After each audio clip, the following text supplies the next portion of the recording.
Today, from M&T Bank Stadium in Baltimore, Maryland, it's Week 10 of the NFL on EA Sports.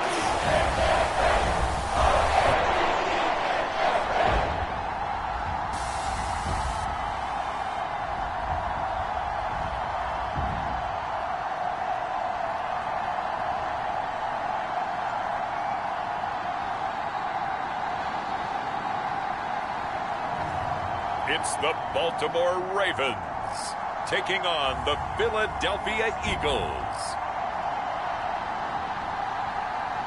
With Chesapeake Bay gleaming in the distance, we are inside M&T Bank Stadium near the Inner Harbor in Baltimore, Maryland. Today we hit double digits, Week 10, and we've got a good one in store, as it'll be the Philadelphia Eagles taking on the Baltimore Ravens.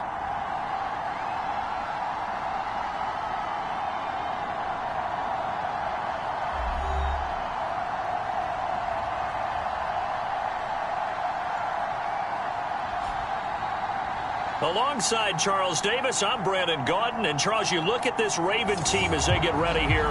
They've certainly found their groove of late. Winners of 5.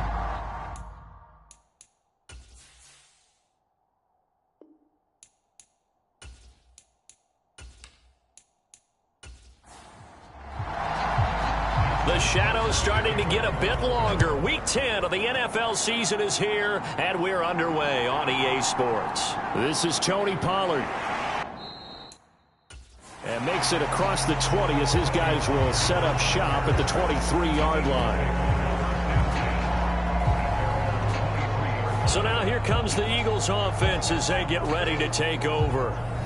They'll be led out by a Heisman runner-up during his college days. It's the versatile Jalen Hurts. We're seeing it more and more in this league, how teams love to have athletes back there taking the snaps, guys who can throw it and move around and get yardage with their legs if needed.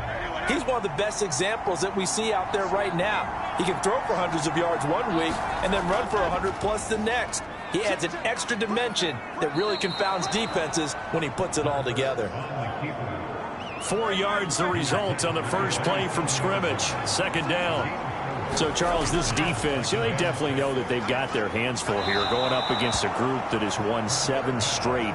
What's the key for them in this ball game? Well, we asked their defensive coordinator that very question, and the response was, we have the mindset that they actually have to react to us, not the other way around. So it sounds to me like the plan is to do the attacking and not wait to see what they present to them.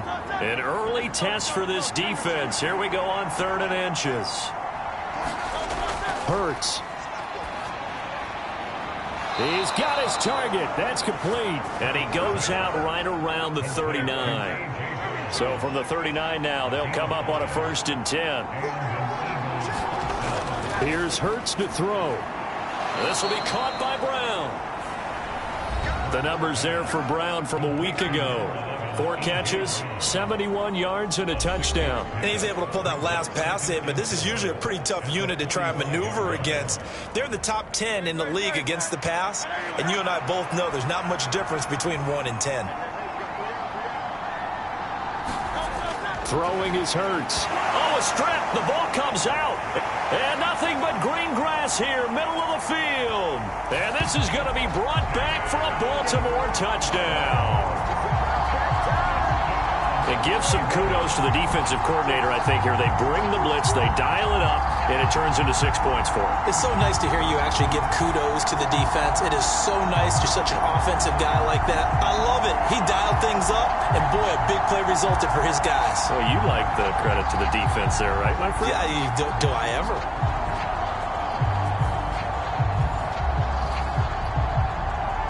Justin Tucker for the extra point.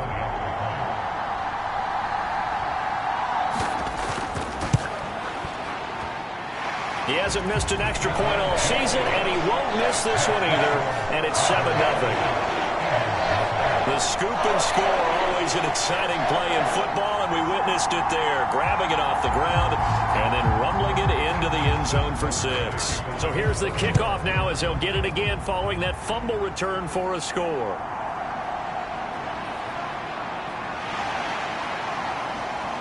And out a little across the 25 to the 27.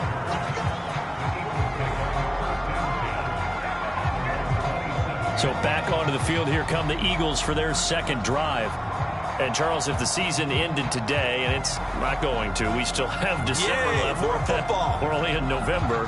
But they would be a wild card team. And that's great. They'd be in the playoffs, but you know they're trying to bump up to be one of those division leaders. That guarantees you at least one home game in the playoffs, and that's what you're really seeking. But there also isn't much margin for error for this team, right? Because right where they're sitting, a two-game losing streak could have them out of the playoffs, so they've got to make sure they continue to keep the momentum going. Absolutely. There's some sharks smelling blood in the water behind them. Hurts sets up to throw it. And there's a short throw. It's caught by Kmet. So 8 yards on the completion there, and that'll leave him with a third and just a yard.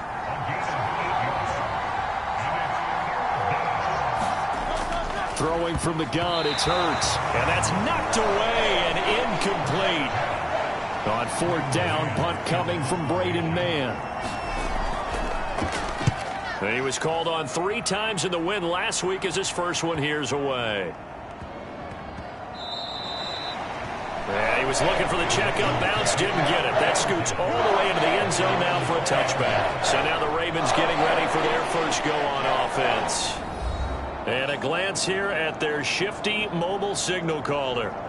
And there's a word that constantly gets thrown around with this guy when you talk to anyone in the league who think that as well. And years from now, he can still be leading this offense out.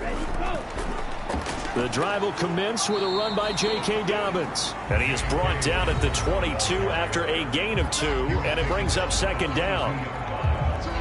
These are his numbers from last week's contest. 18 carries, 101 yards. And the way they ran the ball in last week's game has to be satisfying to their entire staff because they're seeing not just a back gain big yardage, but they're seeing an offensive line really in sync. And this one's incomplete. So the failure to connect on second down, that leaves him staring up here at a 3rd and 8. They're going to look to throw. He gets this underneath to Dobbins, and he will have a Ravens first down as they're able to get the 3rd down conversion. The Ravens at 8-1 on the year. They come in here hot. I mean, over the last 9, Charles, they are 8-1. And that record, the way that they're playing, they've proven to me, and I think anyone else in the league, that they're able to go toe-to-toe with anyone, and they look forward to the challenge. From the 32 now, here's 1st and 10. He'll look to throw. Pressure comes, and down he goes. The Eagles get there for the sack. Hassan Reddick has now recorded 10 sacks on the season. Well, many times when you talk about mobile quarterbacks, you get the sense that they feel like they can get out of any bad situation. They keep moving around and trying to emulate guys like the Scrambler or the Dodger. Instead, they keep losing yardage and digging themselves a hole that they can't get out of.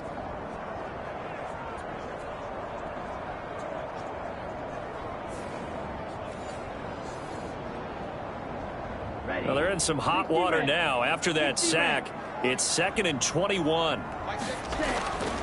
They'll drop to throw. That's complete. It's Devin Duvernay. And he gets it here to right around the 24 before he's out of bounds. Now on 3rd and long, they'll look to throw. They're looking deep here for Flowers. Into heavy traffic, and it's intercepted. Keely Ringo picks it off. And the Eagles force the turnover.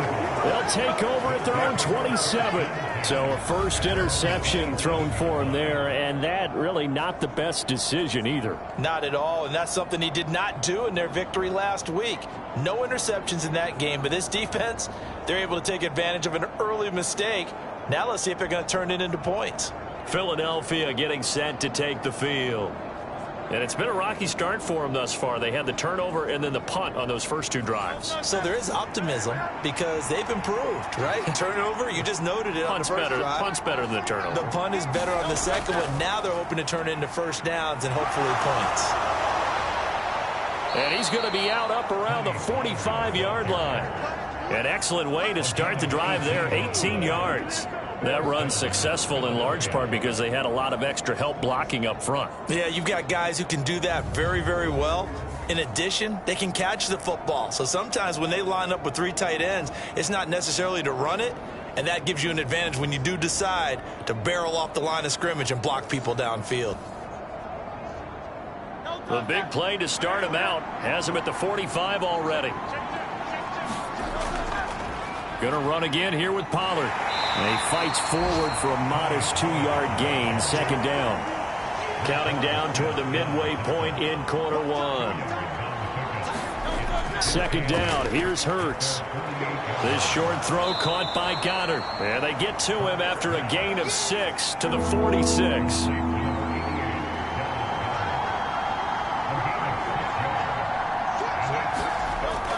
Trying to run for it with Pollard.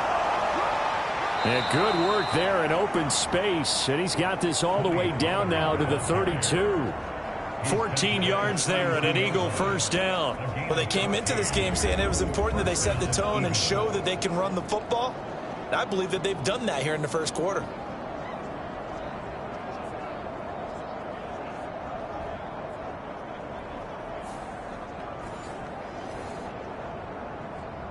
From the 32 now, here's 1st and 10.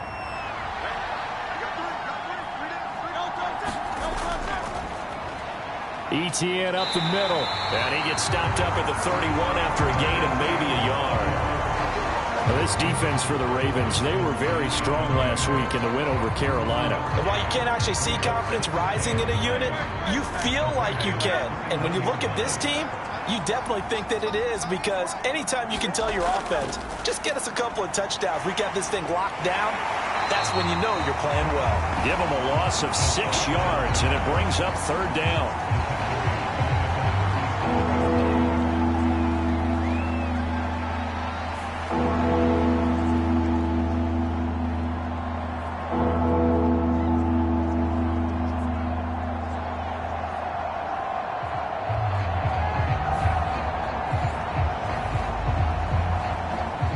Tall task ahead of him here, needing a full 15 yards to move the chains. From the gun, it's Hurts. And he's going to be taken down. Pressure gets there back at the 39-yard line. It'll go as a sack, a loss of 3, and in turn, it takes us to a 4th down. That's 3 sacks now, and that's not much of a surprise to me, nor should it be to you. This team, they lead the league in sacks. Yeah, they do. This is something that we are starting to witness time and time again.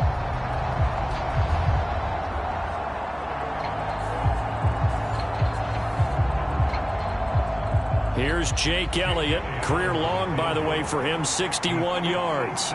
This will be from 56 yards out. And that is no good. Hit it well from distance, but he couldn't work it back in, and this will stay at a 7-point game.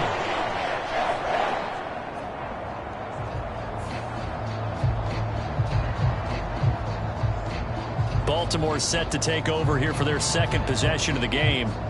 And, you know, it's certainly a lot of football left to play. We're not into December yet, but right now where we stand, they're in first place in their division, looking really good and looking to be a threat come January. And are you one of those early holiday shoppers, partner? Are you one of those guys get your list done? Because I think about what every team has on their holiday shopping list right now.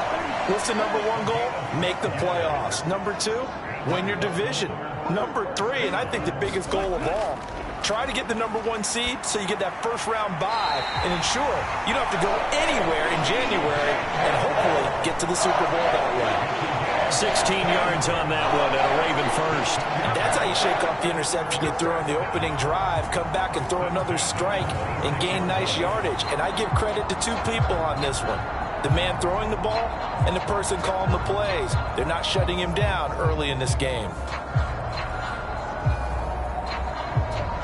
Back-to-back good plays have them on the move on first down. Here's a play fake as they set up to throw. And he'll go right back to Moore, complete again. And they've got it inside the 10 at the 8. It's another first down as they look his way again, this time 19 yards. This offense can certainly move quickly when they want to. 3 plays, 3 pass completions. In the blink of an eye, they've got a first and goal. Almost felt like a lightning bolt hit in this game, didn't it? For them to get downfield that quickly. And now first and goal, expect them to tackle right here on this play. 2 big plays in succession. Not sure this D knows what hit them, but now they got to get ready. It's first and goal. You have to know when you're this close to the goal line, things are going to happen faster, so you've got to get the ball out quick. Not going to have much time in the pocket before the defenders bring pressure.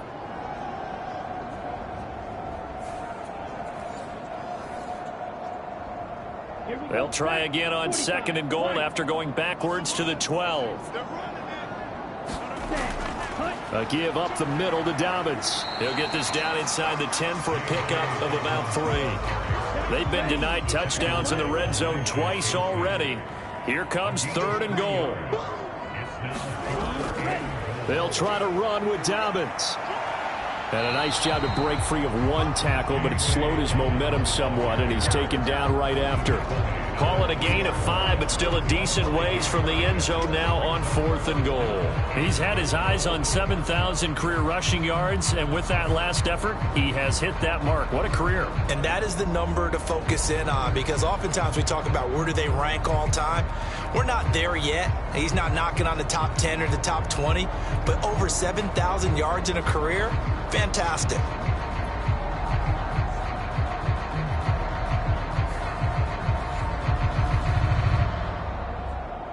So on 4th down, here's the Ravens Pro Bowl kicker Justin Tucker out onto the field. From the right hash at a bit of a tight angle. Tucker's kick is good, and that will extend their lead even further.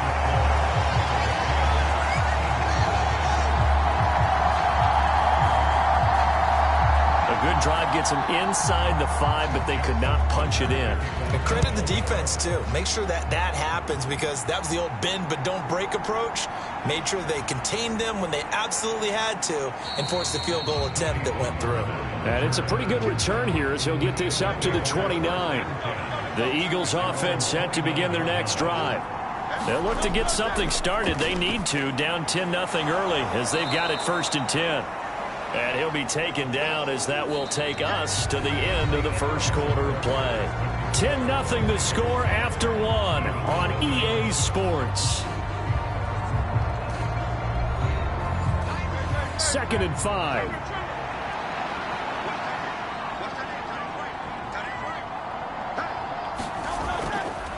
Off the play fake. Here's Hurts. Buying time to his left. Oh, he tried to throw back over the middle, and it's intercepted. Picked off by Marlon Humphrey. And he'll be brought down with a penalty flag on the field. It was a late decision to throw, and it might have been too late. And they will elect to decline the penalty. Everything turned out the way they wanted it to. No sense in even having to take that one, hence the decline. So the missed field goal, and now they're in great shape. They'll start at the 38. On 1st down, he'll drop to throw. Into a double team, and it's intercepted. And the return across midfield into the 46-yard line. Really nice pick there for the reigning NFC Defensive Player of the Week. And a good story on that. He said he didn't even know he won the award. His buddy had to call him. He saw it on television and said, hey, congratulations. How about that? And I'll bet you his buddy said, well, since you didn't know, I'll just go ahead and claim the award, right? And everything that goes along with it. But the reason he won the award the previous week and what we just saw there, instincts, understanding where the play is going and being able to make a play on the football.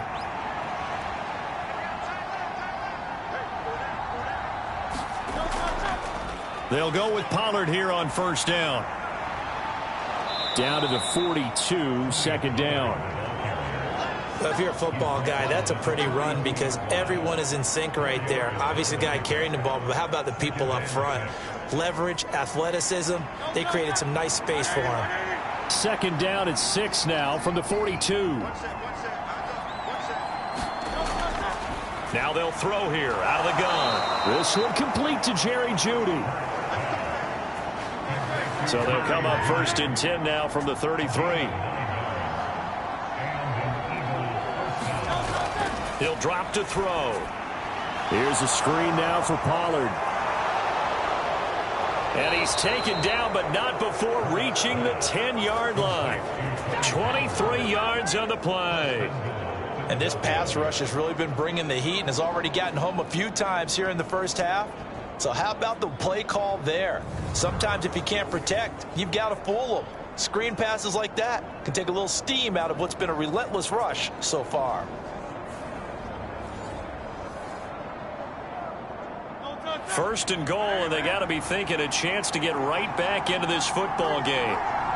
They'll send Brown in motion right. And now a fake there on the jet sweep as he'll give to Pollard. And a short pickup there down to about the 9. It's a gain of a yard, and it'll set up second and goal.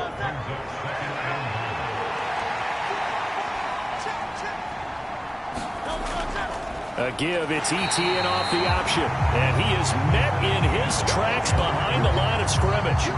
It's a loss of 2, now third down. And they have just not been able to block him at all throughout this game. Seems like every other play, he's doing something in the backfield. Already got 2 sacks, and now here's a tackle behind the line.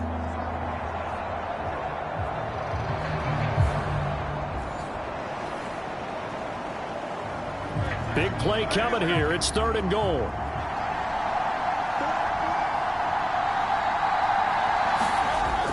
He'll look to throw.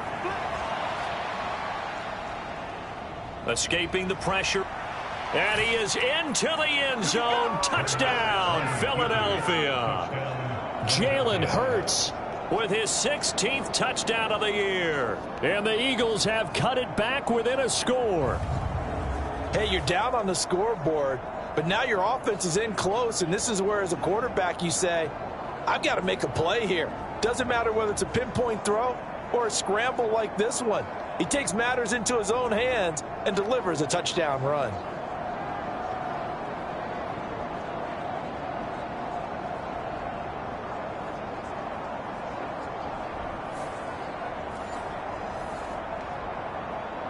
On for the extra point, Jake Elliott.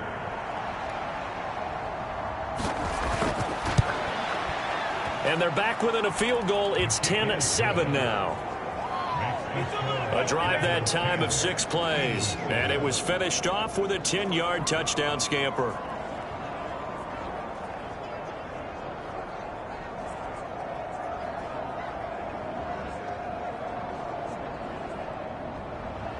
Now after the touchdown, here's Elliott on to kick it away.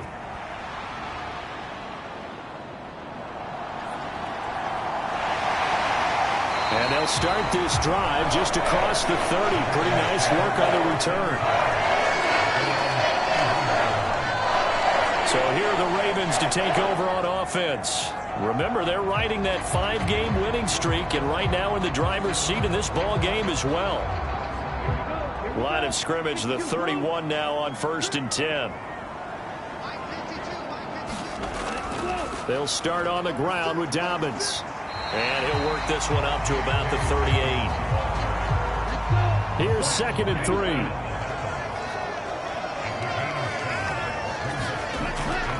Another run here with Dobbins. And this won't be enough to pick up the first. A gain of 2, 3rd and 1.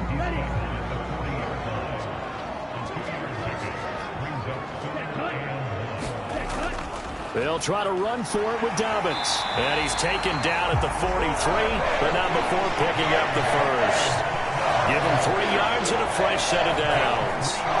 Exactly what they needed right there, because they needed to use the ground game to take some pressure off, because the quarterback's been struggling a little bit.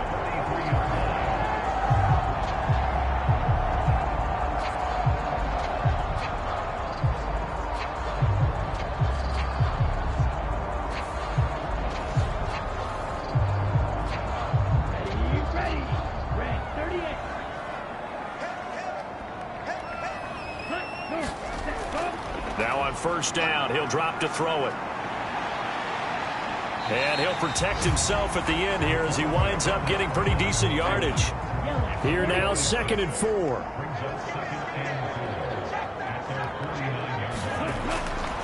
Looking to throw.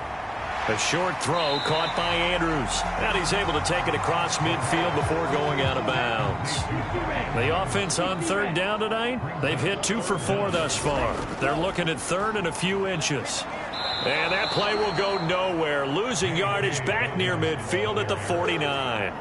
That'll back them up 2 yards and also bring up fourth. Wonder if they just kind of outguessed themselves a little bit trying to run it on third down. Probably should have gone to the air to try and pick it up. Instead, the punting unit will have to run on the field. Fourth down, and out comes Jordan Stout here to punt.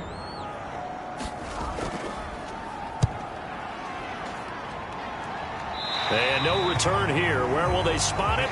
They say just outside the 20-yard line. The Eagles offense back out onto the field.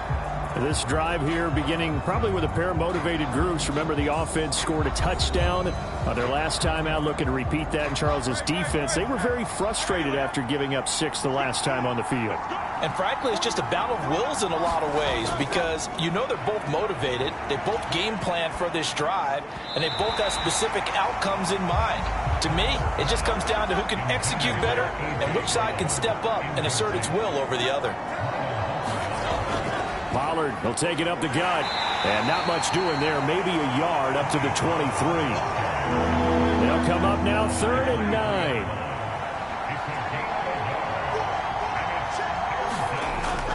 Now back to throw.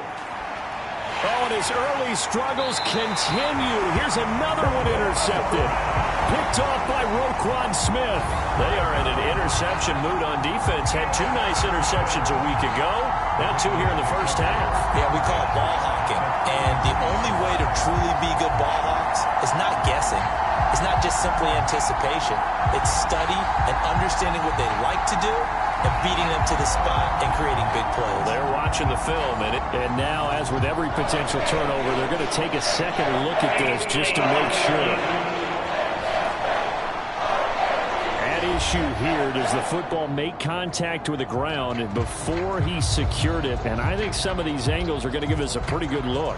Secured is the important part because the ball can touch the ground, but it can't be loose when it does. So that's what they're going to have to try and figure out.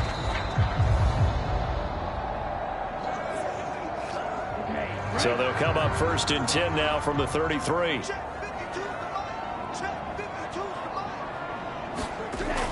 They'll come out throwing here to start the drive. And he's got the hook up to Moore. And this will leave him a yard short. Nice pickup of 9 yards on 1st down.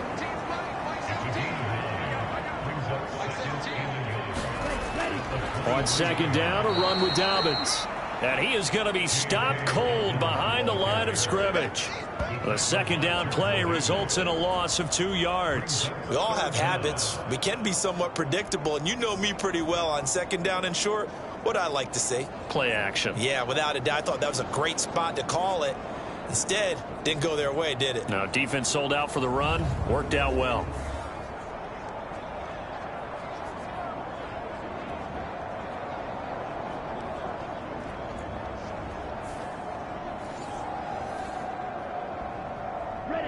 They need 2. Here's 3rd down. They'll go again with Dobbins. And he will have the 1st down across the 20 to the 19-yard line. Give him 6 yards, and they do convert on 3rd. So it's pretty simple, partner. You pick up a turnover, set you up in excellent field position. The last thing you want to do is go 3 and out in this spot. Yeah, they would have had to settle for a field goal attempt, but now they keep those touchdown hopes alive.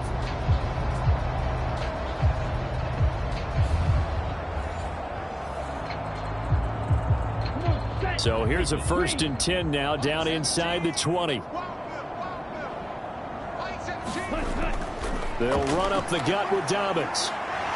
And they've got it inside the 10 at the 8. It's a good gain of 11. Sets them up 1st and goal. That was good, tough running right up the middle. And if the defense can't penetrate and make him slow his pace or change direction, that's often the end result.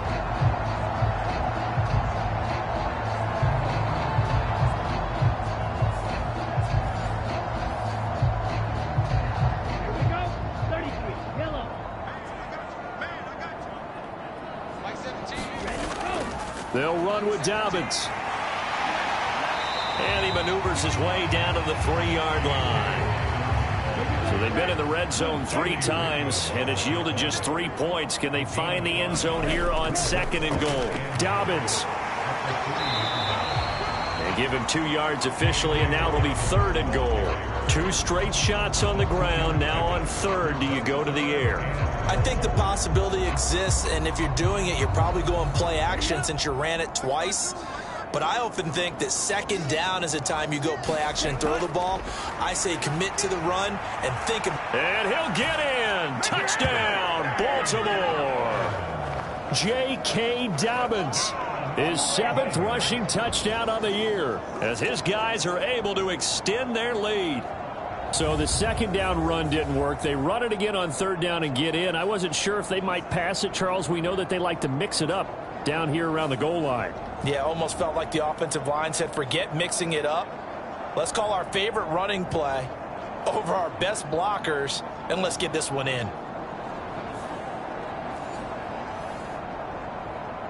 Tucker now for the extra point.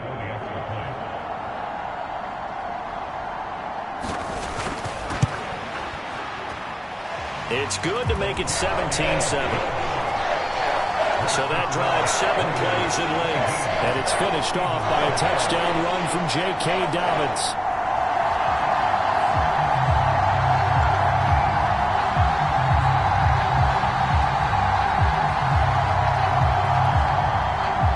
Tucker now to kick it away following the touchdown.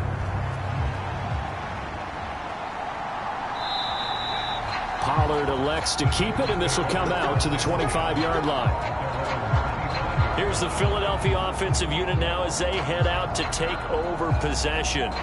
Well, still early in this one, Charles, but the last time this offense was out there, they threw their first interception of the ball game, so trying to avoid repeating that mistake here on this drive. And to put a positive spin on it, at least it happened in the first half and not in a close game in the 4th quarter, but you're absolutely right, partner. One of the last things this offensive quarterback wants to witness again in this game. Kind of an obvious question, Charles, but anything you try to avoid after your first pick, or you say it's 1 interception, we're still in the first half, I'm about to do the same thing? I think you want to avoid playing scared, and put it into the mind of the quarterback that you've lost confidence in him. Make sure you get some throws that he's going to be able to complete, make him feel good about himself, and continue to run your offense. And he'll be taken down, but not before he gets into enemy territory. First down now, but the clock continues to move. Hurts throw here taken in as he's able to find Goddard. And he's going to get a solid gain of 9 before being brought down. 2nd and right at a yard. Out of the gun, they'll look to throw. Over the middle, complete to Judy. And he's going to be taken down with the first down at the Ravens' 23. A nice pickup of 17 yards. Well, he's had the interception woes in this one, Charles, and that time a little bold to throw it into double coverage, but he beat the double coverage. Yeah, but I admire that he still will challenge defenders downfield, even though the ball's been in jeopardy a few times in this game. A nice ball there against multiple defenders, and they advance it downfield. The Eagles going to take the first of their timeouts, as they'll stop it with exactly a minute to go before halftime. A 1st and 10 here, and if they could just get 3 out of this, something about whittling it to a 1-score game at half that might provide a psychological boost. Now the Eagles will use the 2nd of their timeouts, as the stoppage will come with a little under a minute to go in this first half. 2nd down and a yard. Back to throw again. Eluding the pressure right. A gritty play there. Put his nose down and got his guys a first. Well, he didn't get much, but he didn't need much. He got just enough on that play. The pressure came, but they allowed him to escape, and he got to the sideline and got out of bounds, picking up a first down. Open man, he's got him. That's Smith for the Philadelphia touchdown. Devontae Smith from 13 yards out. And the Eagles get a late score here in the final minute of the first half. I think everyone in the league talks about finishing, don't they? Doesn't matter whether it's a quarter, a half, a game, a series, whatever. But they're finishing the first half in fine style, putting that one in the end zone. They did, and they didn't leave much time on the clock either. Well done. Elliott now to add the extra point.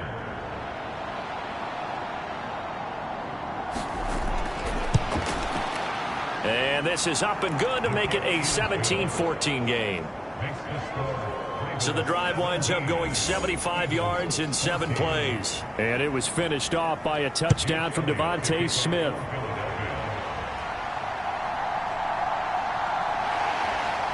And good coverage there on special teams as they'll get him down shy of the 20.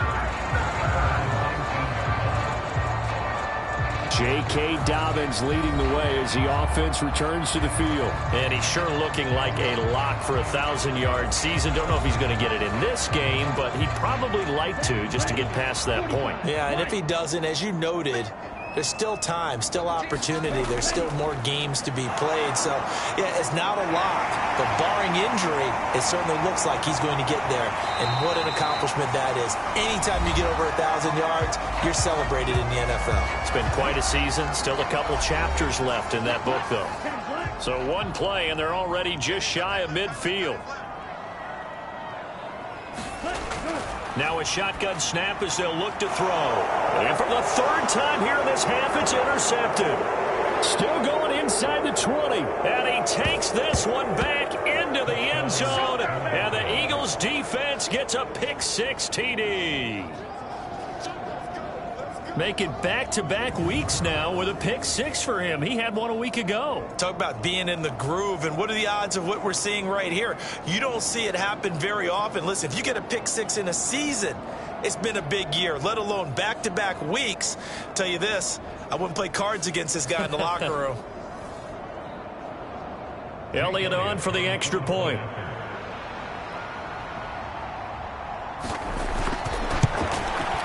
It's up and good to make it 21-17. A heck of a play there defensively, getting the interception, navigating his way into the end zone for the touchdown. Now after the touchdown, here's Elliott on to kick it away.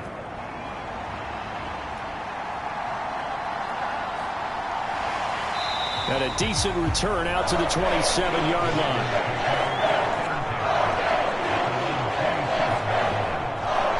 The Ravens going to get one more drive here in this first half. And with time quickly fading here in the second quarter, not sure how aggressively, offensively they want to play this. I think we'll find out just how much they trust their guys in this situation if they decide to take a shot. After the pick-6, they go right back to the air. That's to the right sideline, and it falls incomplete. Had an open man that time, but ended up putting a little too much heat on it, don't you think, partner? Absolutely. Just needed a touch more air under it. Instead, he fired an absolute bullet. So now 2nd and 10 after the incompletion on first down. They'll set up to throw. They're unable to connect, but a late flag comes in. And the contact may have come too early.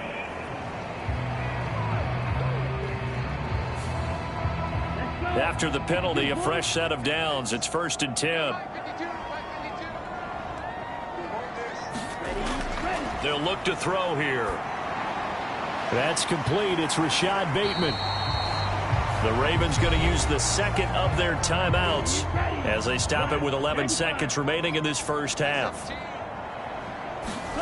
From the midfield stripe, they'll look to throw. A short throw caught by Andrews. And he's out of bounds as he gets this down to the 45.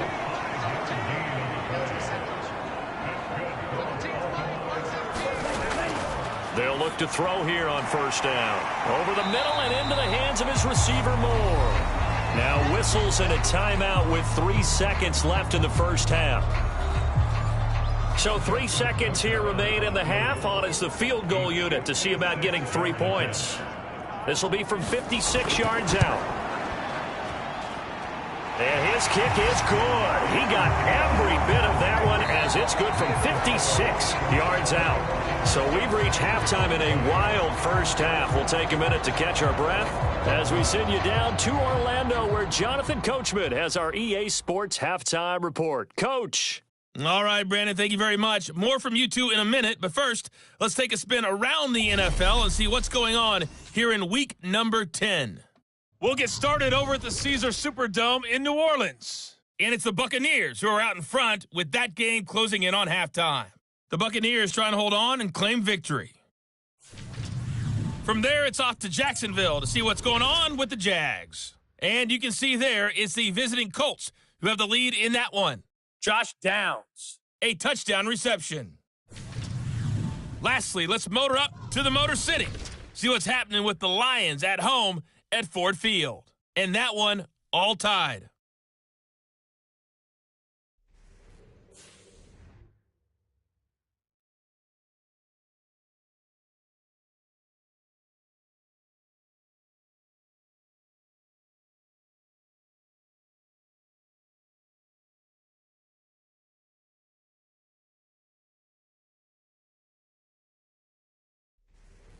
All right, Coach, thanks. Yeah, both teams likely to make some changes in what's been a closely fought battle to this point.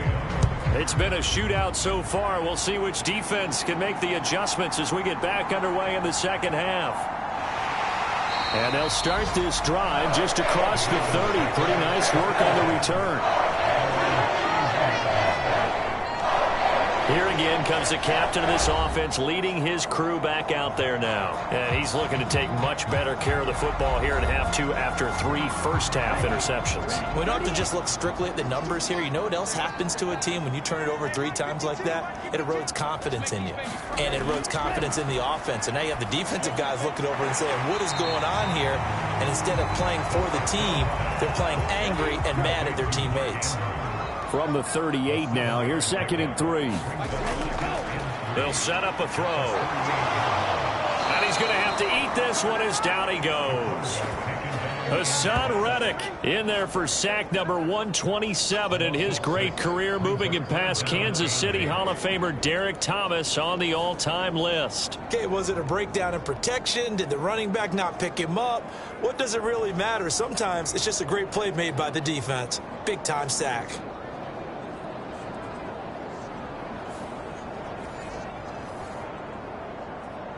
3rd and 8.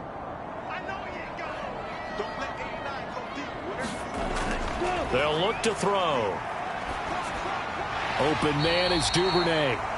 And he'll get this only to about the 38 as they stop him a few yards shy of the line to gain. It'll go down as a gain of 6, and that's going to make it 4th down.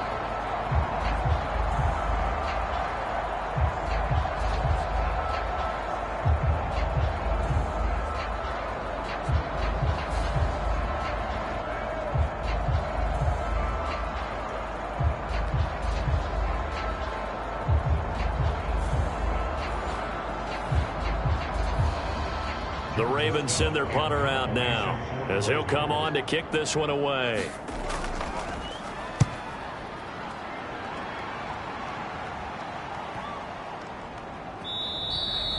And that'll hit at the 5 and go into the end zone for a touchback. So here are the Eagles to take over. They've got the lead right now, and remember, they are riding that very impressive 7-game winning streak, trying to push it to 8. Hurts and the Eagles come up here 1st and 10 at the 20. They'll try and start this drive in the air. That's dumped off to Pollard. It'll be a gain of just a yard, and it's 2nd down. All defenses worry that whenever anyone catches the ball and has a head of steam come out of the backfield, it can turn into a big play with missed tackles or he runs through people. But they were right there waiting, and they stopped him for a minimal gain. 2nd and 9 now from the 21.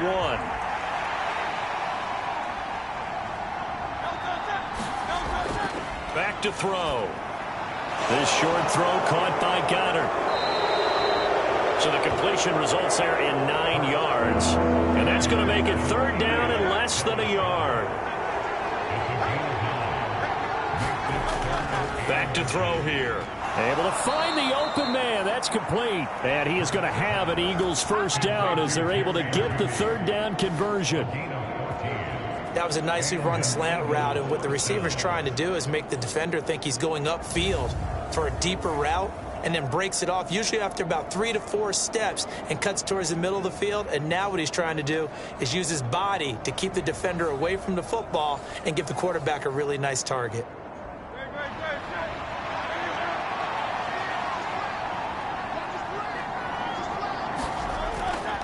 Running right, it's Pollard to about the 48-yard line.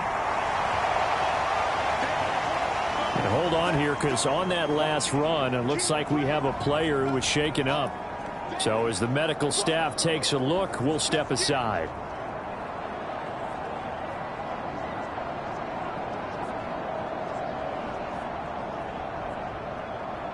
Now a 2nd and 6.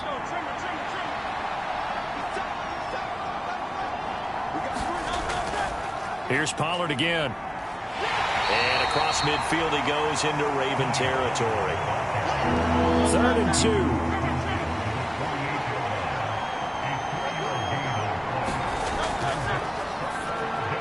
That is caught. And he'll be taken down, but he does have first down yardage. It's a pickup of 6. I like the fact that they didn't overcomplicate things on that call. 3rd and 2. Just run the quick little hitch, which they did. Ball's out of quarterback's hands, and yes, indeed, they pick up the first down.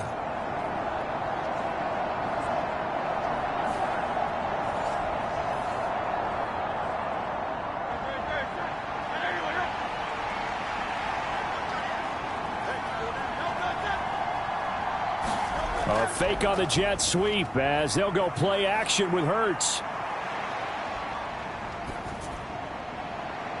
Man open left side is Brown. And he works it past the 30, almost to the 25. The Eagle passing game looking good on this drive. It's a first down. Kind of a dangerous throw there. He's off balance when he gets rid of it. But this is all about a quarterback knowing what he can get away with. And that time, it turns into a completion and a healthy gain as well.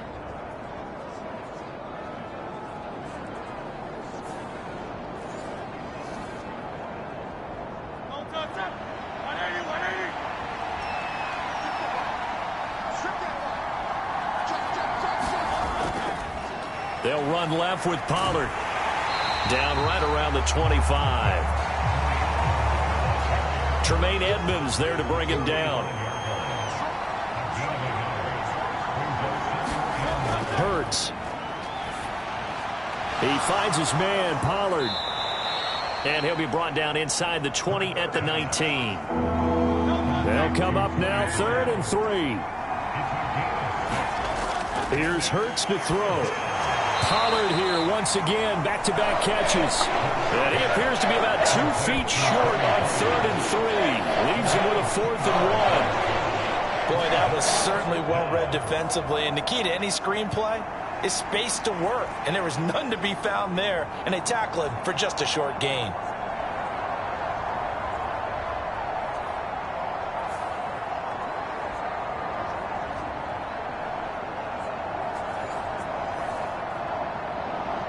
And no move to get the offense off the field. They'll stay put on 4th and 1. Throwing is Hurts.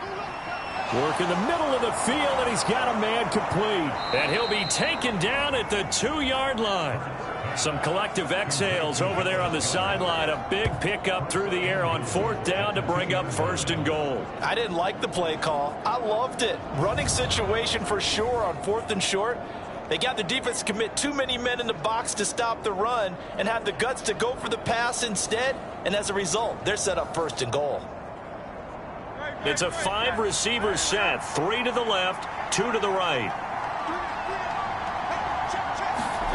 Hurts sets up to throw it. A quick throw knocked away and incomplete.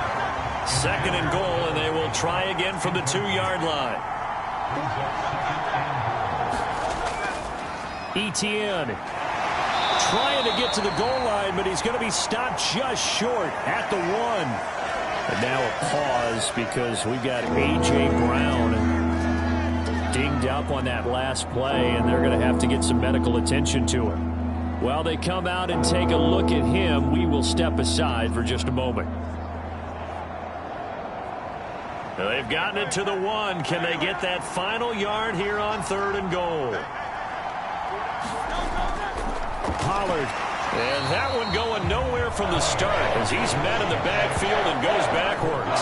4th down now after a loss of 2. This is a long drive offensively. Wouldn't you hate to end this with just 3 points? Doesn't it feel like during a ball game you have certain narratives going on and there's certain drives that seem to take on just a bit more importance than others? This feels like one of those, doesn't it? To me, 3 points here, a major letdown. This is the time to go and put 6 on the board. Can this defense hold them out? Here we go now. 4th and goal from the 2.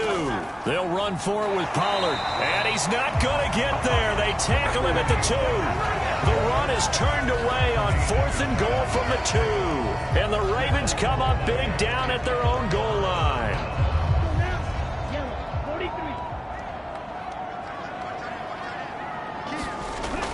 The drive will commence with a run by J.K. Dobbins. And he's going to take this ahead for right around 3 yards, but no more than that. 2nd down. Good job there keeping him to a short gain. Of course, he's coming off a really terrific performance, reigning NFC Defensive Player of the Week. And I know people get caught up in, well, if you're the reigning Defensive Player of the Week, you must have made a bunch of spectacular plays. Like you mixed in a few of those, but most of the plays are just like we saw there. Keep them to short gains, make the fundamental tackle. And he works his way past the line of scrimmage and then slides to a halt. This now a 3rd and 4. They're going to look to throw. Pass taken in by his big tight end. And he will have a Ravens 1st down. They needed 4. He doubled that. He wound up getting 8. Well, sometimes our pregame meetings do pay off, don't they? What do the guys in the locker room call him? Well, they said it with a chuckle. They called him Old Reliable. Yeah, that means he doesn't move quite as fast as he used to, but he still knows all the tricks, doesn't he? Even that little gentle push-off in order to get open, he finds a way to pick up a 1st down.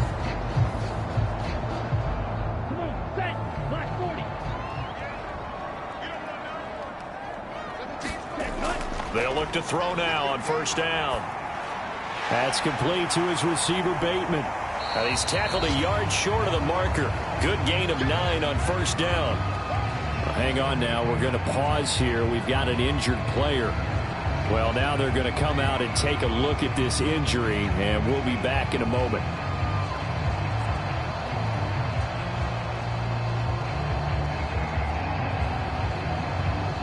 Just need a yard here. 2nd and 1.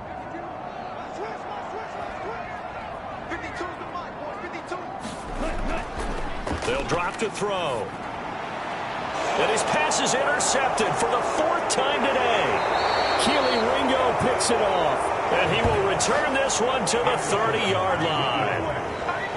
I tell you, Brandon, it seems like this guy's been all over the field so far. That's his 2nd interception of the game. And so much of playing defense in the NFL, especially when it comes to defending the pass, is all about positioning and technique. And this is fantastic work on both fronts there. The Eagles just about set to go to work on offense. And they'll have good field position here following the interception and a chance to build on their lead as they start with a 1st and 10. Hurts throw complete here to Kmet. And they'll get this one to about the 20-yard line. Now we'll get a stoppage here as it appears we've got an Eagle slow to get up. Well, the medical staff is going to come out here and take a look, and we will take a short break.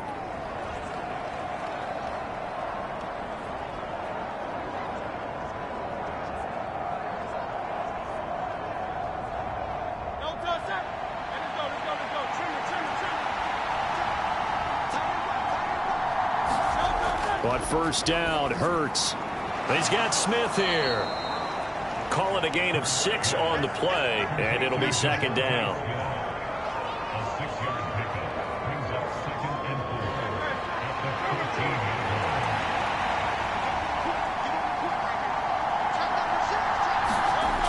Throwing from the gun, it's Hurts. And Hurts is intercepted, his 3rd of the game. Picked off by Marlon Humphrey. And the Ravens will take over here at their own 14-yard line. Well, one side gets an interception, but their defense comes on the field and picks them right back up by getting a pick of their own. And I think you saw the same thing that I did, Brandon. As he ran off the field after making that play, we saw his quarterback seek him out and offer a personal thank you to bail him out a little bit as the offense takes the field again.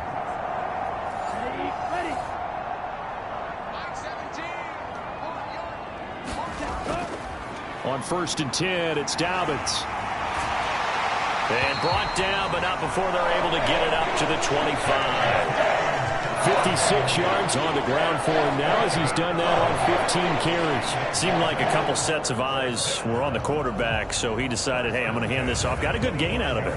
And you know you need good blocking up front in order to gain yardage, but every one of these RPOs, if you do it right and they look the same, whether it's handed off inside or the quarterback keeps it, that allows you to fool the defense so often. And in this case, fooled them with the inside run.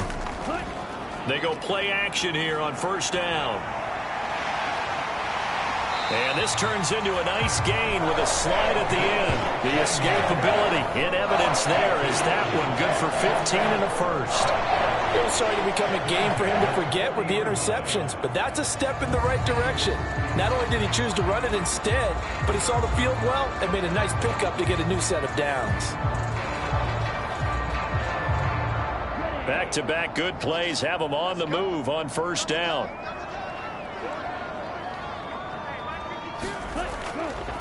Here's a play fake as they set up to throw. They'll fire deep, looking for more. That's going to be knocked away and incomplete. Offenses all over continue to be aggressive, and most people never turn down a shot at a deep ball. But oftentimes, it attracts a little bit of extra attention, and it did on that play, and that one got knocked away. A third quarter now, a one-point game as they line up 2nd and 10. He'll look to throw. Eagle pressure, too much this time. Down he goes. Hassan Reddick, who else? He's in there for his 4th sack of the afternoon. Well, this has to count as a great team effort today, but this man, he's been at the center of all of it. Really special day for any defense to have this many sacks in a game, even more so for this player. One of the best individual efforts of the season.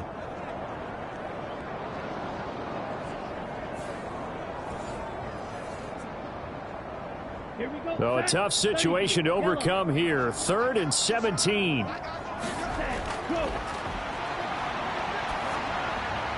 That's taken in by Duvernay. And that's good for a gain of 6, and it'll be 4th down. The Ravens send their punter out now as he's on here to punt it away.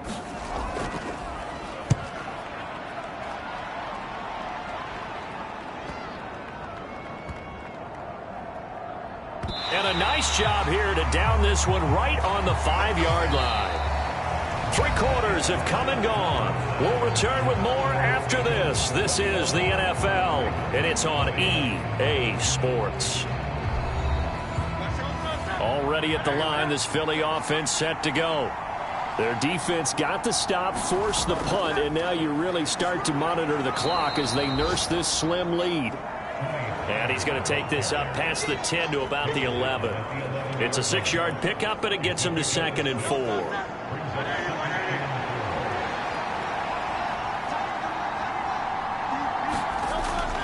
Going to run again here with Pollard. And he'll be brought down, it looks like, right at the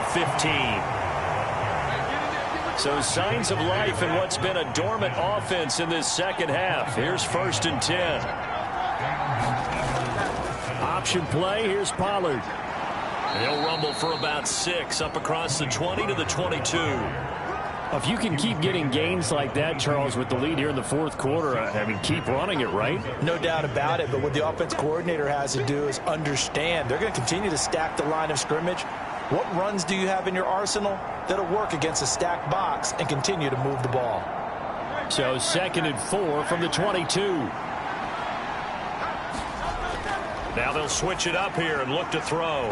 A quick throw there is incomplete. They don't get the hook up there, but you really have to marvel at how precise he's been throwing the football these last couple weeks. Oh, that's a perfect word for it, precise, because if you're at 70% or better 2 weeks in a row, you have a job as long as you want one in this league, won't you? I mean, let's face it, it's not just West Coast offense either. He's putting the ball downfield as well. So they'll wind up losing 5 yards on the play, and that's going to bring up a 4th down. The whole idea of the screen pass is to fool the defense in a big way and create a big play. They weren't fooled. Not 1 second, not one bit. How about them figuring it out, diagnosing it, and spilling it for lost yardage? The Eagles send out their punter now, standing just outside his own goal line.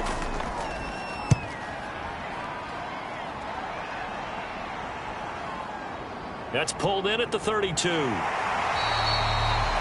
Almost out-kicked his coverage there. 48-yard punt, but 10 on the return. And the Ravens will take over. Now the Baltimore offense heading back out onto the field. The last series for him, a little disappointing, forced to punt. And now they'll try to do better here and come away with some points as they begin this drive, 1st and 10. They'll come out throwing here on 1st down. And now here is another interception.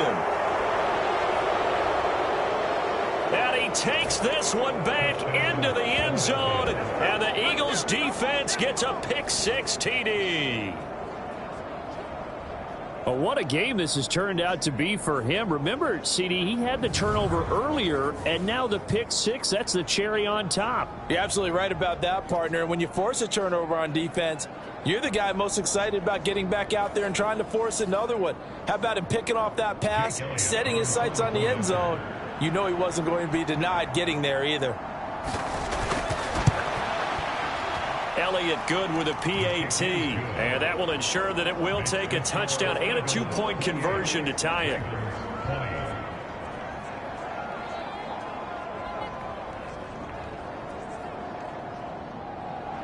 So they throw the pick-6. They'll get another shot at it now as this one's in the air. And he'll elect not to return this one, so they'll bring it out to the 25 on the touchback. And now here come the Ravens.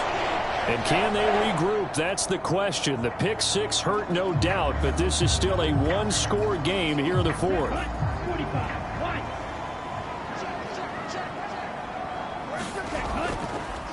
Now a play fake here on 1st down. He's got the connection to Moore. And they'll get it up just short of the 45 at the 44. First play of the drive, a success, 19 yards. And that's a much-needed 1st down right there. Look, they're down by 8. So logic says they don't have to get a touchdown out of this drive. But the way things are going, I don't know if I'd put it in the hands of my defense here. You might not get the ball back at all.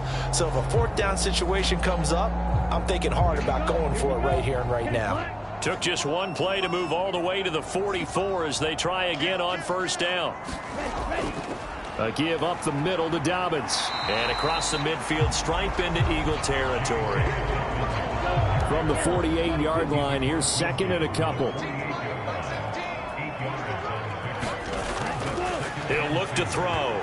And he whips that one incomplete there. The Ravens on 3rd down. They've hit on half of them, 5 for 10. This time they face a 3rd and 2. Now they'll throw here out of the gun. He's got his running back out of the backfield. And he will have a Ravens 1st down as this defense unable to hold. It's a 7-yard gain there on 3rd and 2. Short yardage situation, you have to wonder if they thought that they were just going to run it inside. But you have to be cognizant of the back slipping out of the backfield trying to find some open space. And that's exactly what he does to the tune of a 1st down.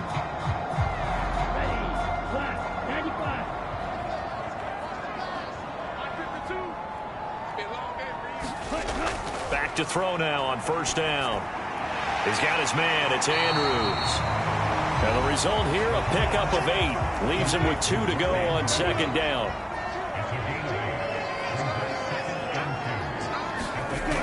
Again, he'll drop to throw.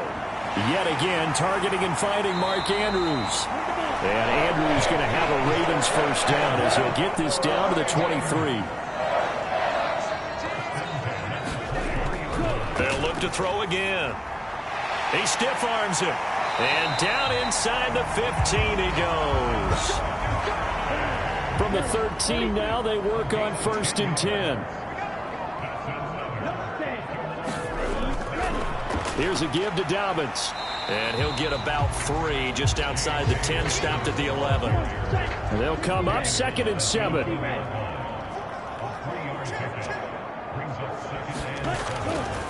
Another run here with Dobbins.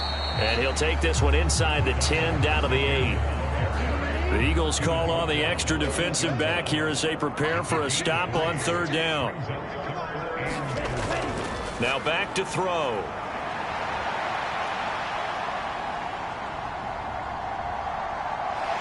Able to push his hammering for the goal line. He loses the football. And it's picked up by the Eagles.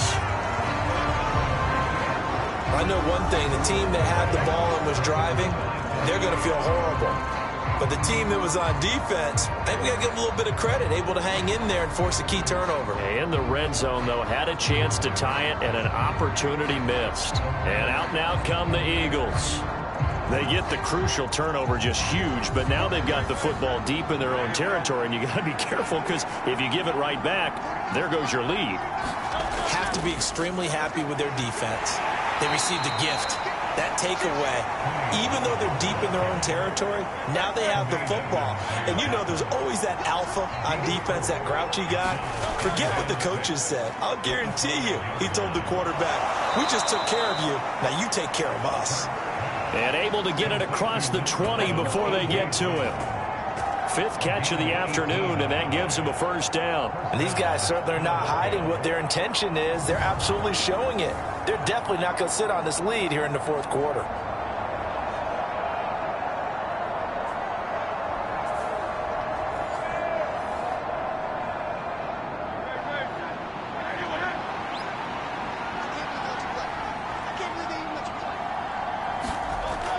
They'll throw on 1st down with Hurts. Oh, hit as he throws there, incomplete.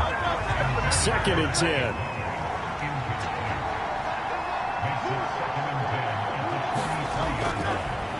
He'll drop to throw.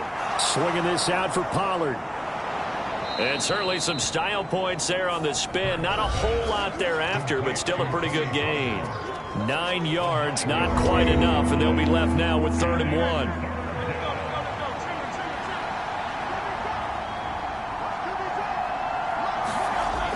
They'll stick with the passing game as he looks to throw. And he'll be taken down, but he does have 1st down yardage. Give him 7 yards on the play as they do pick up the 3rd down conversion. Right there, he rose to the occasion late in a close game. It's something he thought about, dreamed about, and worked on throughout his career. Because in these types of situations, he wasn't going to allow extra coverage to keep him from getting the football. On 1st and 10, it's Etienne. And he'll manage to pick up about 4. It's 2nd down.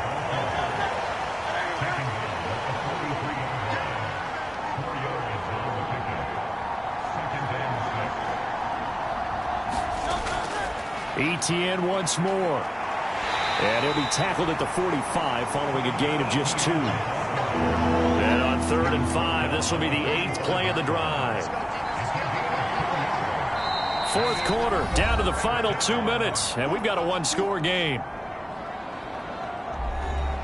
So it's Eagle football here as we get you reset. Now, this is a big 3rd down, and you'd have to think we'd see a timeout right away if they can't stop him here. From the gun, it's Hurts. He's got his target. That's complete. And he's going to be taken down with the 1st down at the Ravens' 43. So fresh out of the 2-minute warning, and here's another timeout taken with 1:55 remaining.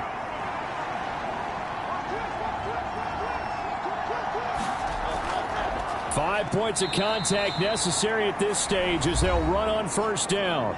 The Ravens going to use the 2nd of their timeouts. That'll leave them with just 1 remaining in this 4th quarter of play. Another run on 2nd down, trying to cover up. And that should do it. He's got a 1st down. And the Eagles, they can run it out from here.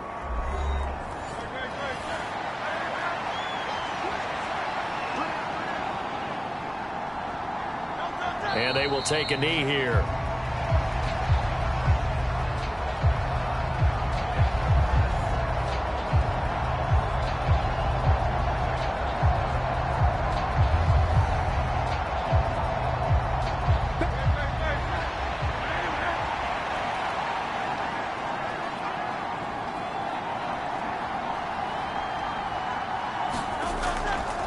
On second down, a run with Etienne.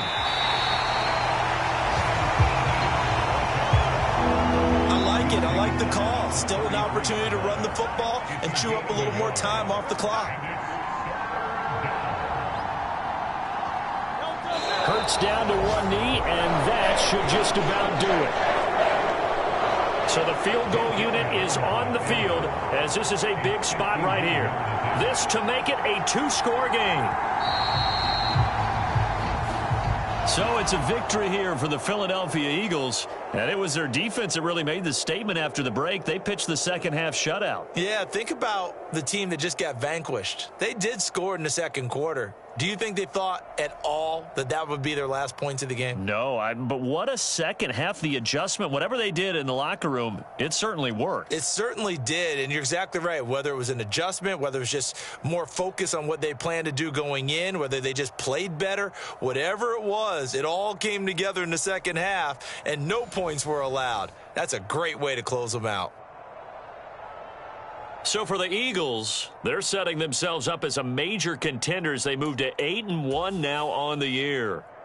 And they will head back home next week. Meanwhile, for the Ravens, they suffered just their second loss as they drop to 8-2 now on the year. And they'll get a chance to redeem themselves at home next week.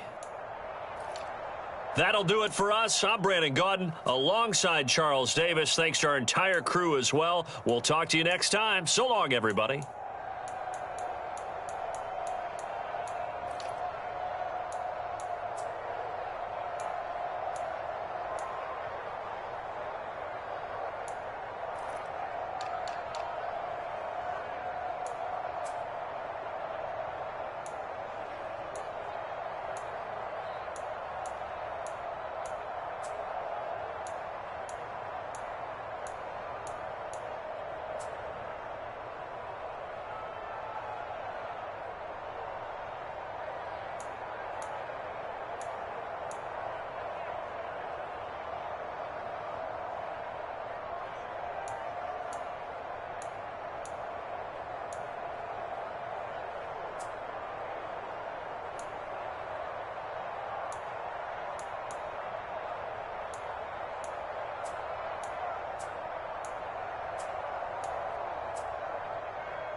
today.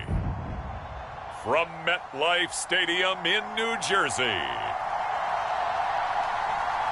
it's Week 10 of the NFL on EA Sports.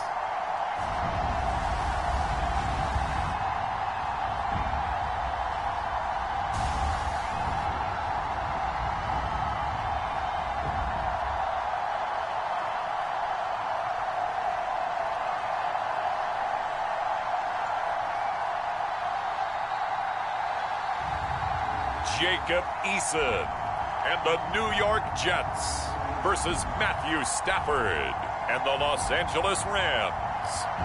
From the stadium that hosted Super Bowl 48 back in 2014, there's a look at MetLife Stadium here in East Rutherford.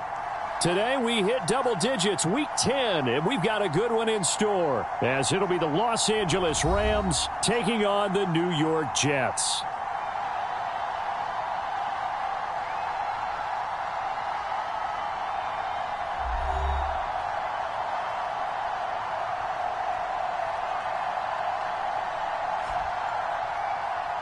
With Charles Davis, as always, I'm Brandon Gaudin. Charles, you talk about storylines in this one. I think it begins and ends with our two quarterbacks. Certainly two of the best.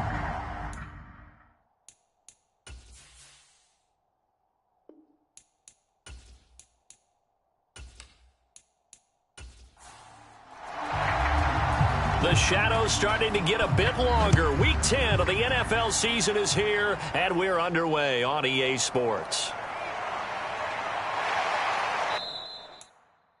And he's up across the 25 and down at the 28.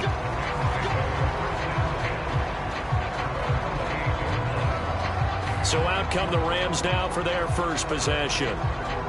They'll be led out by a former Pro Bowl quarterback out of the University of Georgia, Matthew Stafford. And you've got to think that they've got to be feeling pretty fresh. You know, coming off of the open week, didn't have to play, right? Gives them a chance to rest up a little bit, heal some of those aches and pains, and excited about playing again. That really rekindles things a little bit.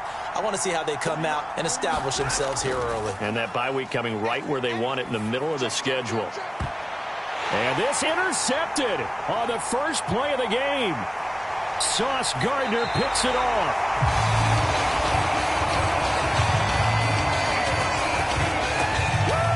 Well, they certainly took a shot to open this game. I know it backfired with the interception, but no lack of bravado from that sideline at all.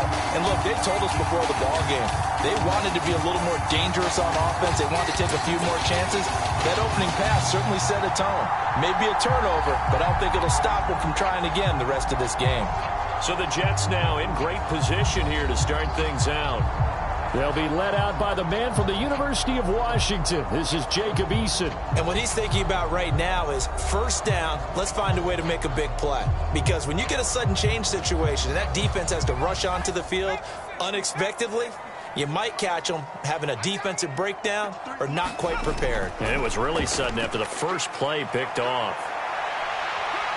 And he can't get rid of it. He's taken down.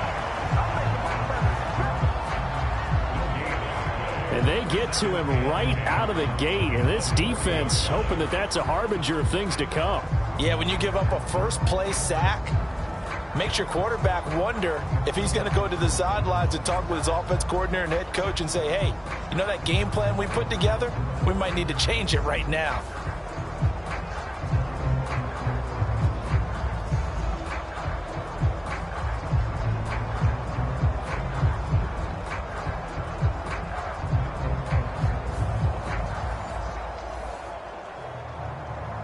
Here's 2nd and 10.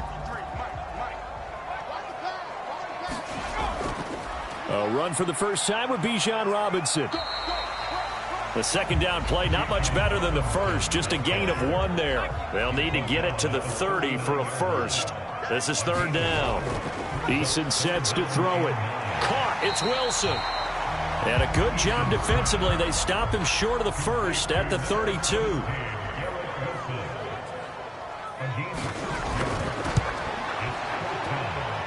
And he missed it. It's no good. And this will remain a scoreless game.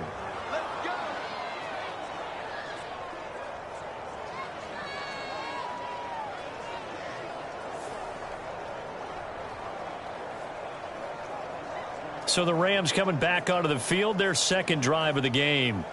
And they've got to be thrilled to have this game still at 0-0 after the interception thrown on the very first play of the game. They certainly do, and what I enjoyed was watching him on the sidelines, because as the defense came off, he was there to congratulate them and really say thanks, because he threw the interception. It didn't turn into any points. Ball spotted at the 45. Here's a 2nd and 4. Stafford now to throw. And this one incomplete. Too much contact to hold on to that one, and it's 3rd down.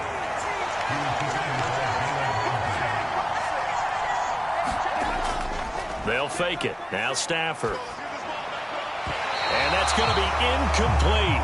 The coverage too good there. The contact popped the ball free, and it's 4th down. And here now the punter Fox as he sends this one away. So possession goes over here on the punt. And the Jets will take over 1st and 10. Back onto the field come the New York Jets for their second drive. And they were in field goal range the last time out but couldn't connect.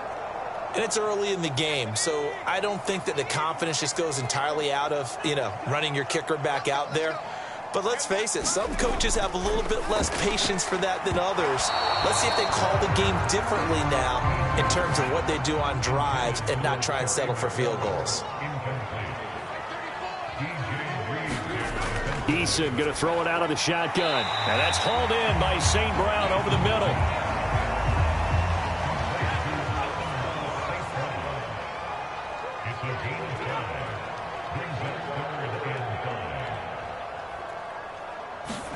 Here's Eason to throw. That pass caught by McLaurin. And he is going to have a Jets first down by about a yard as they find a way to convert there on 3rd down and 5. Well, we're used to seeing the guy that you consider the #1 receiver double covered, but how about this guy? He's double covered and finds a way to make the play for a first down. That's how you increase your Madden rating, right? No doubt about that at all. And you know something? I think we'll hear about that from him soon.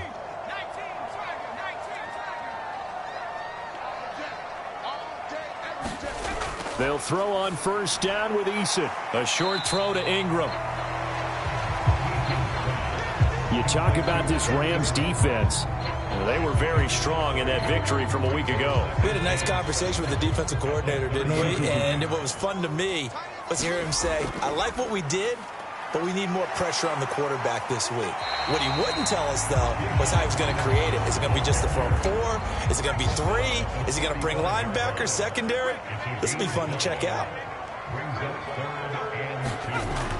Robinson will try to pick it up. Yeah, this is only going to be a gain of 2. He needed 3. It's 4th and 1.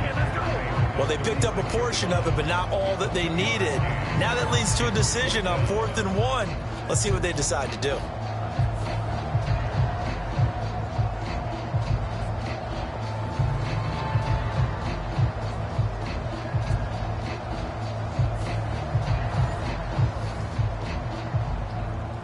On 4th down, A.J. Cole comes on to punt.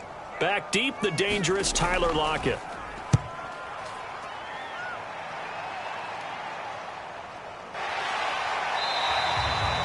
It's a 42-yard punt. They keep him to just a yard on the return. And the Rams will go on offense here with a 1st and 10. Here's the Los Angeles offense as they get set to take possession. 4-4 their record through 8 games on the season. Would you say that this team has overperformed, underperformed, or are they kind of right where you thought that they would be? Do you mind if I say yes, yes, and yes? Because ultimately to me, 4-4 is about where they should be, because we've seen weeks where they've been really, really good. They've looked terrific. Other weeks where we wondered just how good is this team. They want to be consistent in their play, not consistently inconsistent, which is what they've been thus far. 7 yards there and a 1st down.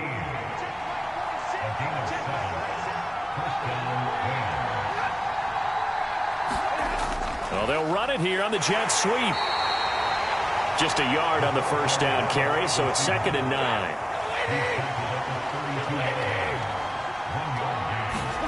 Now Stafford.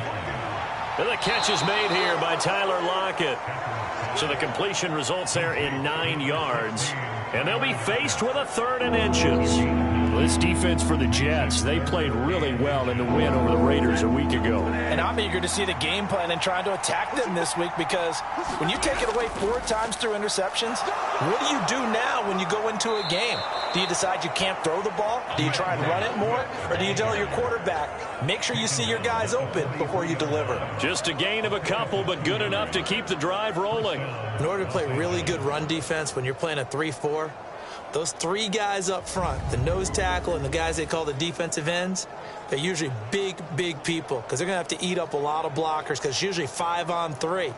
And when they do their job well, guys who play on the inside, those inside linebackers, they're able to just roam and hit.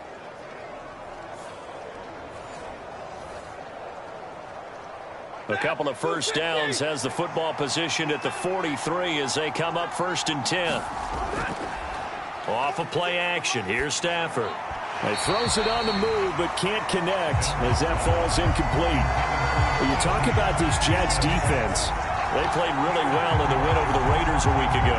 And I'm eager to see the game plan and trying to attack them this week, because when you take it away 4 times through interceptions, do you now decide that I can't throw the ball against this team and try and run it like crazy? Or do you challenge them? This is going to be fun. 9 yards, not quite enough, and they'll be left now with 3rd and 1. They'll try and run here with Swift. And boy, he is very close to a first down, but from where they're spotting that football, he's going to be a foot or so short.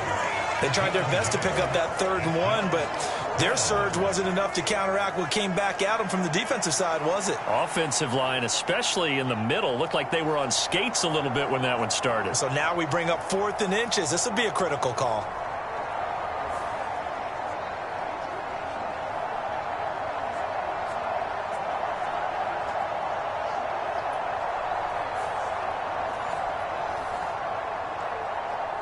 Jack Fox out to punt here on 4th down.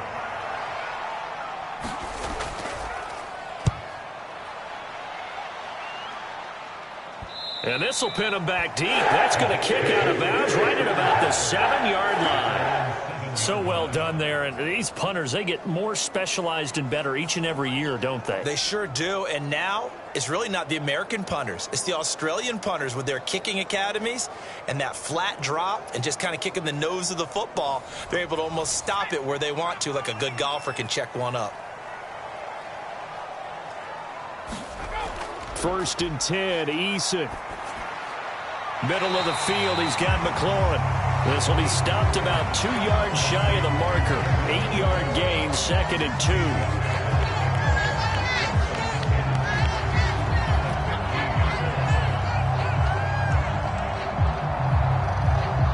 2. Two yards to go, 2nd down.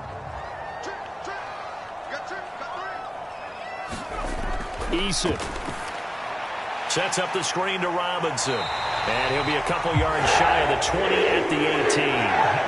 They'll get 3 as the drive continues. It's a 1st down. One of my old teammates called me the other day when he was watching the game. He's like, man, trying to watch an NFL game and trying to account for their passing game, that's difficult. And just when you think you get everything covered, here comes a back out of the backfield. And in this case, he picks up a 1st down. And he'll be dropped just shy of the 35 at the 34. A pickup of 17 on a play that originated at the 17. And they'll use him out of the backfield, and sometimes quite a bit. They're just trying to get him touches any way they can. 4 catches a week ago. There's another one right there.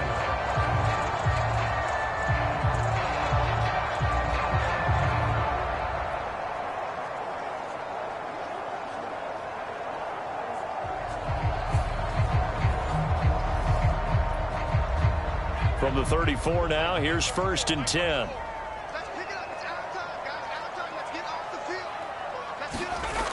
Now Eason.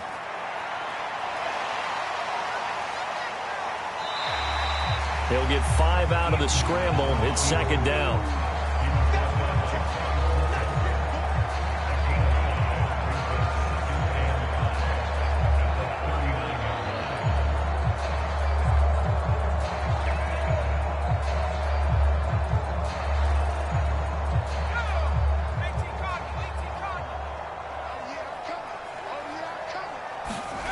Throwing is Eason. That's complete to his receiver, McLaurin. And he'll be taken down, but not before he works it past the 50. A busy first quarter. His third catch of the afternoon is a first down.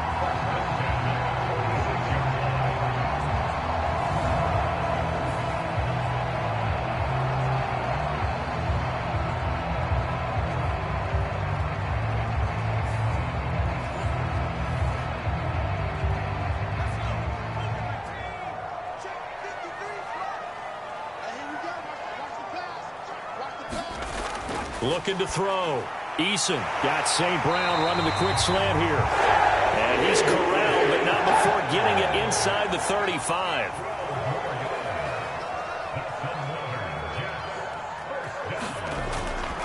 On 1st and 10, it's Robinson. And it'll be a minimum pickup here as it will take us to the end of the first quarter. No score after one on EA Sports. Second quarter now from MetLife Stadium. The Jets with the football here as they've got a 2nd and 8 forthcoming. From the gun is Eason. And he can't find anywhere to go with it, and he goes down. Matthew Judon in there to take him down. All about the offense so far this drive, putting something sustained together. But the defense, they responded on that play. 2nd and manageable became 3rd and long. The drive marching to the end zone is one play from stalling out.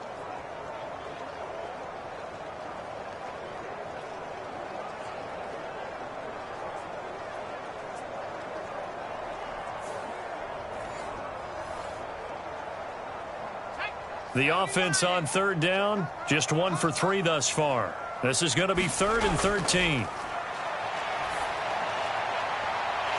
And he will not be able to hang on through the contact. It's incomplete. The coverage strong, and now it's 4th down. Sometimes the game is pretty simple. Put a few extra defensive backs on the field, give them nowhere to throw the football, force the incompletion, and get off the field on 3rd down. So coming on now is the field goal unit. They're going to try for 3, and he'll need all the leg he's got here. And this one is no good. He missed it. And this will remain a scoreless game.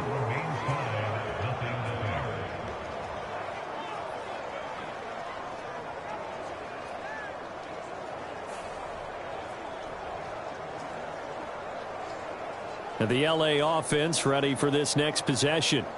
And they enter play here in this one on a 2-game win streak, plus they come off the open week as well. So this is a team that has a lot of things working in their favor. Oh, it certainly is, and let's face it, this team is playing so well. The worry now is that after a few extra days off, they'll be sluggish coming into this game. So I've heard that they spent more time in practice working what they call good versus good, starting offense versus starting defense. They want a fast start in this next game. Absolutely love the run right there. This guy's known for his quickness, but also for his speed. And he's able to get to the 2nd level almost before you blink if you give him any type of blocking. Always talk about slot receivers, and they're usually known as quicker than fast. In this case, we've got a guy who's quick and fast, and he used it to great advantage.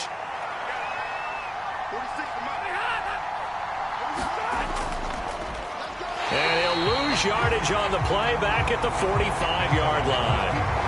That's going to go as a loss of 4, and it'll be 2nd down.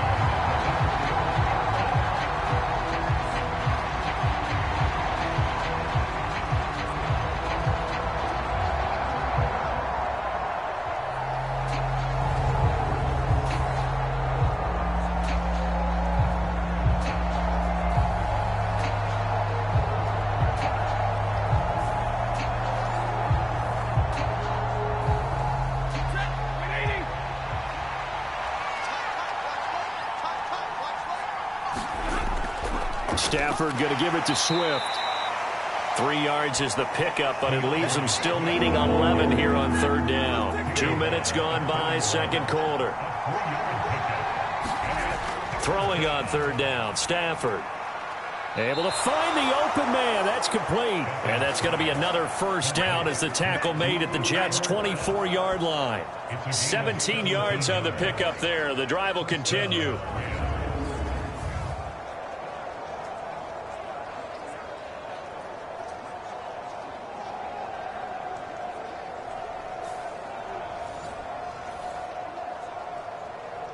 This offense finding its legs now. Here's another 1st and 10. Stafford. Open man there is Fryer, complete. And they'll get him down after a pickup of 8, 2nd and 2.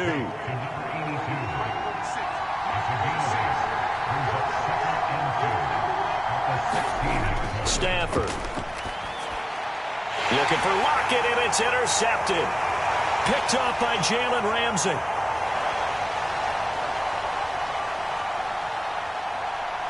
And he brings this one back. It's a pick 6 and a Jet touchdown. Well, mistake there by the offense, Charles. They tried to pick on a Pro Bowl corner in coverage there, and not the smartest decision. He reminded him that he was a Pro Bowl corner with not only the pick, but the pick 6. And those guys who have that designation, sometimes they get a little bit bored in games because people try to avoid them. They absolutely love it when they get challenged, and it's a chance to remind everyone exactly why they were tabbed as one of the best in the league the prior season. Now for the point after. He hasn't missed an extra point all season, and he won't miss this one either, and it's 7-0. So the defense creating some points, not only getting the interception, but then returning it to the end zone for the pick 6. So they'll get another shot on offense following that pick 6, and now the kick is away.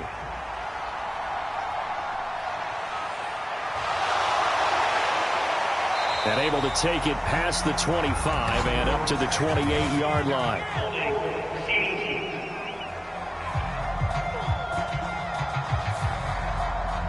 Stafford and the Rams come up 1st and 10 at their own 14-yard line. Out of the gun, he'll throw. He finds his man, complete. It's Walsh. And he's got it past the 30 before he's hit and dropped. That's a good way to start the drive, 17 yards and a 1st down. Well, there's no disputing. He's made some poor throws in this first half, but this was a good one. And you can bet this is an offense that isn't going to pull back. They believe in what he can do. So all you can do is look forward, and they pick up a 1st down. Line of scrimmage, the 31 now on 1st and 10. Now a play fake, and it's Stafford. And the Jets pressure too much as down he goes. Kayvon Thibodeau. He's the one to get him, and that is sack number 7 for him on the year. But they've been fighting and scratching and clawing for that first sack in the game, and it turns out to be a big one. Not just a short one right there behind the line. First one they get, 10-plus yards, and a guy who has the legs to escape most of these. So now 20 yards to go on 2nd down after the sack. Work to be done. Swift going to try up the middle. And he'll be taken down right around the 27. 3rd down and 13. Now Stafford. And this pass broken up. And the contact well timed there. And now 4th down. Well, based on what we've seen so far, I don't think you can even call this an off day anymore, partner, because this group we're watching, they are totally out of rhythm, trying to get their game plan up and running. That 0 on the scoreboard is glaring down at them with every incompletion. Here's Jack Fox now.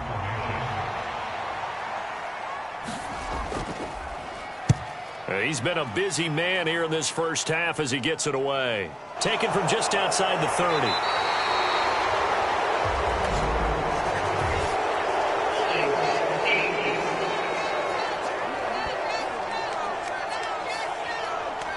So the special teams penalty cost some yardage there as they come out on 1st and 10.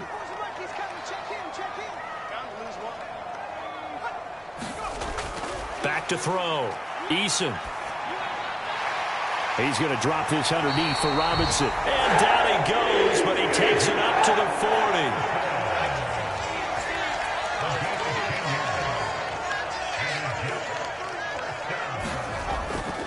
Hand off to Robinson out of the shotgun. And the result here, a pickup of 8. Leaves him with 2 to go on 2nd down. Good yardage there on first down. Exactly what you want. Get yourself set up to keep making first downs, keep the clock running. And if they're smart, you're starting to milk the clock. No hurry before you run your second down play. Second and a couple. Play action. It's Eason. And he will slide to a stop. He does have the first down.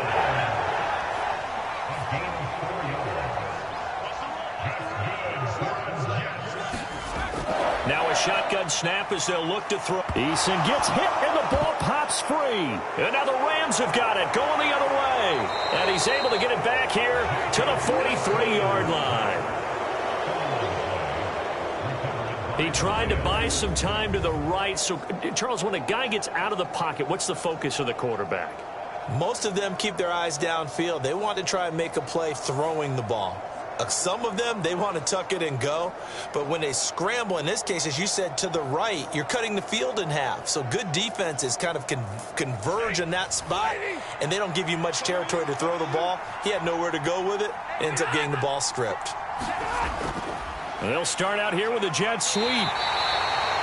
Tackle made there by Myles Garrett. From the 39-yard line, here comes second down at 6. And they'll send Kupp in motion right. He'll get it here on the jet sweep. And they will only muster a yard here to the 38. The line to gain is the 33 on third down. Throwing is Stafford. Work in the middle of the field, and he's got a man complete. And he is going to have a Rams first down as they're able to get the third down conversion. Well, let's be honest about the whole thing. When you're looking for a reliable set of hands on third down, the first thought is often not fullback. But that's who they turn to there, and he does a nice job of securing the football and picking up the first down.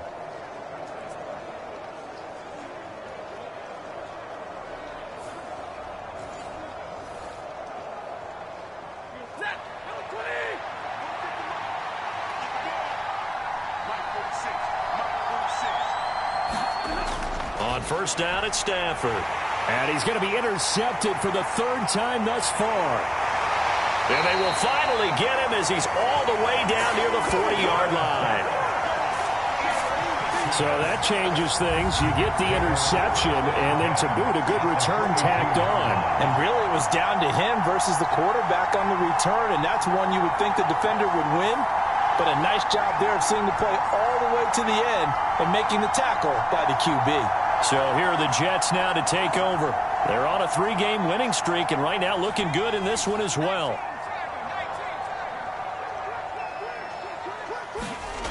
On first down, Jacob Eason looking for McLaurin, and he's got him. This will be stopped about 2 yards shy of the marker. 8-yard gain, 2nd and 2.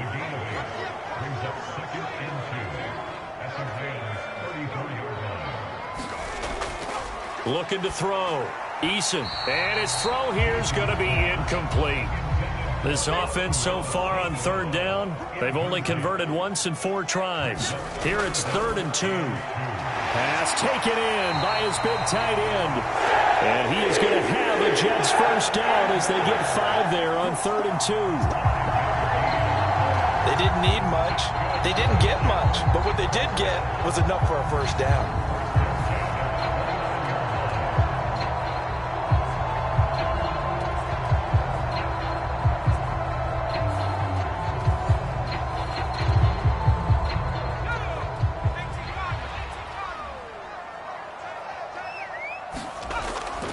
They go play action with Eason. Throwing quickly there, but it's incomplete. Now a 2nd and 10.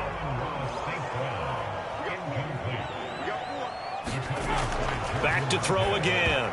This ball tipped, and it's going to be incomplete.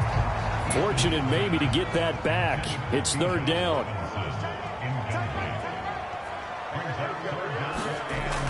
Out of the gun, they'll look to throw. That is caught. And inside the 20 before he's brought down. 12 yards there as they keep this drive rolling. It's another first down. And now at this point in the first half, you've got to realize as an offense, you're not going to get it all back in one fell swoop. This is going to be about sustained drives and making sure you finish with points. And that's a good throw there for a first down.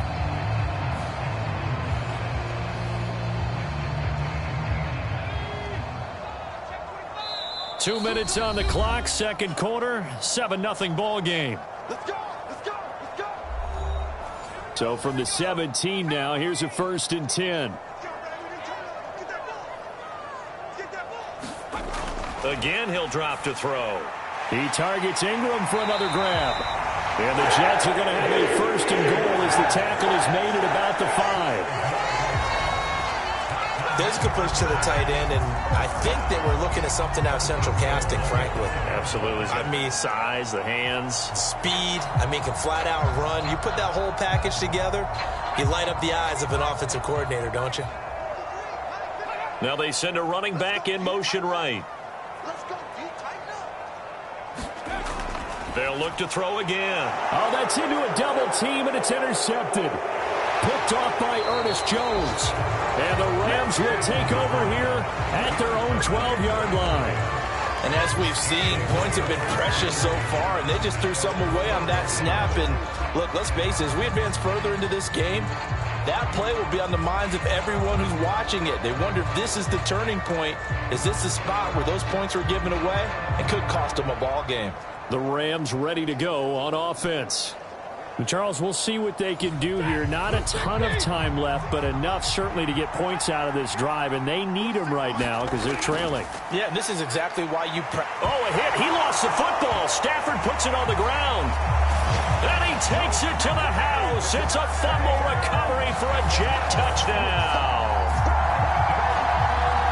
So the defense forces the fumble. They get the score, and a guy on defense becoming offensive there, Charles. And you know they love that. Any guy on defense loves to pick up the ball and have it in his hands and try and score himself. In this case, that's exactly what happened. He'll be singing in the shower post-game.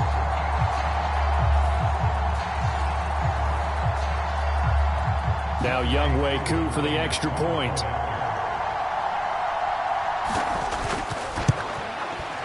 And it's good to make it 14-0. So not only the cough up, but then the pickup on the other side, the scoop, and the score the other way. The fumble return for a touchdown. And you can bet they're preaching 2 hands on the ball here as the kick's away following that fumble return.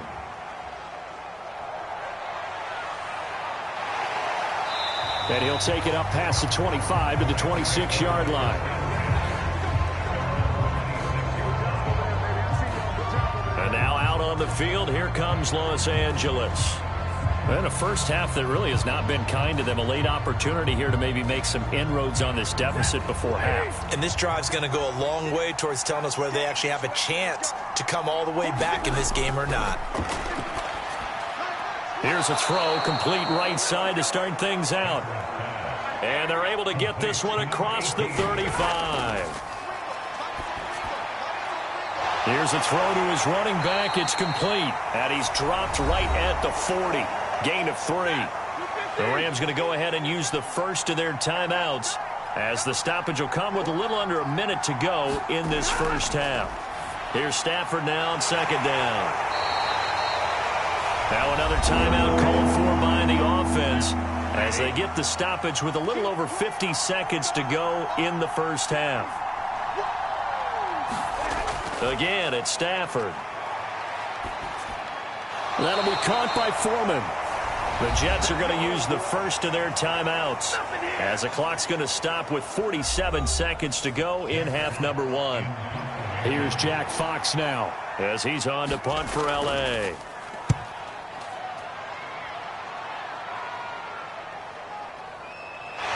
And he'll be out of bounds right around the 20. They'll score that a 36-yard punt. And the Jets will take over. The Jets going to take over now late in this first half. And with a 14-0 lead, they may just try to get this to the locker room.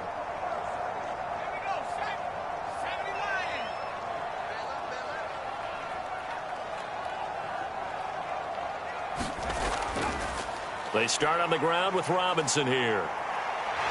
And an anxious moment or two there, but they do get him down. Now the Jets going to use the second of their 3 timeouts. So that means they're down to 1 remaining here as we head toward halftime. On first down, Eason, a short throw to Ingram. The result, only 4 yards there on the play, and that'll make it second down. The Jets going to go ahead and use their final timeout, as it'll come with 15 seconds to play in the first half. Second down and 6 now. Robinson up the middle. And he'll have a Jets first down as he's got this up to the 45-yard line.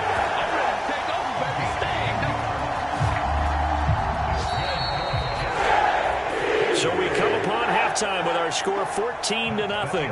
As we'll get you down the coast to Orlando for Jonathan Coachman at our EA Sports Halftime Report. Coach. All right, Brandon, thank you very much. More from you two in a minute, but first, let's take a spin around the NFL and see what's going on here in week number 10. We'll start up at Gillette Stadium in Foxborough. And as you see, they were winners back on Thursday night. Mac Jones, a strong performance there, over 300 yards passing with 3 touchdowns in the victory. From there, we head down to the Sunshine State to check on the Jaguars at home in Jacksonville. And you can see there it's the visiting Colts who have the lead in that one. Josh Downs, a touchdown reception.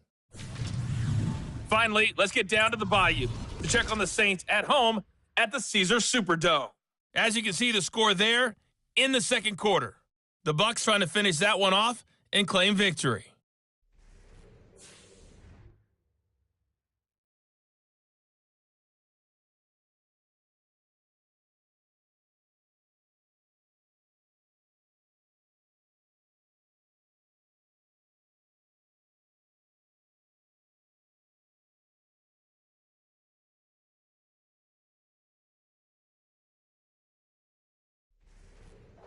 All right, Coach, thank you, and we welcome everyone back for quarter number 3. Forecast calling for more of the same. The rain set to continue as we are underway in the second half. From a couple yards deep, he'll bring it out of the end zone. And ultimately cannot get this out to the 25-yard line as he's dropped at the 23. Here's the Jets offense now getting set to start off this third quarter. And they've got the lead. CD, what do you think the message was at halftime? I don't think the message was too drastic, I think, at the half, or that they need to change things too much. I do think the offensive line could play a little bit better. And I think they'll try and help them out more. They'll probably keep a tight end in a few more times and maybe add a running back to the formation to pick up those pass rushers, because they probably allowed a few too many sacks for comfort in the first half. Give them 13 yards on the opening play of the drive and also give them a first down. I don't know what this says about me, but I love successful runs up the middle when the blocking is so well executed like that. And it doesn't matter whether it's zone blocking, whether it's a power scheme. When you have a blocker on a defender and then the running back can read it, find the proper hole, and just go, it's sometimes a thing of beauty. Back to Robinson now on first down. And he'll maneuver his way forward for about 4. 2nd and 6.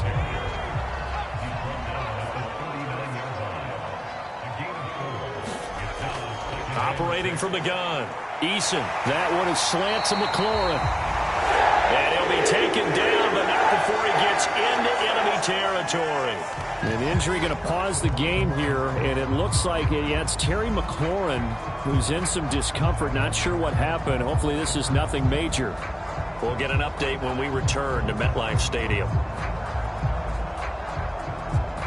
So from Rams territory now, it's 1st and 10 at the 48-yard line. Eason sets to throw it. And there is Amari Cooper, his first catch. And he's going to be out of bounds, but not before he takes it inside the 40. Line of scrimmage, the 37 on 1st and 10. Back to throw. Eason out to the right here to Wilson. And this will go as a gain of 7 as he gets it to the 30-yard line. 2nd down and 3.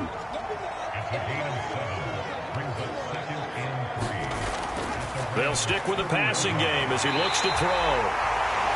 That good for 6 as they keep this drive right on rolling.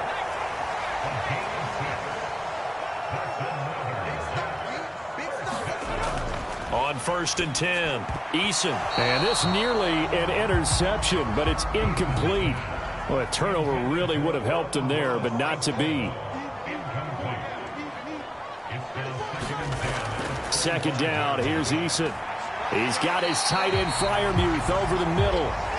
They get 6. That'll leave them with 3rd and 4. Not a big window to throw. Coverage wasn't too bad there. Yeah, they had him under wraps pretty well, but somehow able to muscle his way open and catch the ball.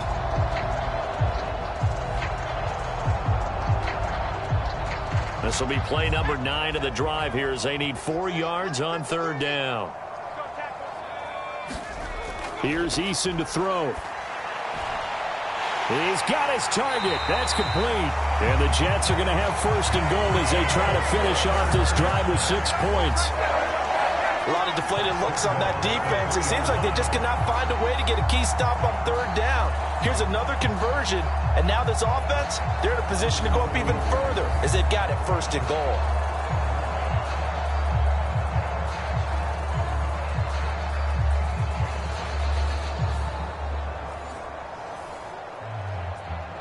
And they've got 3 tight ends here on 1st and goal to add some extra mass. Robinson going to be hit and met at the line of scrimmage. They get him down at the 3. They've been in the red zone 3 times in this game and have not scored a single point. Can they break through here on 2nd and goal? Robinson again. But he will go backwards as he's stopped for a loss. It'll go down as a 2-yard loss, and it brings up a 3rd down. This has not been a fun sequence for him at all. 1st and goal, no gain. 2nd and goal, he ends up losing yardage. He may be trying to talk him into getting the ball 3rd time, but I think it's going to be difficult for him to win that battle.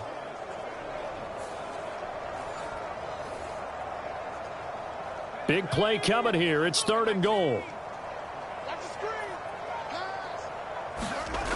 Eason going to throw it out of the shotgun. And he'll be brought down here at the 3-yard line. He opted to go with a scramble, gets 2 yards, and now it's 4th. Well, he was looking at a dime formation, 6 defensive backs on the field, so he's looking for anyone to throw the football to, but he didn't have anyone open, so he took off and ran for it, but he came up just short, and that brings up 4th down.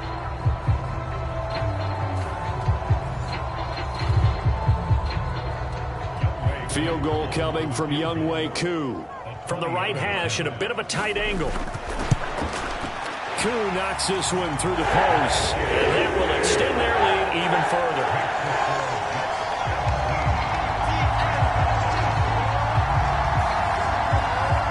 So just 3 points there, but that important in the grand scheme of things because it's now a 3-score lead. And to now, the other guys haven't shown that they can do anything offensively, so just take the points, keep adding that cushion, and let your defense win you the football game. And that decision to bring it out ends up not being a good one. Costs him about 5 yards as he's tackled at the 20. Now the attention turns back to the Rams offense as they get ready for their first possession of the second half. Stafford and the Rams come up 1st and 10 at their own 20-yard line. They'll try and start this drive in the air. And that's going to be incomplete. Too tough to hold on to that one. It's 2nd down. We saw this a lot in the first half, and it continues. These receivers just not able to get much separation. So that means they have to win the 50-50 balls. They've got to go up with the defender and find a way to start coming down with them. And this time, contact and another incomplete pass. Throwing the out route incomplete. It's Walsh. That's a gain of 13, 1st down Rams. And they'll send the slot in motion left. They'll fake it there on the jet sweep, and instead, here's Swift. And it appears we've got a member of the Rams shaken up on that last play. We'll get an update when we return to MetLife Stadium.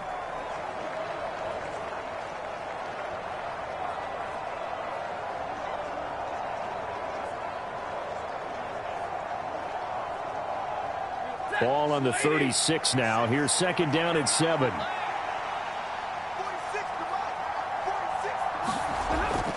They'll stay on the ground with Swift. And nothing doing. He's immediately taken down at the line of scrimmage.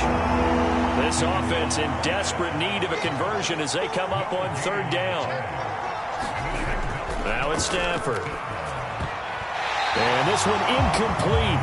And another throw that really could have been, maybe should have been intercepted. That would have been number 4. Instead, it's 4th down. Here comes the Rams punter now, as he'll punt it away for the 4th time today.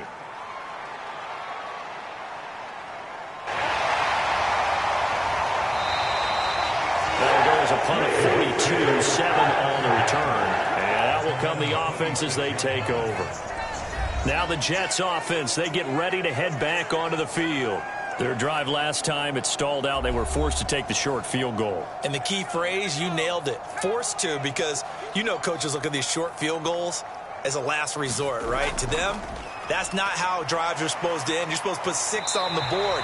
That's a consolation prize, like going to the county fair. You don't get the big stuffed animal on that one, do you? No, you don't go top shelf. That's bottom shelf material. What a way to start a drive. An excellent run, a tone setter, and now, if you want to take a shot on 2nd down and go play action and make it look like the same exact play and throw it over the top, you can do so because you've established the run in a big way. Eason on 2nd down. Now that'll be caught by St. Brown. 7 yards there and a 1st down.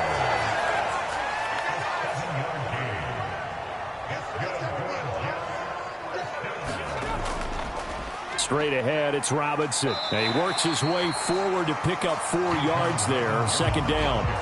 Inside 4 minutes to go, 3rd quarter. Looking to throw on 2nd down. Eason. And he's going to get this down to the 35-yard line. 22 yards there, a 1st down. A great job there, and that old cliche, taking what the defense gives you, comes right into play. Nothing too out of the ordinary about the throw.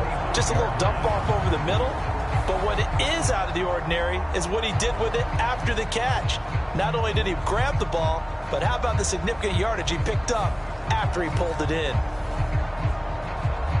So from Rams territory now, it's 1st and 10 at the 35-yard line. Looking to throw. Eason, nowhere to go here. He lost the football. But fortunately, he's able to recover his own fumble, or that could have been trouble. Fortunately for him, that ball stayed close so that he could recover it on his own. And you know the prayers that were going through his head as the ball escaped from him? How happy was he at the end of it when he found the football again, able to retain possession? The fumble on 1st down. Now here's 2nd down. Back to throw. Eason over the middle. He's got his tight end Ingram. And this is going to be another 1st down as the tackle's going to be made at the Rams 18. The Jet passing game in rhythm. They've got another 1st. But when you hit him on the move like that, he's able to get into open field with a full head of steam. Oh, boy, it's going to be tough to get him down. Yeah, there was a big window. They're lucky they did get him down. So from inside the 20, here's 1st and 10 at the 18. Eason. This will be caught just inside the 10. Touchdown, Jets. Amon-Ra St. Brown, his 1st touchdown on the year. And the Jets are able to extend their lead. And on that one, able to catch it, also able to have the wherewithal to take it in for the score. And how about the phases of a successful catch and a completion of a play? Look the ball in, secure the catch, and then, of course, the run after the catch that ends up in the end zone.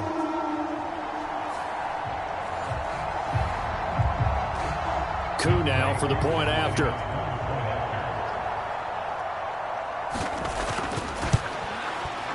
And the lead is now 24. So that lines up a 7-play drive all told. And it's finished off by a New York Jets touchdown. Out is the kickoff unit as they run up and send this one away. Taking it about the 1. And he'll take it a yard or so past the 20, call it the 21. L.A. set to take over again on offense. Well, this has been a tough one for them, Charles. They've struggled really on both sides of the football. And one thing that's really plagued them, the turnovers. They've had issues keeping the football in their possession. And every game that's ever been played, all coaches talk about taking care of the football and limiting turnovers. And in this one, after we saw that first turnover, we worried that things would snowball, and it certainly did, especially on the scoreboard. They'll send a receiver here in motion right. Now a fake on the jet sweep, and they'll instead run up the middle. Call that a loss of a yard, and things get a little more difficult here, 3rd and 5. You got to figure the further they fall behind, the more you think that they'll get away from the run. They're trying to stick with it, but the results, they just aren't there.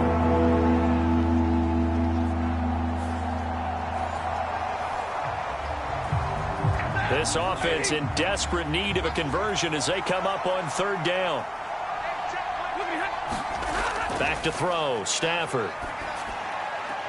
And his pass is intercepted for the 4th time today. Picked up by Jalen Ramsey.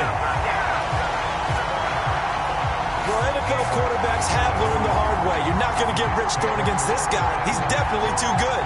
And this is now his 2nd interception of the ball game. And if I'm running the offense, I've got to tell my guys, you've got to go work on the other corner. Time to see Jacob Eason and company go back to work. And he had the touchdown on the last drive, also 4 for 4. Very, very effective. What does he need to do to translate that forward into this drive? Not think that what he saw in coverages last time is exactly what he's going to get again. He's got to play ahead and start thinking to himself, okay, we just did that. What are they going to take away now? What do we go to as a counter? And continue to encourage his offensive line to continue to give him time. They were really good on the last drive. Now 2nd and 5. Now Eason. A short throw to Ingram. So the completion good for just 3. And now that sets up 3rd and 2. Well, they're unable to convert that into much, but it's never a bad idea to try to get the ball into a tight end of his caliber's hands and see what kind of disruption he can cause. 3rd and 2.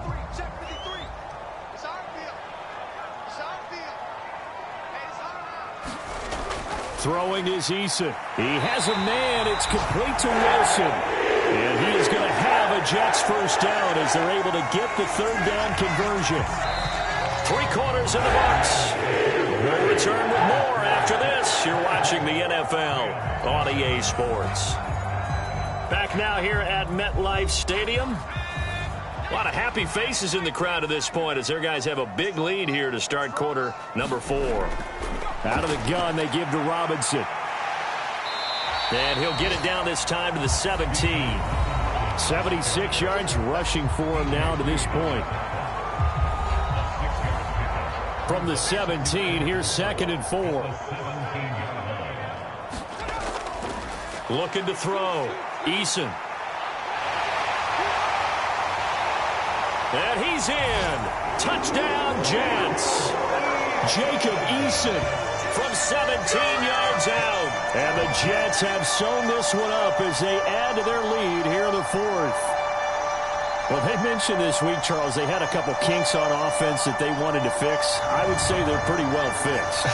There's no doubt about that. I mean, just about everything they've run has been successful in this one. And if I'm the defensive coordinator, I'm done with this, right? I have no answers for anything. In fact, I'd probably send a note to the clock operator. Let it run.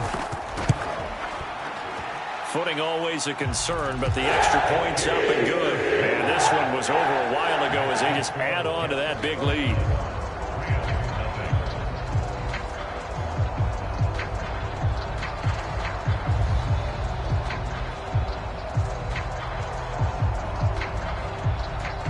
The kickoff team on the field now as they will send this one away.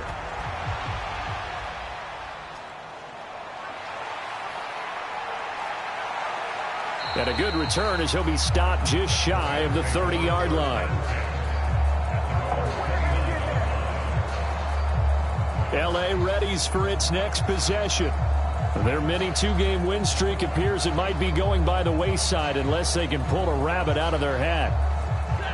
Stafford and the Rams come up 1st and 10. Just shy of the 30. They go back to the air here after the INT on the last drive. And the pressure gets to him and brings him down. Stafford is sacked. The defense rising to the challenge and setting him back on the sack. Well, it's obvious, but I can't help but say it here. It's never a good day when the opposing defense has more sacks than you have points. The win seems likely, but this defense is still playing for something here. They see that 0 on the scoreboard, and they don't want that to change. And he drops it incomplete, and their struggles continue here. The Rams on third down. They've converted a third of their opportunities, 3 for 9. This will be third and forever. And that's out to the flat for Swift. And he'll get it up here this time to the 21. That one good for only 6, and it leaves him with a fourth down.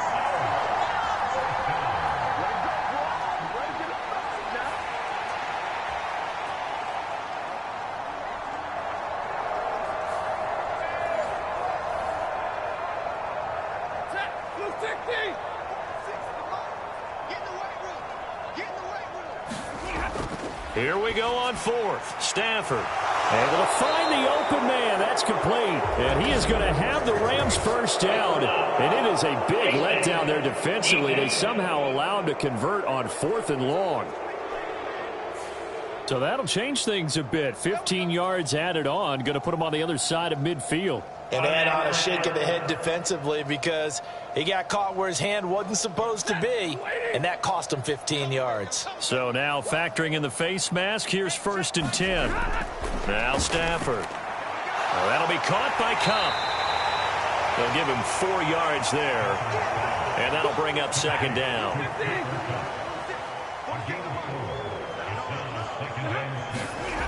To throw is Stafford. Quick hitter here, it's complete. And he's got this down almost to the 20 before he's dropped.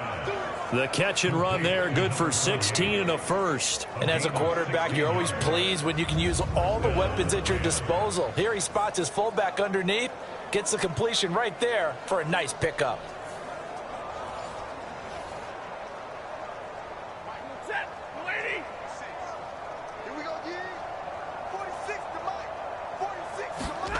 Now a first down throw. Stafford.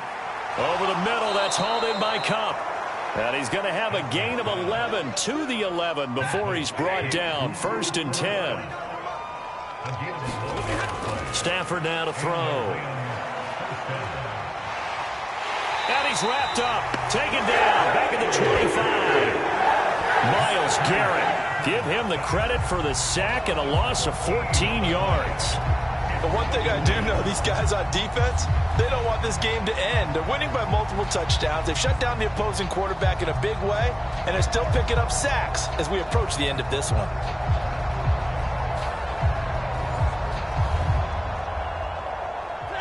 So after the sack, a scenario you certainly don't work on too often. 2nd and 24. Now Stafford.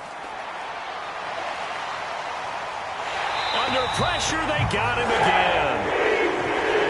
Quiddy Pay getting in there and burying him behind the line. You can almost see all the defenders rubbing their hands together with glee because we all know they relish the chance to bring down a quarterback of his caliber. Anyone who brings him down has plenty to talk about. Not just a sack, but a big win built off the efforts of this defense.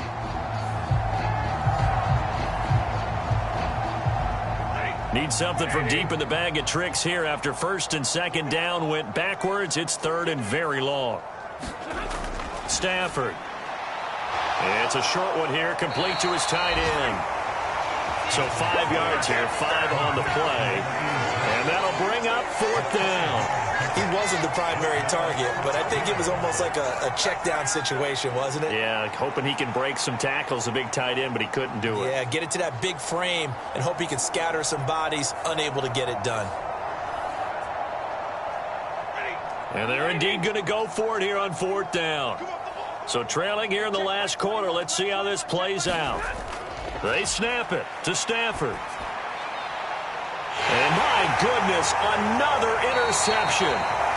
It's Devin White, the linebacker. And the Jets are going to get the ball back on the turnover as they hold on 4th down.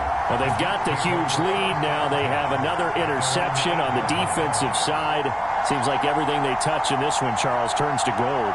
And they have to be awfully happy right there to get what appears to be one more for the road and help seal away one of their best efforts of the season. Another go-around now for the Jets offense. And after the interception, they are sitting in an even better spot with the ball and a comfortable fourth-quarter lead. They begin the drive with Robinson. And he's brought down, but not before they get it across the 20-yard line. Solid way to start the drive. 13 yards, picking up the first. The running game continues to be a big part of their success here early in the fourth quarter. And with those types of runs, that tells you they feel very confident in their running game. They feel very strong at this stage of the contest, and they want to keep doing exactly what we saw there, running the ball down their throat. They'll run again here with Robinson. And they'll get him down after a pickup of 8, 2nd and 2.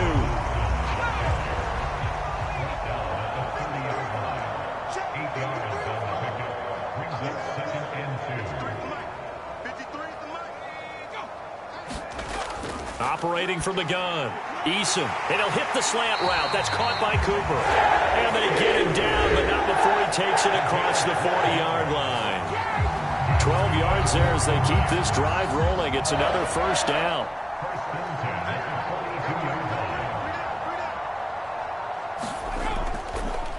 On the give, here's Robinson. And not much there at all. Maybe a yard up to the 43. They work now on 2nd and 9.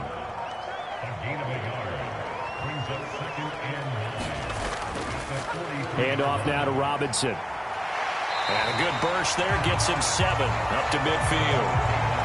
Yeah, another good run there. He's been such a big part of their success here this afternoon. And that last carry, it puts him over 100 yards now for the day.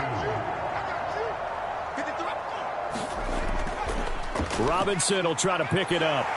And able to pick up the first across midfield to the 47. Just 4 yards on the pickup, but that's good enough to extend the drive.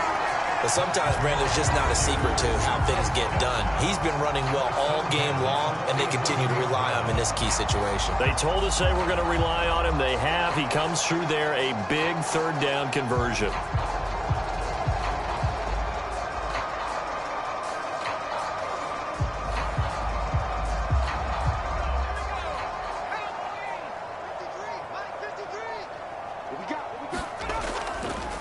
A-Chain on 1st and 10.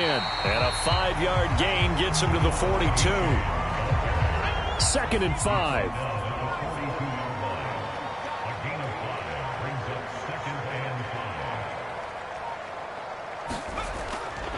On the run, it's Robinson. The 20. And they are going to score again. Yet another touchdown as they just add to their totals.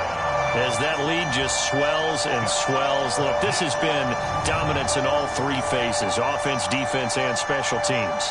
So don't we have to give a lot of credit, not just to what we've seen today, but the preparation in advance, coaching staff, commitment by the players to the game plan, and being ready to go in this one? You're exactly right. Clean sweep. And, boy, they're going to celebrate this one after it's over. And on the other side, this is the game film you just flush and never go back and review. Extra point by Koo, up and good. And this one was over a while ago as they just add on to that big lead. Set now to kick this one away, and off it goes. And here comes a return from just beyond the goal line. And he'll be brought down shy of the 20, so the decision to bring it out of the end zone, not a good one. The offense for Los Angeles returns to the field. It's been a tough go for them. It's still without any points here in the fourth quarter. And a big deficit, Charles. But they moved the football on some drives. They just haven't had any points. Yeah, and I know in their minds they're thinking the game plan has actually been working. We just haven't scored points. Well, isn't that the bottom line, partner? To put points on the board. So if you're moving it and you're not scoring, is it really working? Right now, they've got nothing left to lose. They might as well go for broke. So the completion results there in 9 yards. And they'll have a 2nd and 1 forthcoming. From the gun, here's Stafford. He'll drop this one off to Swift. 9 yards to pick up there, and it's a first down. Here's Stafford. He'll get this one to Kupp, complete. And to the 42-yard line here and brought down there. They'll wind up getting 7 on the play, and that will bring up second down. To the air again, Stafford. And this throw incomplete. And the defender all over him that time, and it's going to lead to third down. Here's Stafford. And now here is another interception. Picked up by Jalen Ramsey. And the return stops at the 39-yard line.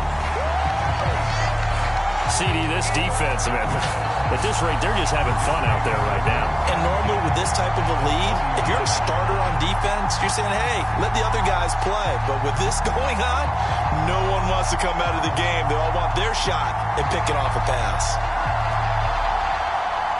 1st and 10, and kind of tipping their hand at running the ball. 3 tight ends are out there.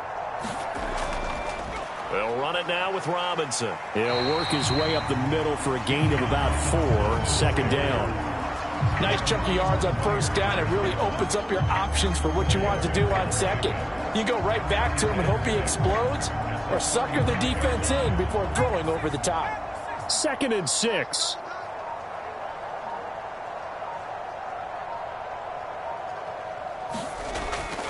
Again, it's Robinson.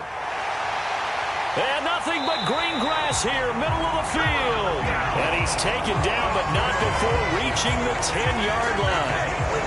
25 yards to pick up there, and also a first down.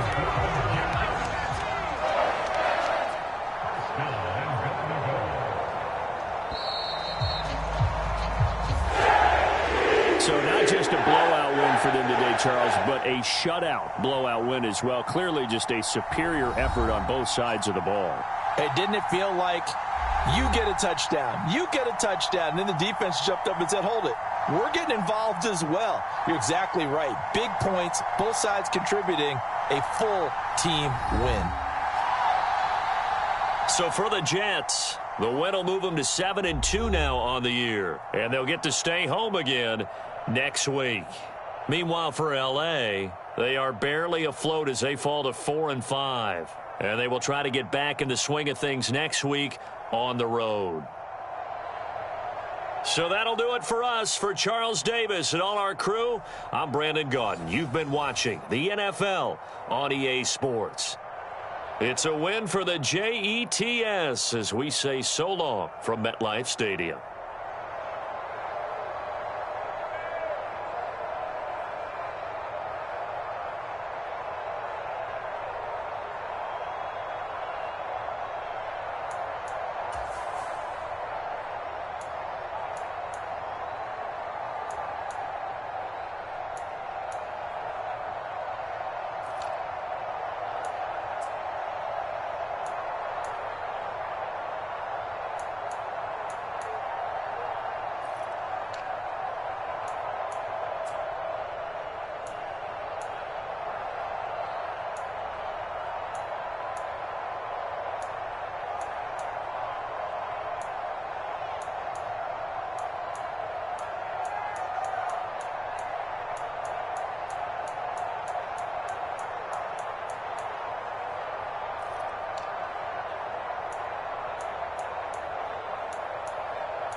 today. From GEHA Field at Arrowhead Stadium in Kansas City,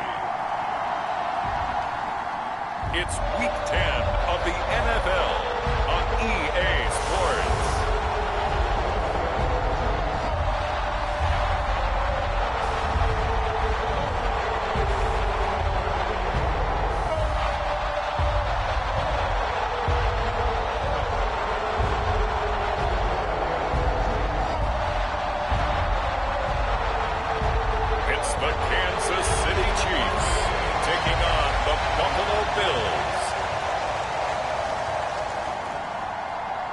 From one of the loudest venues in the National Football League, you get a look there at GEHA Field at Arrowhead Stadium here in Kansas City. Today we hit double digits, Week 10, and we've got a good one in store, as it'll be the Buffalo Bills taking on the Kansas City Chiefs.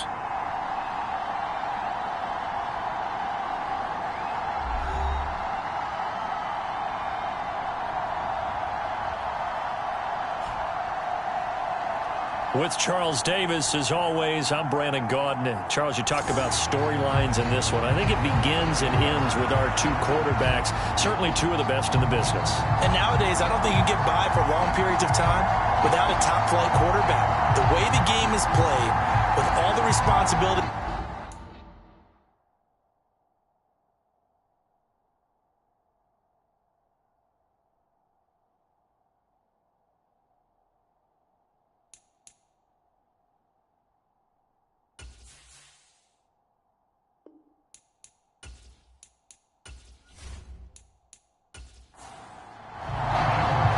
The shadow's starting to get a bit longer. Week 10 of the NFL season is here, and we're underway on EA Sports. And he'll go down as this drive will start at the 25-yard line. Here's the Chiefs offense for their first possession, and it's Patrick Mahomes at quarterback. And if you go by the numbers, he's had a Pro Bowl-type season, and maybe that's even selling him a little bit short. He's the NFL leader in touchdown passes to this point in the year, and with the end of the season not too far away, he's got his guys playing at a very high level. And they'll come out with a three tight end look on the first play of the drive. They'll start this drive out on the ground. And the result here, a pickup of 8. Leaves them with 2 to go on second down.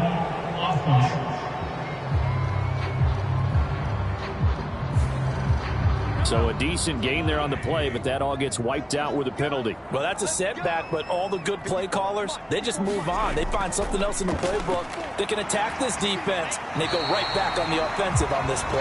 And boy, showing how tough he can be to bring down, just fighting his way forward to pick up 7 yards.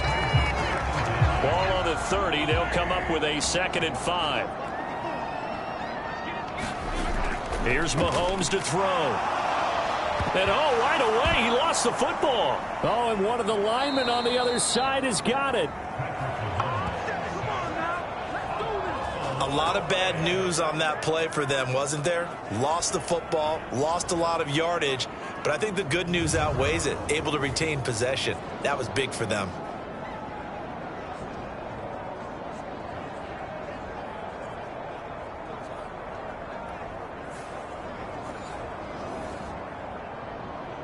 So possession still theirs, but now they face a 3rd down. Shotgun snap to Mahomes.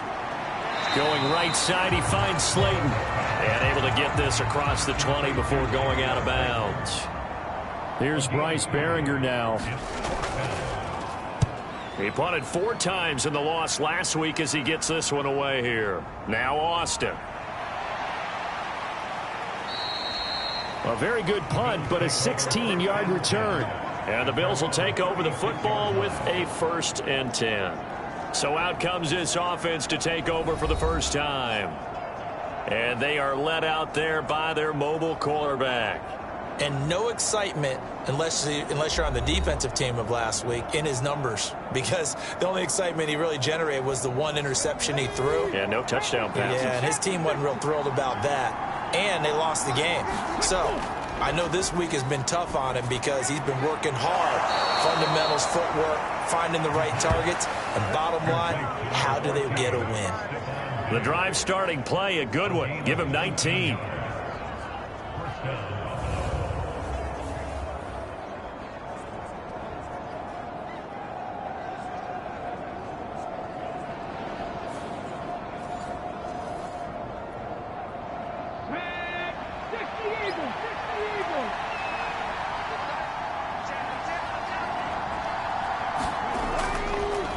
Now a first carry for the brother of Dalvin. It's James Cook. There are the numbers for Cook from a week ago. 14 carries, 60 yards. It's a pretty mediocre week for him on the ground. Certainly a boon to his offense if he can get a little more output on his touches this week. He should get some more early carries as his team tries to get him into a rhythm. Here now, 2nd and 4. He'll look to throw. And the Chiefs are going to get him. Call it a loss of 5, a big sack to bring up 3rd down. Well, you could almost see his eyes light up defensively. I mean, as a linebacker, that's about as quick as you can get to a quarterback. So what did your 3rd grade teacher teach you about straight lines, right? As soon as you have those, you take full advantage of them.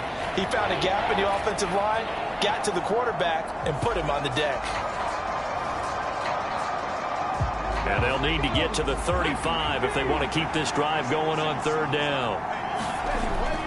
They'll set up a throw. And he fumbled it. It's on the ground. And I think the Chiefs have it. They do.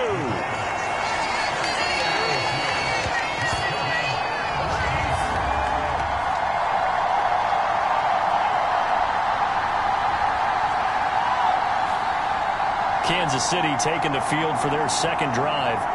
And they dipped a game below 500 following the loss last week. And you get the sense that maybe this team's at a little bit of a crossroads here. Yeah, I think that's a really good way to put it because what's that old malaprop? If you come to a fork in the road, take it. Because this crew, they're losing ground fast. They've got to start winning some ball games. And the good teams, they're starting to separate themselves, and these guys are being left behind.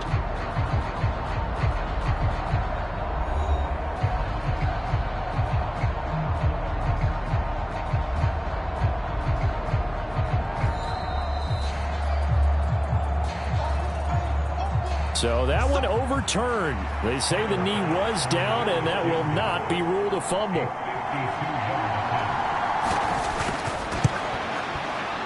The kick by Bass is good. And the Bills will take a 3-0 lead.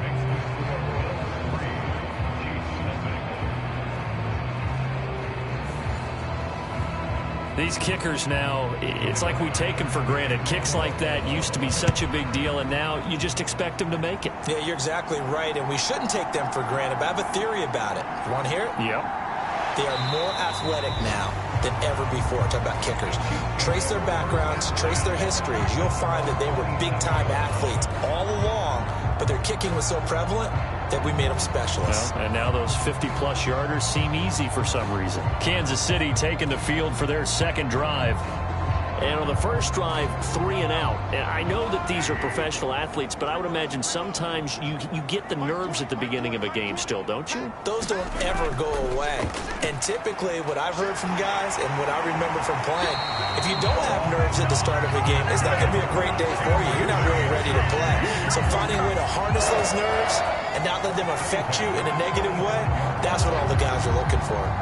How many times do we say in this game that speed kills, and it does it in so many different ways? In this case, you got a back who's quick and shifty, can make moves, make people miss, but also gets to and through a hole before it can close down. That's some of the benefits of that speed, not just outrunning people in the secondary, and that led to a really nice gain. Running game working. They'll stick with it on 1st down. And they're going to stop him right at the line of scrimmage. Just no cutback lane to be found whatsoever. 2nd and 10. Now they try the right side here. And once again, not much running room, if any at all. Calling no gain on the run there, and now they'll be looking at a 3rd down. I would think as a play call, you want to look for some quick hitters to your tight end. Any type of a route to replace where that linebacker was. Because when you saw the speed with which he reacted and stuffed that play, maybe use that speed against him in the future. Throwing is Mahomes on third. That's complete. It's Travis Kelce. And he's got a first down as a tackle made at the Bills' 44-yard line. Give him 10 yards on that one, and that earns him a fresh set of downs. They really love to get him into one-on-one opportunities, and this is one way. Work him out of the slot and create a mismatch. Who's going to cover him? Corner, safety, linebacker? He's got a way to beat all of those positions. So 1st and 10 now in Buffalo territory at the 44-yard line. Now here's Mahomes. And he takes a shot on the release as this will be incomplete. 2nd and 10.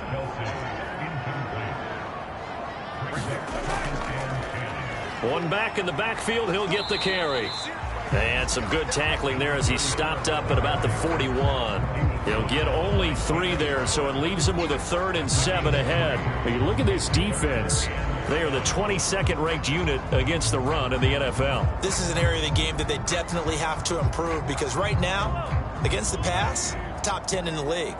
But against the run, that's where the struggles have come in. You've got to find a way to make sure they stop runners before they get started. And past the 35, he'll be dropped a yard or 2 shy of the 30.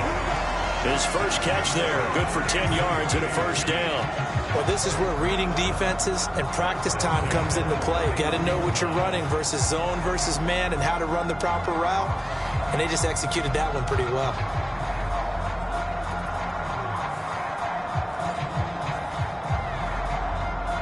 Line of scrimmage, the 31 now on 1st and 10. Mahomes now to throw. Pitch and catch here to Travis Kelce. The numbers for Travis Kelce last week. 8 catches, 108 for the yardage and the score, too. And I get the feeling that he loves this matchup. I mean, the unit he's going against is in the bottom half of the league against the pass. He had to have circled this one on the schedule and said to himself, this should be a big game. On 2nd down, they'll run it here. And he tried to bounce it outside, but they'll stop him behind the line. It'll be a loss of a yard, and that's going to lead to a 3rd and 4 coming up. When coaches stress their defense being physical, they don't just mean the big guys. How about the guys on the outside, the cornerbacks? It's not just their job to patrol the airspace. They can get involved in the run game as well.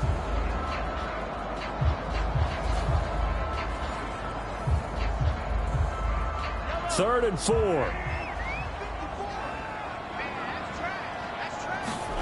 Mahomes going to throw. Work in the middle of the field, and he's got a man complete. And he will have a Chiefs first down as they convert on 3rd and 3 with a nice gain of 7 yards.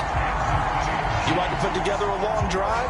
You've got to be able to convert on 3rd down, and they've done exactly that on this one. Sure enough, came up with another conversion right there.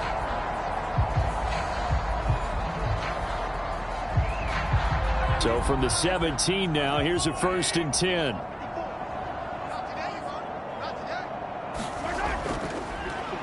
Now a handoff up the middle. Boyd, and he is met in his tracks behind the line of scrimmage. 2 yards the loss, 2nd and 12. And that's exactly what offenses try to avoid by using motion and throwing different formations up. They hate when he can draw a bead on the play, get a running start, and make a big play behind the line of scrimmage as he did just there. A rare misstep on that last play because the drive has been strong, but now it's 2nd and 12. Now Mahomes. Catch made by Slayton. And he'll go out of bounds in the red zone just inside the 20. And just 3 yards on the catch there. He couldn't get away. And that's going to set up a tough 3rd and 9.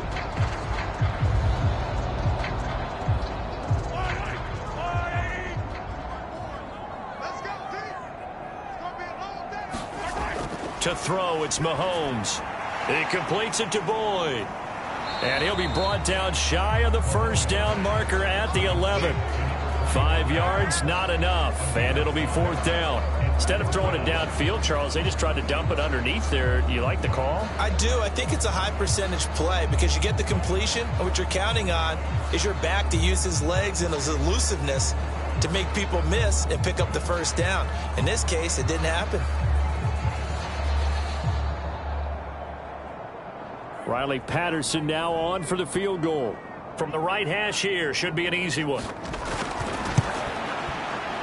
Patterson's kick is good.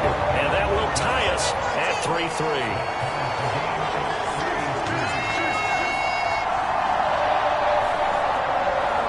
So they put together a good little drive there, but ultimately stalling out in the red zone. Yeah, I know a lot of people look at it as a little bit of a negative. They didn't get 6 points out of it, right? Didn't get the touchdown.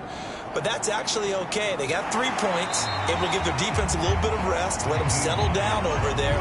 So all in all, to me, that's a good drive.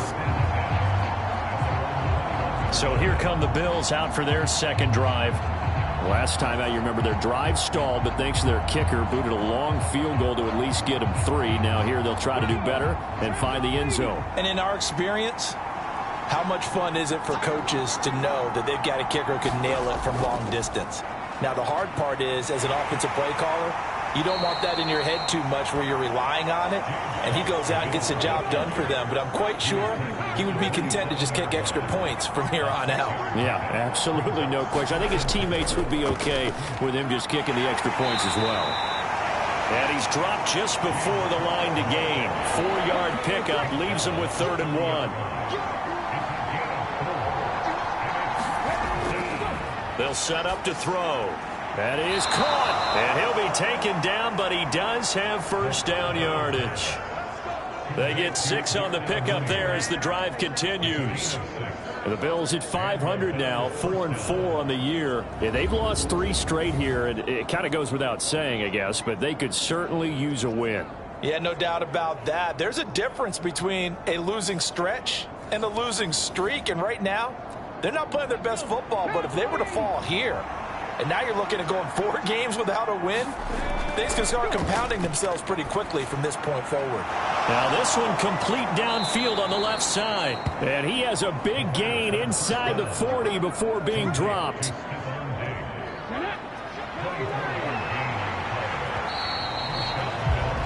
(3-3), a tight one after 1 on EA Sports.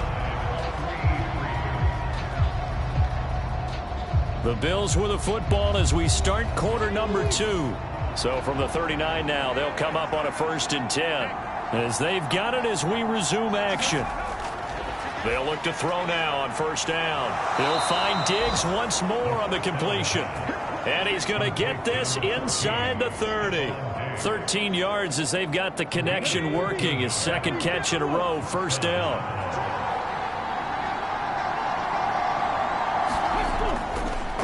The play action fake. They'll look to throw. Give him a couple on the scramble. It's 2nd down.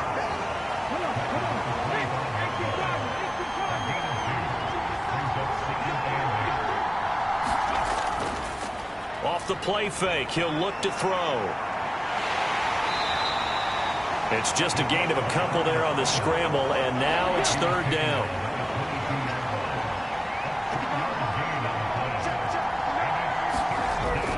They'll look to throw here. And he will slide to a stop. He does have the 1st down. And they get 10 yards there and convert on 3rd. Certainly not a positive sign if you're the D coordinator and you see your guys give up that space so early in the game. 3rd down, that's when the clamps are supposed to come out. But his ability to create things with his legs makes things difficult.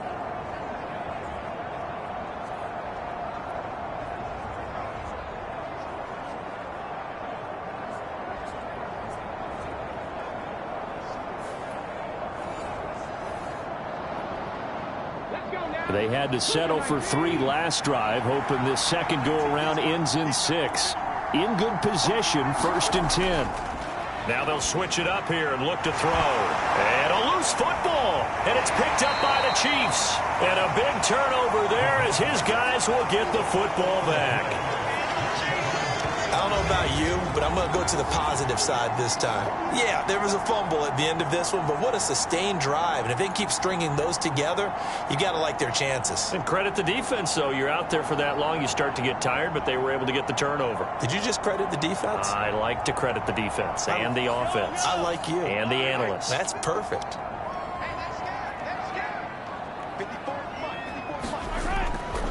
They'll start on the ground here on 1st down. And he'll be taken down for a loss back at the 3. They'll lose a yard there, and it's 2nd and 11. Running the ball can be a struggle in this part of the field. In fact, it's a perfect spot for defenders to pin their ears back and try and work upfield, and they capture him for a loss.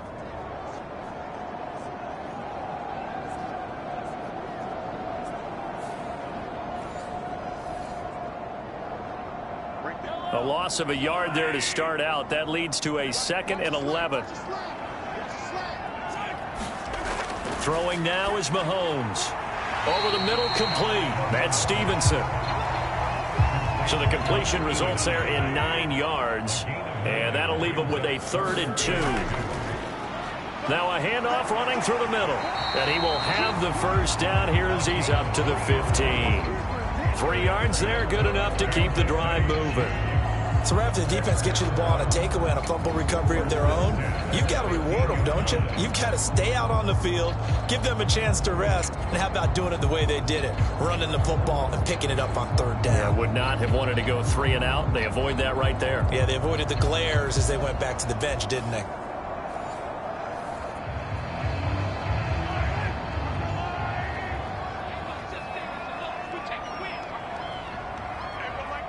In motion, Slayton. They'll fake it on the jet sweep, and instead a handoff up the middle. And he is going to be stopped cold behind the line of scrimmage.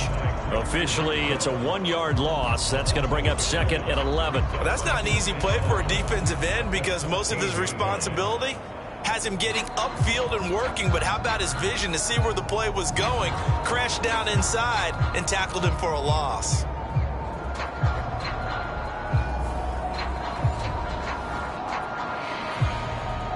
So after the loss of a yard, they'll look to push forward here on 2nd down and 11.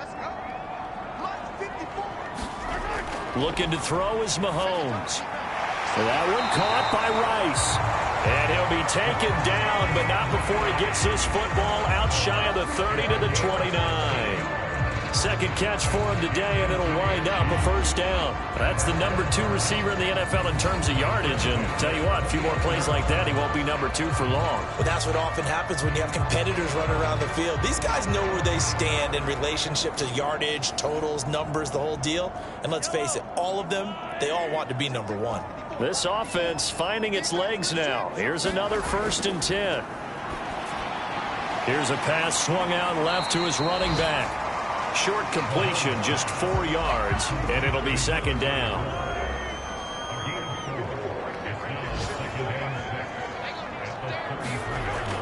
They're going to look to throw. Short throw hauled in by Kelsey. So give him 2 yards there on the completion, and now it's 3rd and 3. That was an okay hook up there with his tight end, but unfortunately, they didn't get the kind of yards they had hoped for. That's going to bring up 3rd down.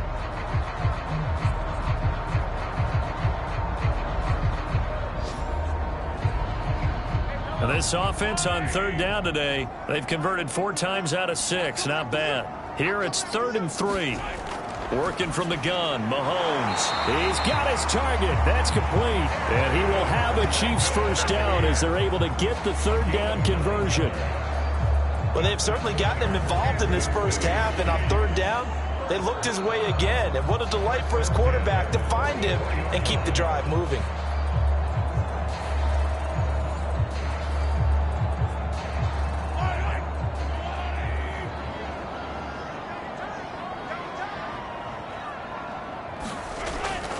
They go play fake. Mahomes. He finds his man. Complete. That's Simon. Give him a gain of 5 on the completion. And it's 2nd down. That's a staple of this offense. Drag route to the tight end. Yeah, he's unable to use his size to break off much more yardage after the catch, but still an effective gain nonetheless. From just shy of midfield, here's 2nd and 5. Again, he'll drop to throw. This one is Slayton over the middle. And he's dropped just before the line to gain. 4-yard pickup leaves him with 3rd and 1. From the gun, it's Mahomes. Able to find the open man. That's complete. And he will have a Chiefs 1st down as they're able to convert by plenty there on 3rd and 1. Now that was pretty. They executed that curl route versus zone coverage, and that changes things a little bit because against man, it's often a tight curl, tight, sharply run route. Against zone, you're just looking for that open spot, that dead area, so you may curl it a little bit wider just to get to that place. And usually a tight window. He fired a bullet in there for the completion. On first down, it's Boyd. And a very determined run there as he'll take this all the way down to the 27. Good effort. An 11-yard pickup, and it's enough for a Chiefs first down. Now, that was an excellent run. And when you see that happen, that's when you're seeing guys doing their job and then some people doing a little bit more. Offensive linemen and tight ends, they're expected to block. But the wide receivers, all they want to do is catch passes. So when they block on a big-time running play and create extra space, you've kind of hit the jackpot there.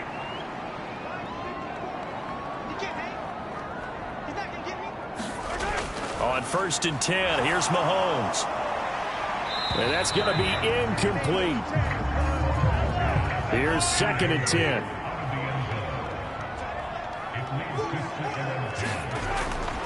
They'll look to throw.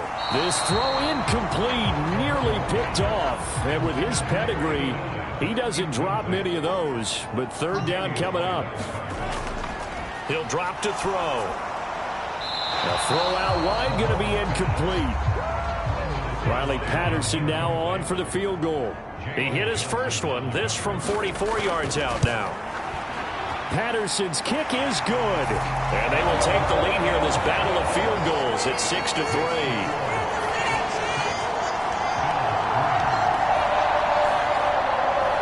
Well, some complimentary football there. One side, your defense forces the fumble, and then they drive it down the field. Now, obviously, Charles, they wanted the touchdown, but at least they were able to drive it down and get 3 out of that. Yeah, now we'll have to see how the other sideline responds because they had plenty of time during that field goal to think about that fumble and how they were going to react. What are they going to do when they get the ball back and try and make things a little bit better for their team? Here's the Buffalo offense now as they get set to take over here. Still in the first half, but this offense has struggled. Haven't really been able to get anything going, not only in the points category, but in the yards category. We'll see if they can do better here on this drive. Here's a throw to his running back. It's complete. And he's going to get a solid gain of 9 before being brought down. Second and right at a yard. Well, they'll use him a lot out of the backfield. He had 5 catches a week ago, and he makes another catch here for good yardage. Maybe a good spot to take a shot. Here's second and a yard from the 34. Left side, Cook. And he's able to take this one up to the 35-yard line.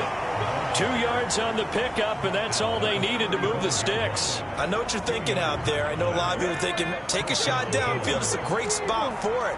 I'd say maybe later in the game, definitely in the second half. But right now, I think they were just trying to get some momentum built. Get a first down, pick it up, and keep moving. And he slips up past the 45 before being tackled. 11 yards and a Buffalo first down. 2 minutes remaining in this first half of football.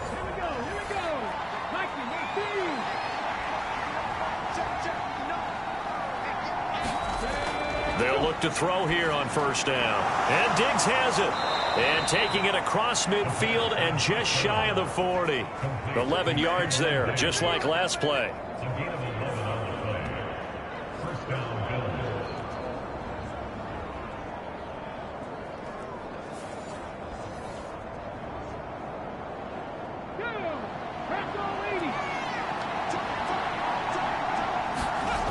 Now on first down, he'll drop to throw it. Another target for Stephon Diggs, and he brings it in. And he gets it inside the 35 and just shy of the 30. They'll stick with the passing game as he looks to throw. He's got it complete to Diggs, right side. So just 3 yards on the completion there. And it'll be second down. Now the Bills are going to use the first of their timeouts as the clock will stop with 55 seconds to go until halftime. Back to throw again. And that's incomplete. And that right there, his first incompletion of the game, pretty remarkable. So let's start talking about all-time records, because with that incompletion, maybe over a 2-game sequence, or maybe starts a new streak now, because Ryan Tannehill, over 2 games, hit 25 straight. Now, the incompletion, we're taking this record out of play, but Mark Brunell, when he's with Washington, 22 straight completions to start a game. This guy's on fire. They'll look to throw again. And this will be incomplete. Physical play on the football there, and it's second down. Now a shotgun snap as they'll look to throw. And Cook has it, left side. They do get a couple, but they'll be left staring at a 3rd and 8 coming up.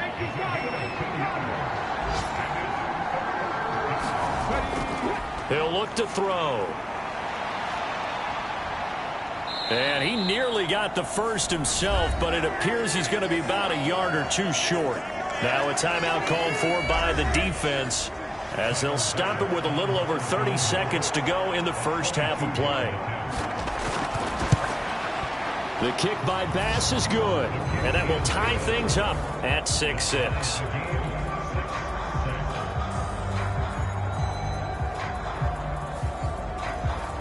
So a long drive gets them down inside the 5, but ultimately they settle for just the field goal. And I have to think that if maybe they were a yard closer, that would have made their decision tougher, and I think they likely would have gone for it. But in this situation, they just decided to take the 3, and I think it was a smart move. Well, the Chiefs going to go back on offense one final time in this first half. And with time quickly fading here in the second quarter, not sure how aggressively, offensively they want to play this. I think we'll find out just how much they trust their guys in this situation if they decide to take a shot. And he's upended after a gain of 2 out to the 27.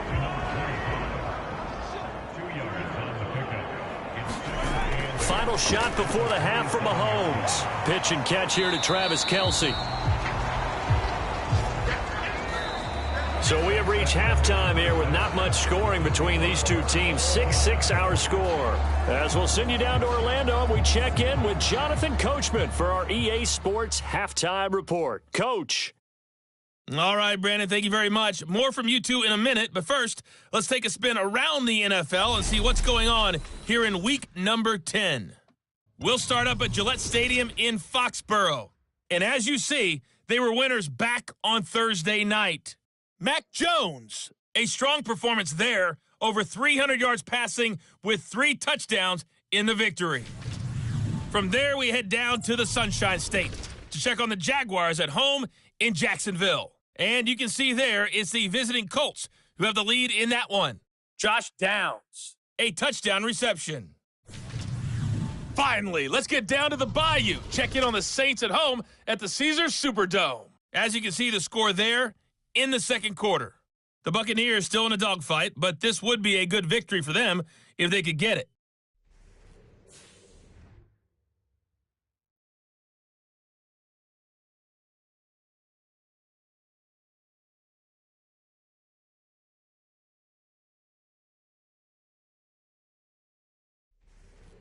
Okay, Coach, adjustments likely going to play a big role in this third quarter in what's been a tight contest so far.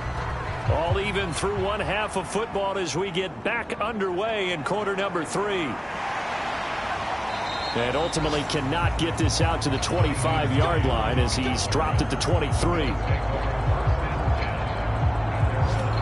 The Bills offense set to take over to begin quarter number 3. It's a tie football game here. What do you think, Charles, the message was at halftime? Well, I think that they probably just looked at things and said, we're fortunate that this is a tie game. No need to panic. No need to change a whole lot. We didn't play anything close to our best in the first half, so we don't have to go out and win one for the Gipper. Let's just go out and play our best football and win one for us.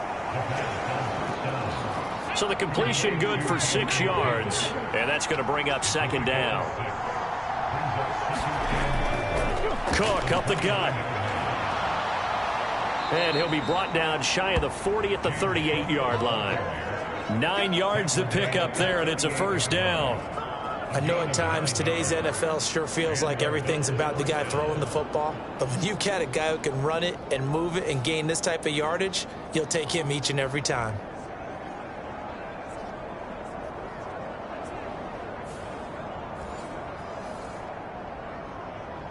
So here's a 1st and 10 at the 38.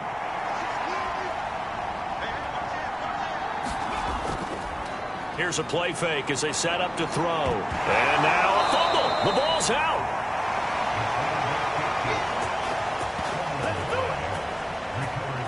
We talk a lot about setting the tone to start the game. Well, you want to start the tone right in the third quarter as well, and nearly lost a football there in their first drive. And sometimes we overdo it when we talk about halftime adjustments and what teams are going to do. Most of the time it's just a matter of executing the game plan you brought in. But I'll guarantee you, they didn't draw that play up on the whiteboard at halftime. They're fortunate to retain possession. Here now, 2nd and 9 from the 39-yard line. They'll drop to throw. Little pitch and catch to the tight end, Knox. And he'll be stopped right at midfield.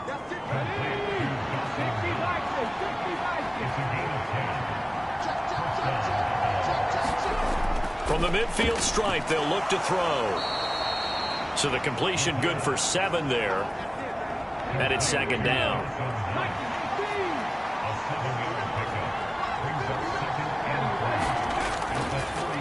He'll keep it himself. And he is met at the line of scrimmage, and he goes down right there.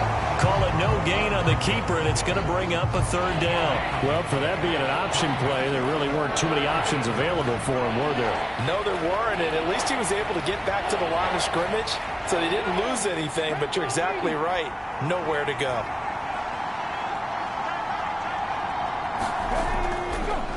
They'll run the option on 3rd and short yardage. Well, they hit him in the backfield, and he will not escape. And that is not going to get it done. They were ahead of schedule after the gain of 7 on 1st down, but the defense does not budge on 2nd and 3rd. Well, we saw a lot of negative plays that resulted in plenty of lost yardage in the first half, and that trend is continuing here.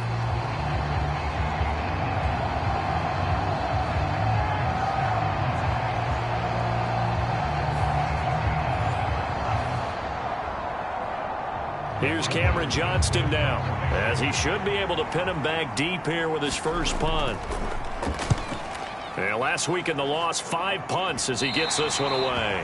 And this will be out of bounds, and they spot it at the 15-yard line. Not too bad. So here's the Chiefs offense ready for their first reps in half number 2. This game, it has obviously been all about the defense on both sides of the football. Which offense is going to break through here? We'll see if they can do it on this drive. They'll start this drive out on the ground. And he'll use his blockers to get this up over the 20 to the 21. From the 21, here's 2nd and 3. On play action, it's Mahomes. That's complete to Slayton. And up to the 35 before they're able to knock him down. Ball up to the 35 now as they come up on 1st and 10. Here's Mahomes to throw. He finds his man complete. That's Stevenson. And they bring him to the ground just shy of midfield. 15 more there, and they're on a roll. It's another 1st down.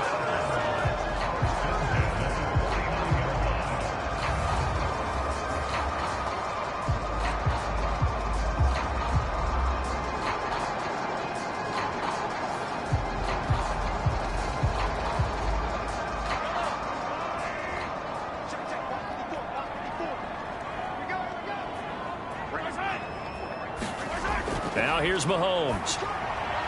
Short throw hauled in by Kelsey. It'll go down as a gain of 6. And it'll be 2nd down.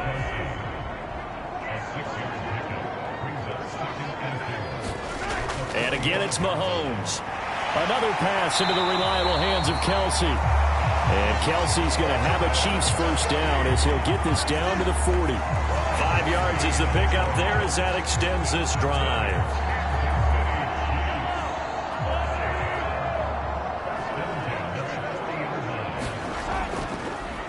On 1st down, they'll go to the ground attack. He'll get it to the 40. Sweet little move in there, but couldn't get much yardage out of it. 2nd and 9.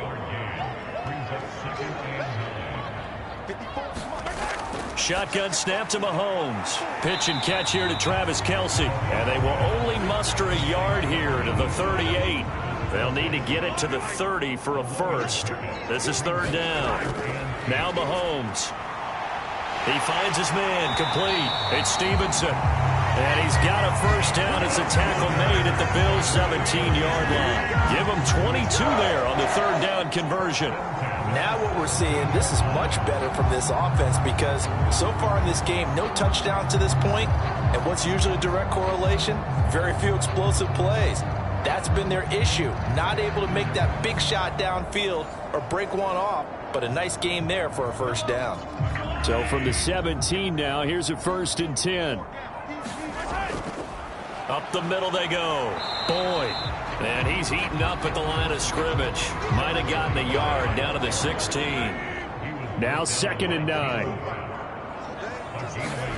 Mahomes going to throw. He gets this one to Boyd. And it looks like he'll be just a yard shy of the 5 here as he's out at the 6. A kicker fest so far, all points via field goals. They're hoping to change that right here. Mahomes now to throw. This is caught. Nice job defensively to hold him to 4, and now it's 2nd and goal. But there wasn't much there with that hitch route. They didn't gain what they expected. But sometimes when you call a hitch, you really don't have an alternate to go to. You don't have a second route to throw it to. So sometimes you have to rifle in there and hope for the best. So the ball position now at the 3. Here's 2nd and goal.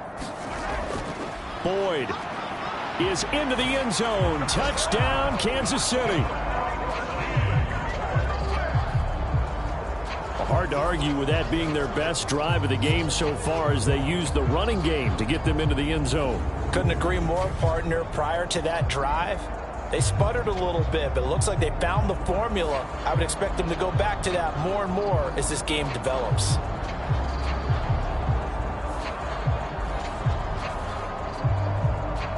Riley Patterson now for the extra point.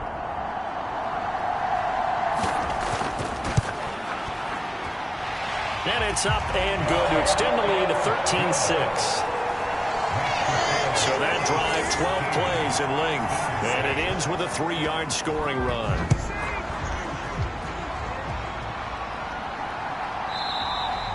And no thought of a return here for Hines. And now out come the Bills. A touchdown would tie it. They trail 13-6 as they come up with a 1st and 10.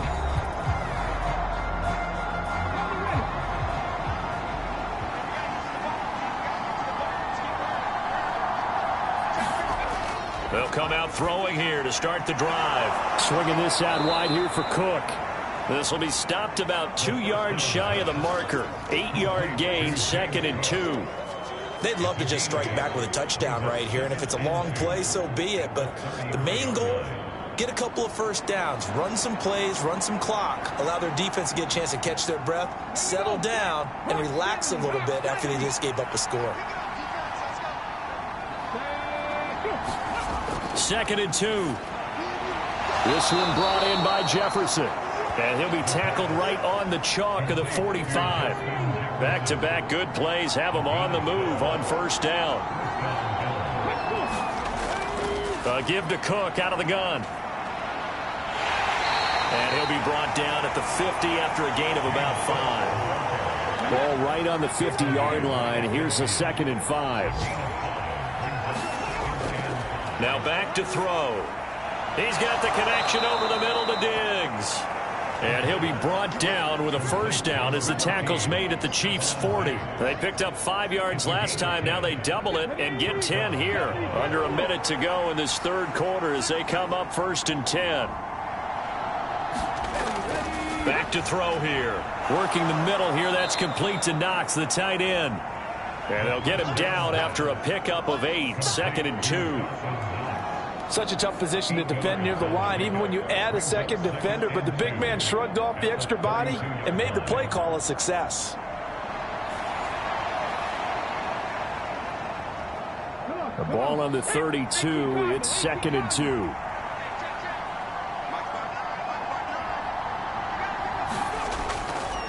look to throw. And this is Cook with a grab. And he'll be a little shy of the 25 here at the 26-yard line. And they're not going to get to the line to run another play. So we will switch ends as the third quarter has come to a close. This is the National Football League on EA Sports.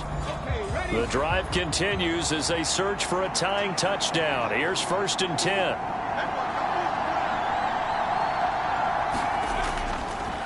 Up the middle, it's Cook. And the result here, a pickup of 8. Leaves him with 2 to go on 2nd down.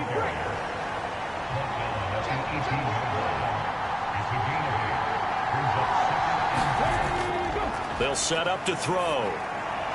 It's complete to Diggs. And they've got it inside the 10 at the 8. A looming decision to make on the conversion, down 7. But first things first, they need to score as they come up on 1st and goal. And that is incomplete. He couldn't hold on through the contact. Brings up 2nd down. They've been in the red zone 3 times, and it's yielded just 3 points. Can they find the end zone here on 2nd and goal? Now, here's a look for the end zone, but that one's going to wind up incomplete. This defense has not surrendered a touchdown yet. You better believe they're determined not to here on 3rd and goal. Oh, he had him. He was open, but he couldn't get it to him. It's incomplete.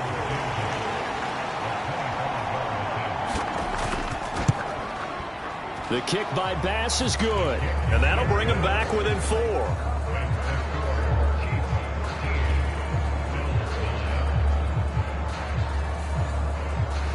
So an interesting call there to take the 3. I mean, I guess they're thinking that their hands were tied, but, you know, 4th quarter, that field goal might not help them that much in the end. Yeah, eventually they're going to need the touchdown. The thinking must have been they didn't feel confident about picking it up there, hoping maybe on defense they can get better field position, get a turnover, get a better play, and then they'll have a chance to attack the end zone.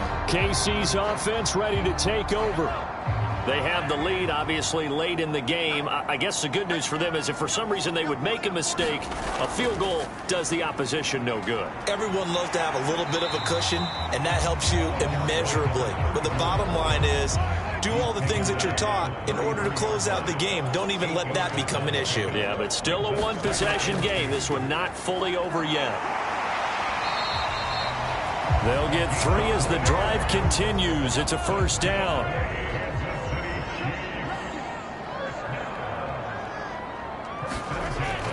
They go play action. Now Mahomes. He completes it to Boyd.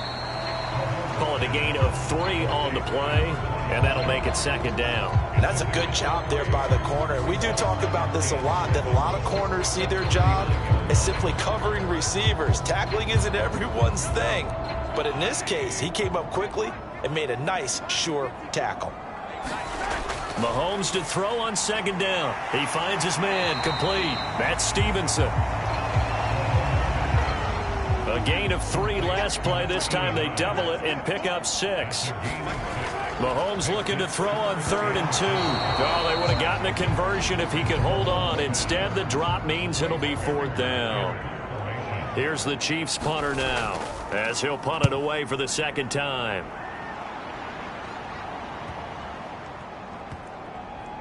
And great special teams work here. This is knocking on the door of the 5. They'll spot it at the 6-yard line. And for an offense that is struggling, this is not where you want to start from. Great punt. Fantastic punt. And for all those who wonder, what do punters do during the course of practice each and every day? The best ones do what we just saw there. Work on positioning the football and helping their team. They'll try and start this drive in the air. Little pitch and catch to the tight end, Knox. They'll wind up getting just a yard out of it, and that'll bring up 2nd down. It's vitally important to wrap him up immediately, because if you let that big guy get a head of steam up, boy, then you've got real trouble trying to get him down. But they're able to hold him to a short gain on first down. And he's taken down, but not before he gets this across the 25-yard line. That good for 19 and a first down. We'll definitely see some open running lanes, and he's taking advantage of it right now, but that shouldn't be a surprise. Defense has the lead. They're playing for the pass first.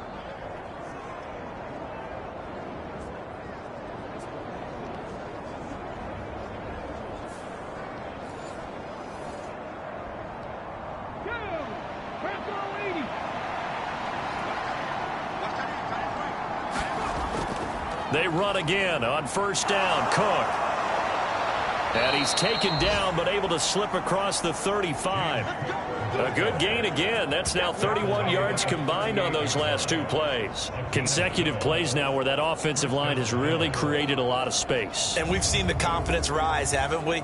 It borders on arrogance now, and that's that good arrogance, believing you can run the football whenever you get good and ready.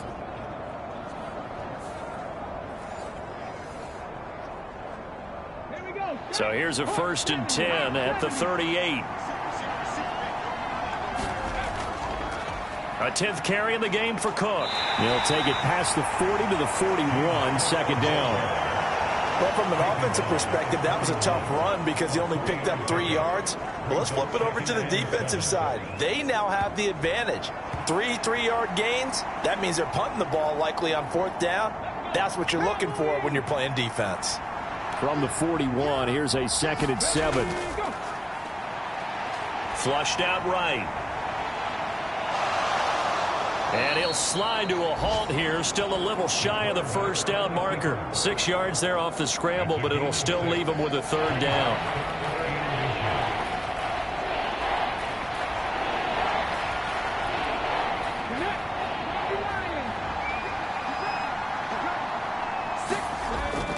They'll run it. And now the ball's out. Fumble near midfield. And it's picked up by the Chiefs. And to the 43. So down inside the 45 to the 43-yard line. That's where they'll take over.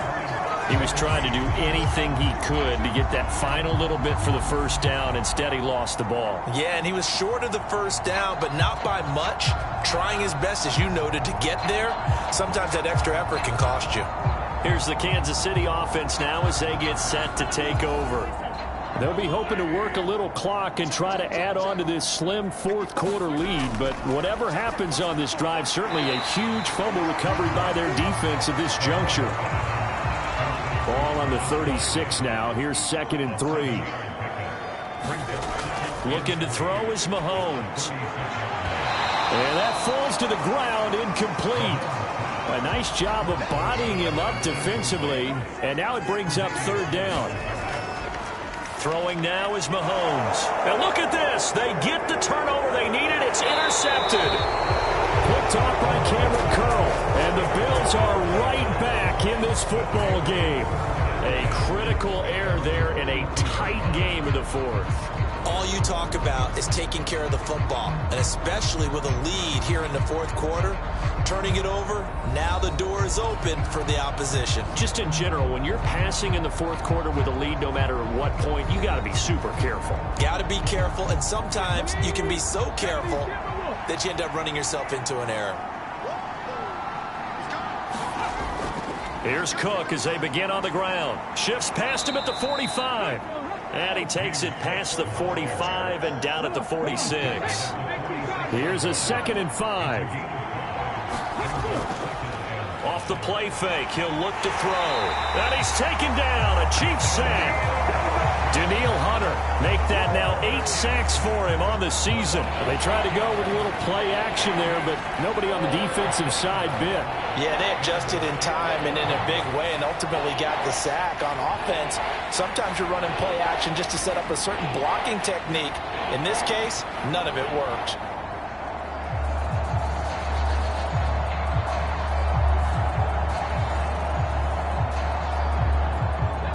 The Bills on 3rd down. 3 for 7 so far in this game. This is 3rd and 11. They'll set up a throw.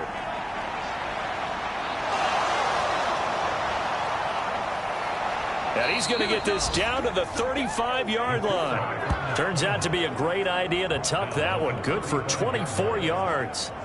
Well, there you go. Save your best scramble of the day for a big-time situation in the fourth quarter, picking up the first. You don't want to use it up early, right? You want to make sure you save it for that exact moment, that key time. And that's what he did, although you and I both know it wasn't planned that way. But what a nice job using his eyes, scanning the field, and realizing when it was time to exit the pocket and go.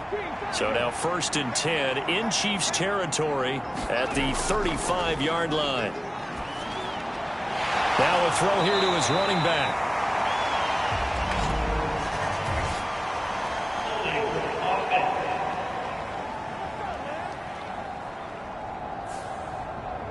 They're backed up here with a 1st and 20 now after the holding penalty. From the shotgun, he'll look to throw. Complete to Mooney on the slant. It's a big play, yet amazingly, because of how far they had to go, they're still looking at a 2nd down here.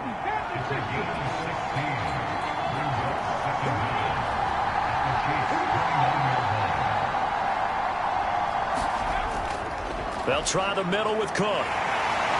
And he's able to get it down to the 25-yard line. 4 yards the pickup, 1st down. Now, we all know that an offensive coordinator and a quarterback, they're aligned at the hip. But when you've got a runner who can get you that kind of yardage, that guy's invaluable. They'll look to throw now on 1st down. And he's going to lose a yard or two, taken down behind the line. Daniil Hunter picks up his 2nd sack of the afternoon.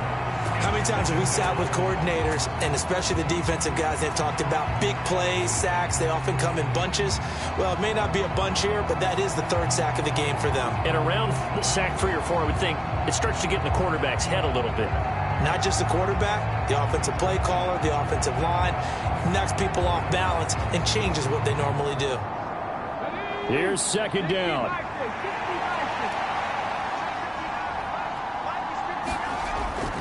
They'll look to throw here. Flush to his right. Oh, no, he lost the football.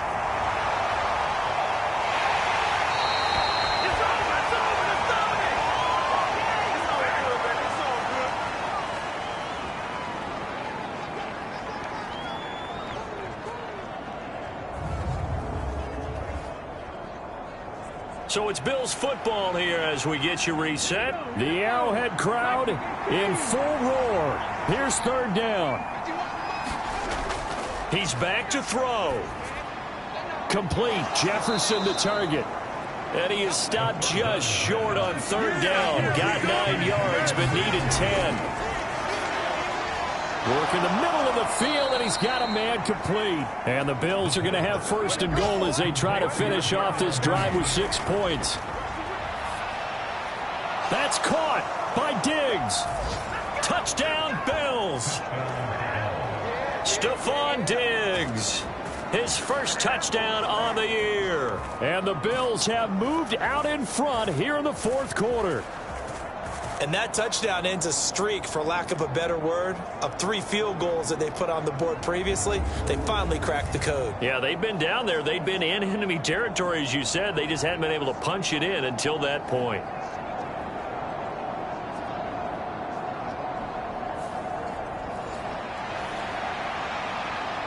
Now an important extra point here to stretch this lead to a field goal. He's got it, and this is indeed up to a 3-point lead. So that one a pretty time-consuming 10-play drive. And it's finished off by the touchdown by Stephon Diggs.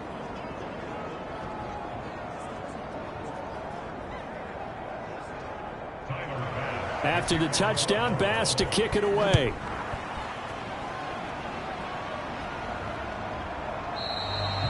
And from back there, a wise move. He'll just sit on this one, and it'll come out to the 25. Here comes Mahomes and the Chiefs. Down 16-13. A little over 80 ticks to go. They need, at minimum, 3 points out of this as they come up 1st and 10. Mahomes. And that's going to be incomplete. Too tough to hold on to that one. It's 2nd down.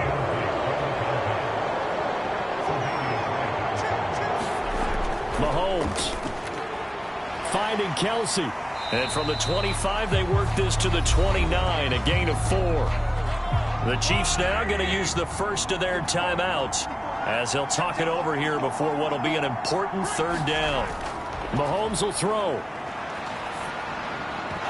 And that's going to be incomplete. The contact there enough to jar that ball free, and it brings up fourth down. Partner, they've got one chance left to keep this one going, and I think for you and me, let's think along with their offensive coordinator now. Has to think back, cycle through every play of this contest, and remember what's worked and what hasn't. Because right here, he needs the best play of the game in order to keep this one alive. Where will the pressure come from? 4th and 6 now.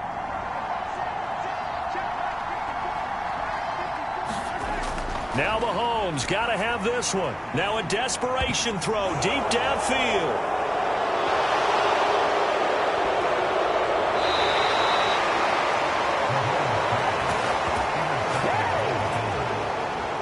When you talk about making winning plays, that is a winning play at this stage of the game. To come up with that interception, huge. I like how you identified that, because most people think winning plays are the offense trying to get it done. In this case, nursing a lead, they found a way to make a play on that side of the ball and maybe finish things off. So good field position for the Bills as they come up 1st and 10 right at the 50-yard line. A give. This is Cook. And he will have a Bills first down, and that should be that. Now a second timeout called for by the defense as they get the stoppage with a little over 50 seconds left to go in the game. And they take a knee. The Chiefs quickly now going to use the last of their timeouts. That'll be their third and final stoppage here as we step aside.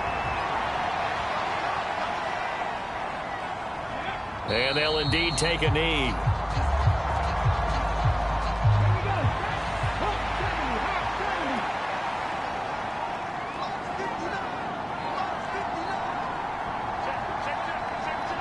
The Bills on their way to victory now as they take the knee.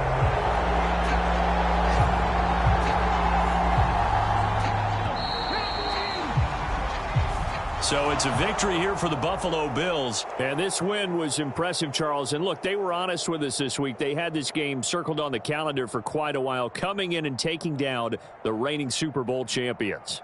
And you and I both know from experience that having the title reigning Super Bowl champs is a blessing, but a curse when the next season begins, right? Because everyone circles that game on their schedule. They can't wait to come in and play, and they often do things you don't even expect because they figure, what do we have to lose? We're playing the Super Bowl champs. So for the Bills, the win gets them back over 500 at 5-4 on the year. And they'll get another road test next week as they head to New England to take on the Patriots. Meanwhile, for Kansas City, it was a game they really needed as they drop back to 4-6. And they'll try and turn things around next week as they have a date at MetLife Stadium with the New York Jets. I'm Brandon Gaudin. Certainly have to thank Charles Davis, my broadcast partner, and our entire crew. We'll catch you next time right here. It's the NFL on EA Sports.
Today, from Hard Rock Stadium in Miami, Florida, it's Week 10 of the NFL on EA Sports.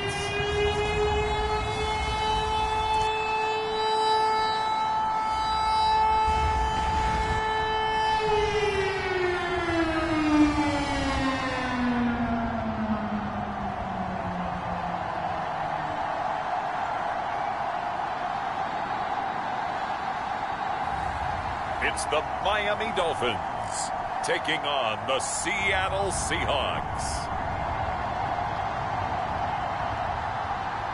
We are about 15 or so miles northwest of world-famous Miami Beach as we are set for football at Hard Rock Stadium in Miami Gardens. Today we hit double digits, Week 10, and we've got a good one in store as it'll be the Seattle Seahawks taking on the Miami Dolphins.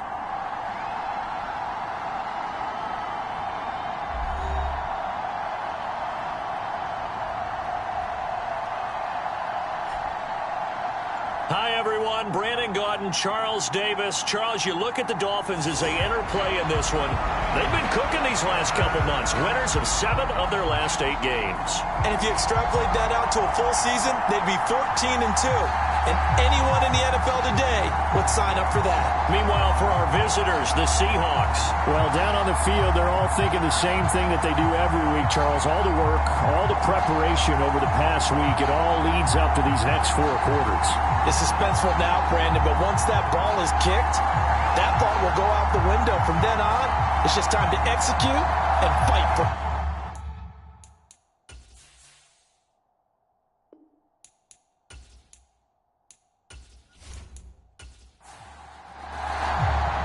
The shadow's starting to get a bit longer. Week 10 of the NFL season is here, and we're underway on EA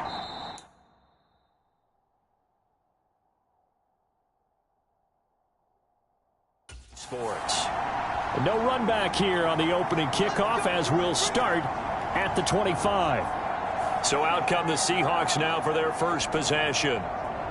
And they'll be led out by a guy who has a couple years under his belt in the NFL, their third-year quarterback. And the numbers were not pretty. I mean, they don't look right. When you throw 2 interceptions, no touchdown passes, there's no way to really make that work. But I thought there were a lot of positives in watching his game tape. I think he's close to putting out a good performance. Let's see if he can flip those numbers around in this game. And, of course, rally his team to a win. And he gets this one just shy of the 40. They'll mark him down at the 39. The numbers for Hill a week ago. 8 catches, 78 yards. And he's number 6 in the league in receiving yards, and he plays for his team first. But he also, in the back of his mind, he's thinking, if I can get into the top 5, that might affect his bonus in his contract. And just no chance of turning the corner. He can only get back to the line of scrimmage. 2nd and 10 coming up. You talk about this Miami defense. They were terrific last week against Buffalo in that victory. And the big difference in the game, their ability to force turnovers. Multiple, in fact. Being able to take the ball away, give it back to their offense, the big difference in the game. It was impressive. Now the question, can they duplicate it? Back to throw now on 2nd and 10. He'll get that to Charbonnet. And he'll get up near the 45. They'll spot it at the 44. This now a 3rd and 4. Back to throw. Richards. And this pass broken up. Excellent coverage there on 3rd down, as that was not an easy one to hold on to. They punted 3 times in the loss last week as he sends this one away.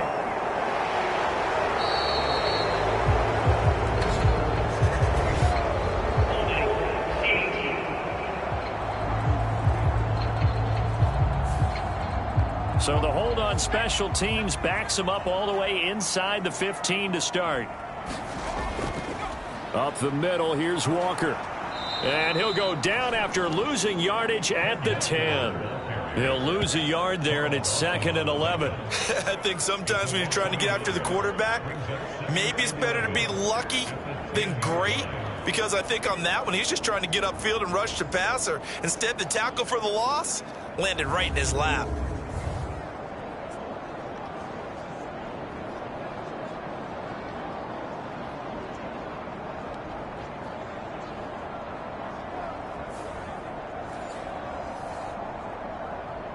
after the loss to start out. Here's 2nd and 11.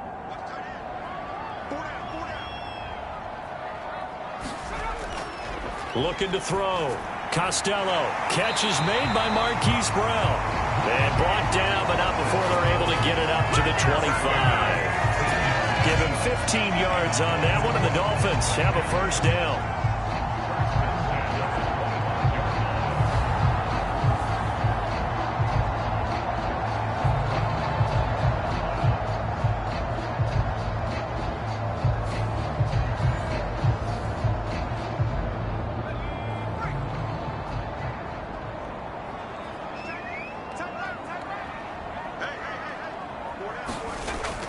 Out of the gun, Walker with it. And he's going to be dropped following a pickup of 7 past the 30 to the 32. The numbers on the ground for Walker a week ago. 2 trips to the end zone and well past 100 yards. And going back and watching the film, we saw every kind of run from him, didn't we? We saw some power, we saw finesse, we saw speed, and what I love the most, he finished each and every run. And they'll give him another shot here on the ground. And he'll fight forward maybe to the line of scrimmage, but that's all. Call it no gain that time as it's going to leave him with a 3rd and about 3 to go. You talk about this Seahawk defense. They come into this one in the bottom half of the NFL against the run, number 19 overall. And being able to set the tone early in this game, because when you get down to it, it's that sign that we saw in their football facility when we visited with them. The one that said no explosives, no big plays, no trunk plays. That's what they've got to take care of. 2nd catch for him today, and it'll wind up a first down. And that's one of those where it feels like backyard football in a sense. You say, forget about the route. Just run to the open spot in the middle of the field, and I'll find you. Good throw, good concentration on the catch, and they pick up the first down. So 2 first downs, and that moves the ball to the 42 now, 1st and 10. From the gun, it's Walker. Oh, look at the juke. And he'll be pretty well stopped in his tracks. Give him a yard up to the 42. From the 42-yard line, here's a 2nd down and 9. Back to throw. Costello. This one complete to Jalen Waddle. And he'll be taken down, but not before he works it past the 50. So from Seahawk territory now, it's 1st and 10 at the 48-yard line. The throw over the middle, taken in. And able to break 1 tackle, but then quickly brought down. But a nice little gain. A good position to be in here, 2nd and inches. Now to the ground, here's Walker. And a nice move will yield nothing as he's stopped behind the line. That's a big loss of 3, and it brings up 3rd down. That's a nice job there, foiling what all offenses try to do, which is control the defensive end in the running game. They want to get to the outside, and if he keeps himself free, stays on his feet, he can make a play just as he did there.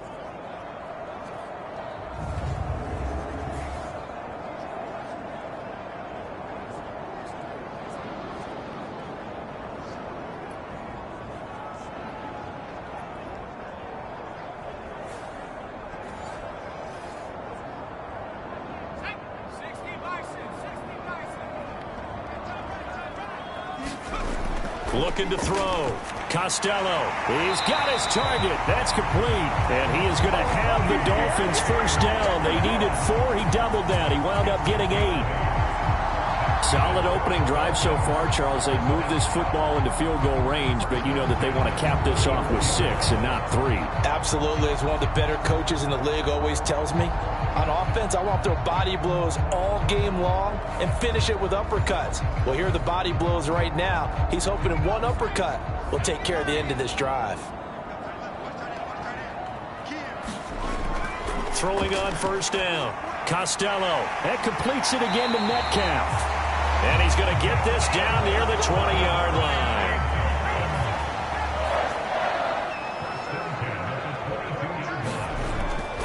Walker now on 1st and 10. And he'll take this ahead for about 4. 2nd down coming up.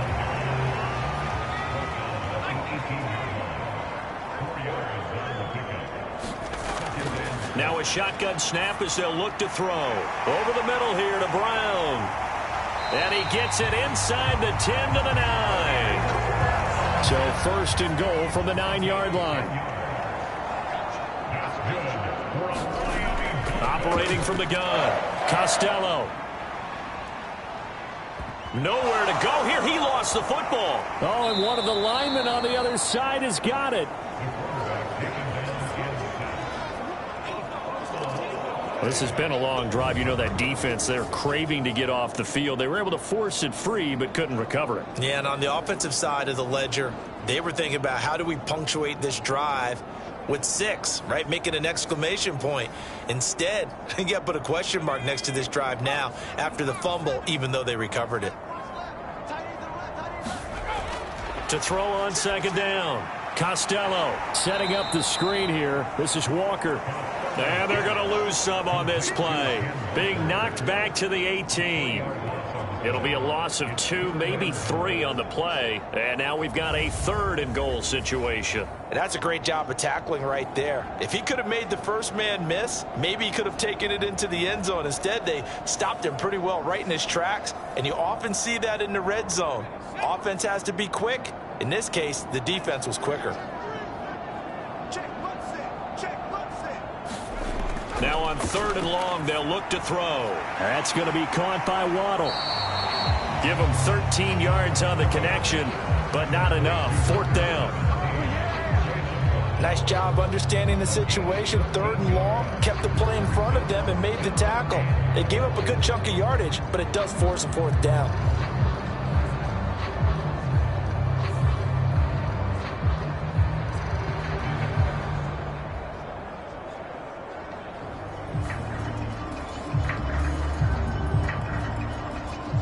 Now to try the field goal, here's Daniel Carlson. This a fairly straightforward 22-yard short attempt. Carlson able to put this one through, and the Dolphins will jump out to a 3-0 lead.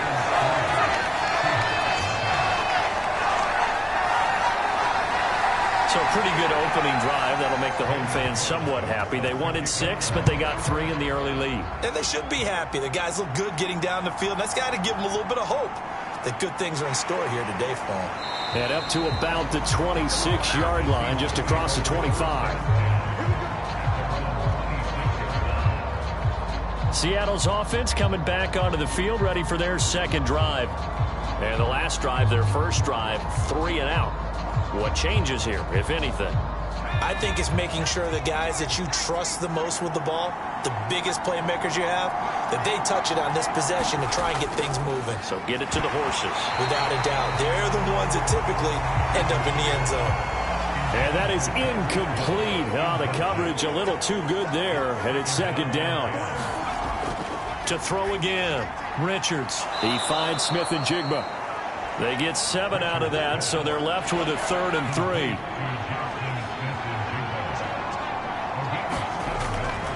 Off the play fake, Richards. Able to find the open man. That's complete. And he's taken down right at the 45-yard line. Well, they were in search of a short gain on 3rd down, and they wind up nabbing over 20 yards. The goal for any offense versus a zone defense, find the holes where guys are available and put the ball on the receiver before any defender can step up and fill it. They did it well there. Perfectly executed crossing route. So now 1st and 10 as they've crossed into Miami territory at the 45-yard line. And now a handoff to Charbonnet. He's got it to the 43 here. From the 43 here, 2nd down and 8.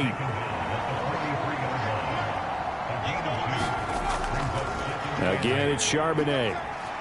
And he'll get this down close to a 1st down at about the Dolphins' 37.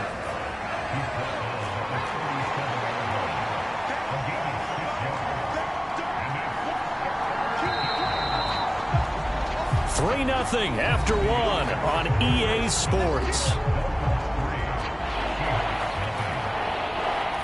Seahawk football here to start quarter number 2.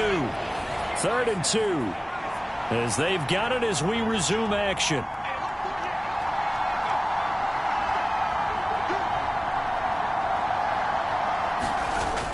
On 3rd and 2, Richards. And that is incomplete. Oh, he had a defender right there with him to force that to the ground. And 4th down now coming up. When you run into slant, timing is everything. And against that man coverage, there was no space available, and incompletion as a result.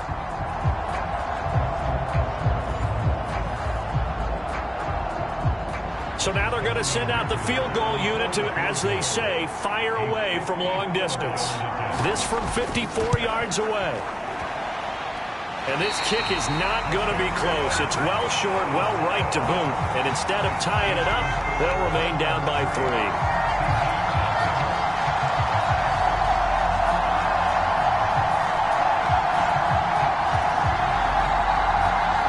So Miami coming out for their second drive.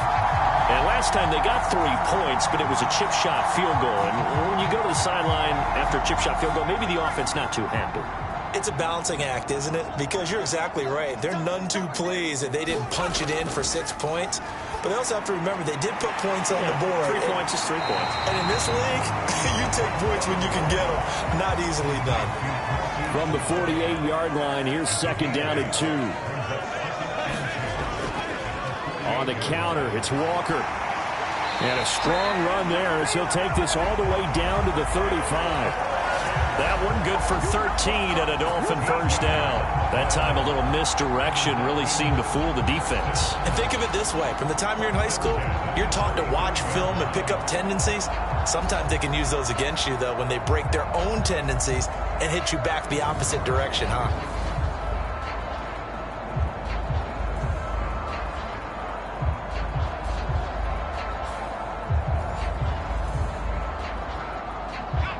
Back-to-back good plays have them on the move on first down.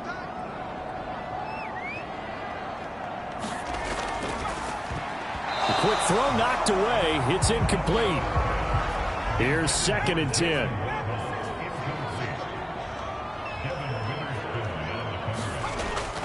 Back to throw.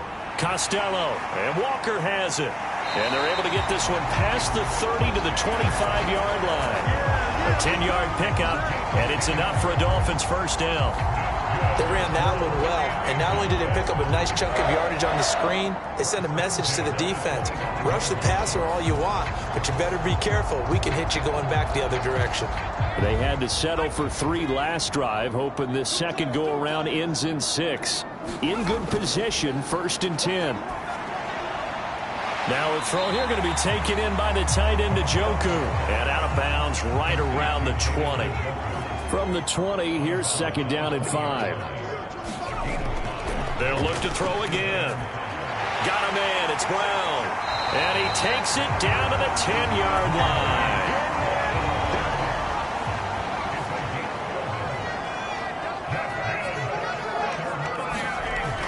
Here's Walker. And the stop will come inside the 5 at the 4. He'll get 6 on the ground there, and it'll be 2nd and goal coming up. He's hit pay dirt a lot this year, but not that time. Yeah, I'm tracking right there with you. You're exactly right. He's found the end zone plenty of times. No way I can find any fault with the call. He may not have scored there, but of course you're going to give it to him. Walker once more. And this time he'll get down close to the goal line, but not quite in as he stopped at the 1-yard line.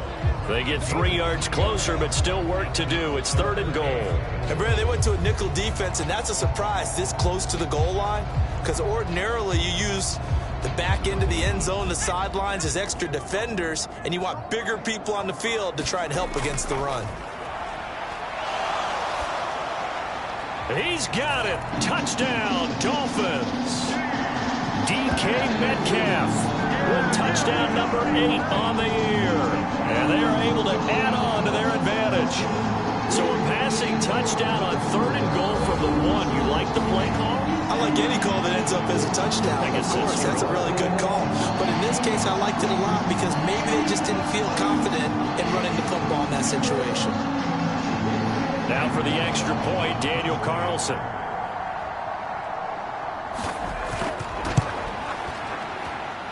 It's up and good, and that'll increase their lead to 10-zip. A good drive that that time as they go 9 plays in all. And it's DK Metcalf who finishes things off with a touchdown reception. Following the touchdown, ready to kick it away is Carlson. This taken in right around the goal line. And he'll get it up across the 20 to the 21-yard line.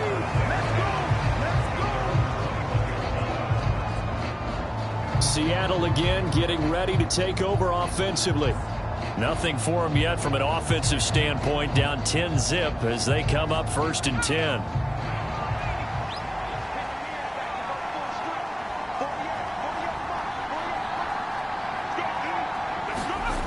Throwing to start the drive. Richards. He'll get that complete to Parkinson. And he gets it here to right around the 24 before he's out of bounds. And they'll come up 2nd and 7. Now they'll throw here out of the gun. And that'll be incomplete. Took a pretty good shot as he tried to pull that one in. Couldn't hang on 3rd down. Operating from the gun. Richards. He had a man open, but he missed him, and it's incomplete. The Seahawks send out their punter as he's on to punt for the first time this afternoon. Oh, what a move. 33 yards is the distance on the punt there, and it'll be Dolphin football. So now the Dolphins set to take over on offense. They've won 2 straight, and they lead this one as well as they come up on 1st and 10.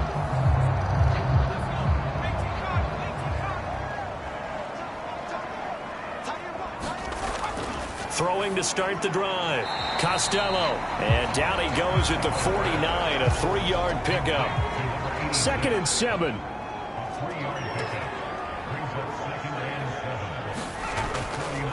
Trying the left side with Walker.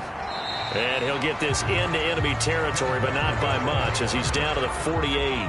The offense on 3rd down, they've been good. 3 for 4 thus far. This is 3rd and 7. Looking to throw. Costello. That is caught. And he's going to be out of bounds, but not before he takes it inside the 40. 75 yards receiving for him now. It's a 1st down. Well, things are definitely going right for them here in the first half. Pick it down, any down, even 3rd down, no problem. They get a connection there and pick up a fresh set of downs, continuing to move the ball.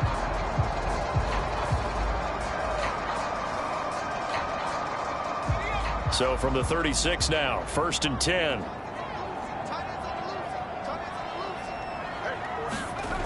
Back to throw. Costello. This will be caught once again by Brown. And they'll get 8 out of this before being stopped at the 28.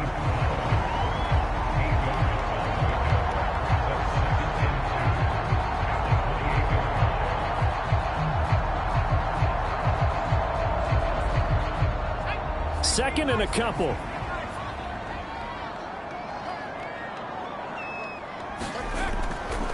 Off play action. Costello. That's caught. Waddle on the left side. And Waddle going to have a Dolphins 1st down as he'll be brought down just outside the red zone. Mark him at the 21. Again, he'll drop to throw. And this is incomplete. 2nd and 10.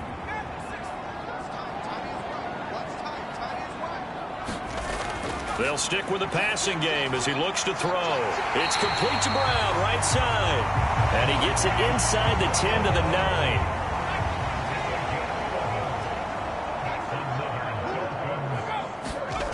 Back to throw again.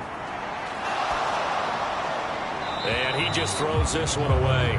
Smart decision here this close to the end zone, and it brings up 2nd down.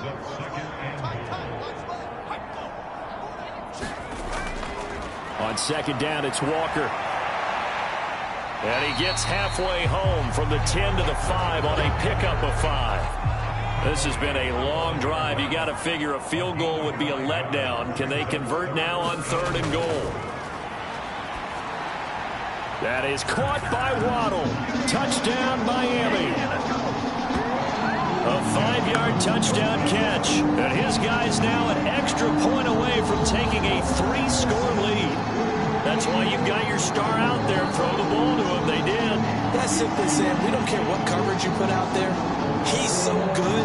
We're going there with the football anyway, and there's not a thing you can do about it. Inside the red zone, they go to him. He gets it done. Carlson now to add the extra point.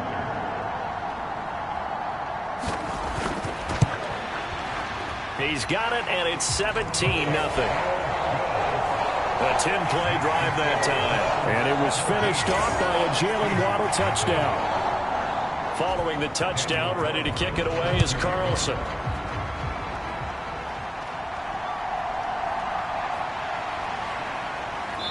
And he will be brought down here inside the 20. Good coverage as he's dropped at the 17. The Seattle now ready to march onto the field. And we don't want to call this desperation time, especially in the second quarter, but you're down. You don't want to. Well, no, but let me finish. Okay, my bad. You're down 3 scores already. You've done nothing offensively, nothing on the scoreboard. That's not a good combination. I think you just called it desperation time. I think you did. But let's face it, you mentioned this to me in a break earlier in the game. The energy level hasn't been there right from the start. We've noticed that. They've got to find a way to get on their toes and start punching instead of retreating, to use a boxing analogy.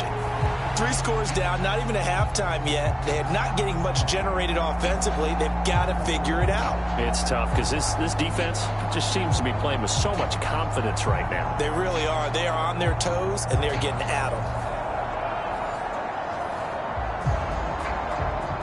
Now following the sack, they'll look to make amends on a 2nd down and 17. Operating from the gun, Richards. Call it a gain of 6 on the play. And that's going to lead to a 3rd and 11. Looking to throw. Richards. That's into the hands of Parkinson, the tight end. And he'll be out of bounds right around the 20. The Seahawks send out their punter as he'll kick it away for the 2nd time. Take it at the 37. A good return there, 17 yards. And the Dolphins will begin this drive in great field position, 1st and 10. Out comes the Dolphin offense now as they get set to take over here.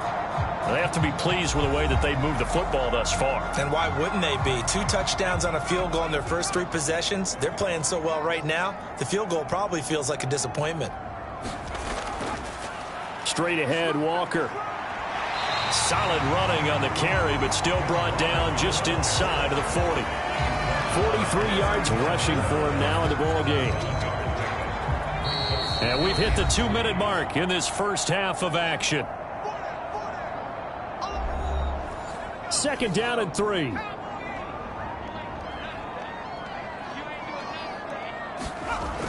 Back to throw. Costello into heavy traffic, and it's intercepted. Picked off by Devin Witherspoon. And he will not get all the way home, but he will take this back down to about the 2-yard line. So that potentially an important takeaway here in this second quarter. Because what it does is give their offense a chance to put a drive together. They've got nothing on the scoreboard so far, so you have to think that they need something before the break. And now they have an opportunity. The Seattle offense now set to come back out on the field. And now they are in prime position, 1st and goal after the interception and return. They'll look to make it pay off for 6 points. This is 1st and goal and a golden chance to get a score back here before halftime. Looking to throw. Richards. End zone caught. Touchdown Seattle. Tyreek Hill. A 2-yard touchdown grab. And the Seahawks are able to cut into that deficit. Well, that didn't take long. The turnover instantly almost turning into points. And when that happens, a lot of teams have the mentality of let's strike right now. You've got them off balance after the turnover or the takeaway. Let's go get it. And that's exactly what they did. And for the extra point, Cameron Dicker.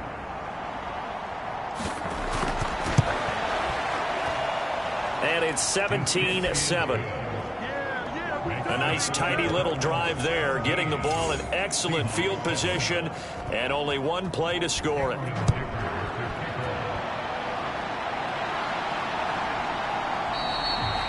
And they'll put up the stop sign there as his guys will get it at the 25. Kenneth Walker headed back out there. A good job in the passing game, decent job in the running game, but really they've been more effective through the air. We'll see if that shifts at all as this goes on.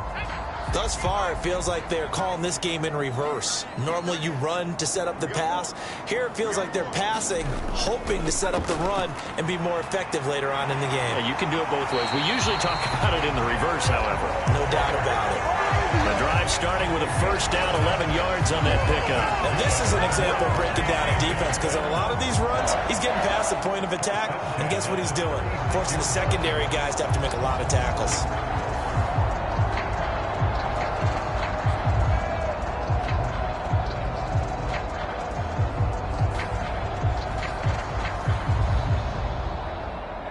So from the 36 now, 1st and 10.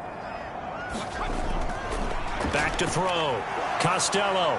Oh, he was hit as he threw it there, and that one winds up incomplete. Now a 2nd and 10.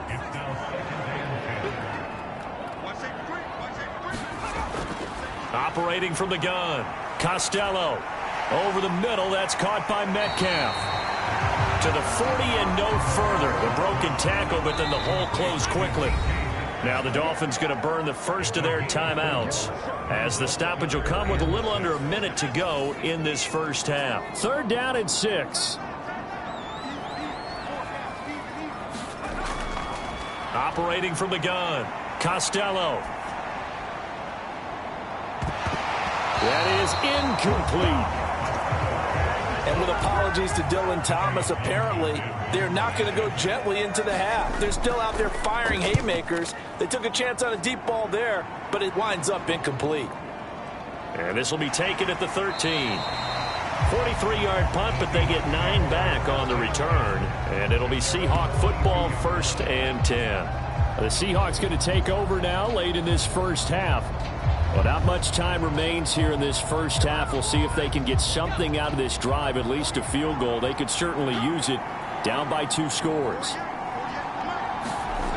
Throwing to start the drive. Richards. That one tipped, and it's incomplete. Well, good hands there defensively. And it's 2nd down. Throwing again. Richards. Oh, he's got a man wide open, complete. Now the Seahawks going to use the first of their timeouts, as the clock will stop with 33 seconds to go in the first half. On 1st down, Richards. It's a short one here, complete to the tight end. And he's going to be taken down. Plus, there's a penalty flag in the backfield. They may get 15 more on top of this. So now a fresh set of downs, 1st and 10 after roughing the passer. Looking to throw. Richards. And he will find his man on the outside. Now the Seahawks call the 2nd of their 3 timeouts. So that means they're down to 1 remaining here as we head toward halftime. Now a 2nd and 2. Operating from the gun. Richards. Now he'll dump it underneath to his running back, complete. And they will get the first down here as they move into field goal range as well, inside the 25. And with just 1 second remaining in the first half, they'll call the timeout. So with 1 second left in the half, on is the field goal unit. This a 40-yard attempt from the left hash.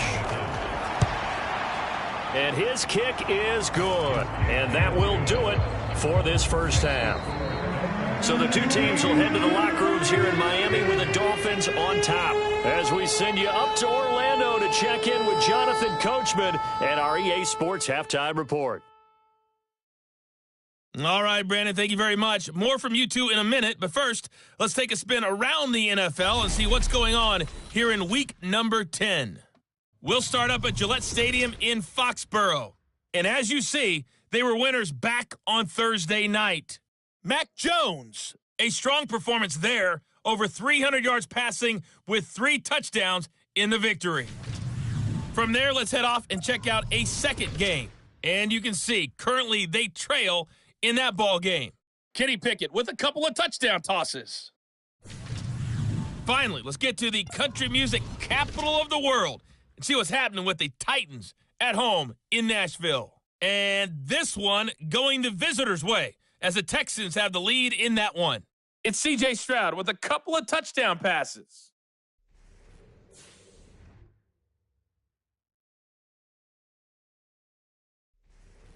All right, Coach, thanks. Yeah, both teams likely to make some changes in what's been a closely fought battle to this point.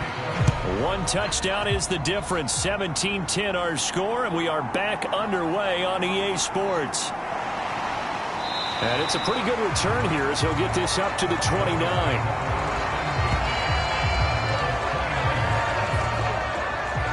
The Dolphins getting set to go back to work here in quarter number 3. And both of these defenses have been stifling these last few drives offensively. Just not able to get anything going, so what needs to change? I think a lot of the guys will go back and review, so to speak, because everyone has someone assigned to how did each play work. Okay, what did we use that kind of worked for us during this game? Try and get back to some of those plays, as well as the possibility of showing something you haven't shown already in this game and trying to change things up. We'll see if they take the advice of Mr. Davis.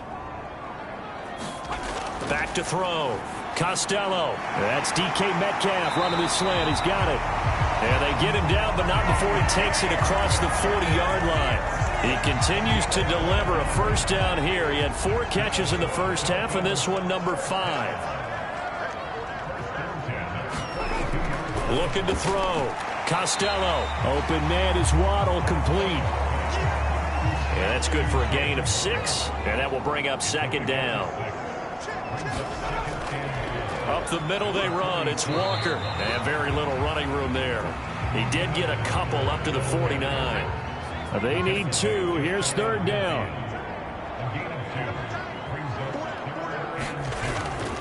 Operating from the gun. Costello. And he'll be taken down, but he does have first down yardage. It's a 7-yard gain and good enough to move the chains.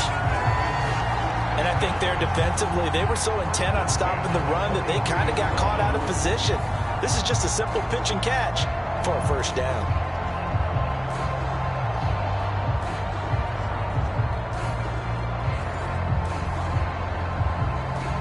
So from Seahawk territory now, it's 1st and 10 at the 43.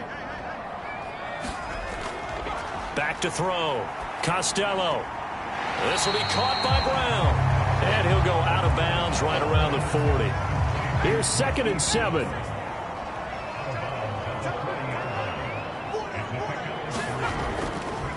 Running right, here's Walker. And the second wave of tacklers is going to get him as they stop him behind the line. Now they're going to be dealing with a 3rd and 7. Is that one officially a loss of 1? When we talk about defenders, specifically linebackers, keeping their eyes in the right spot. He had that eye down the entire time. And you know that's not easily done because they throw a lot of misdirection at you. They try and fool you and get your eyes in the wrong place. But you're right about that one. He correctly figured that one out and made a really nice play.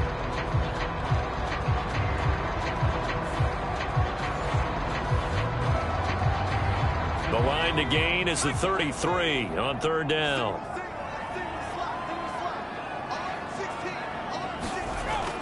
Operating from the gun. Costello. Pass taken in by his big tight end. And that'll wind up moving the chains again as the tackle's going to be made at the Seahawks' 24-yard line. Second catch for him today, and it'll wind up a first down. Whenever we talk about moving the sticks and controlling the football, there's a great example right there. Those are the 3rd downs you need to convert to win football games. We're in the 3rd quarter of this one, and this is a tight one. In order to maintain pace, keep the ball away from the other team, and put points on the board, those are the plays they need to continue to convert. Now a run with Walker. And not much. Maybe a yard down to the 23. From the 23, here's 2nd and 9. Sticking with Walker on 2nd down. And he's able to break out of 1 tackle, but then quickly brought down. 3rd and 3.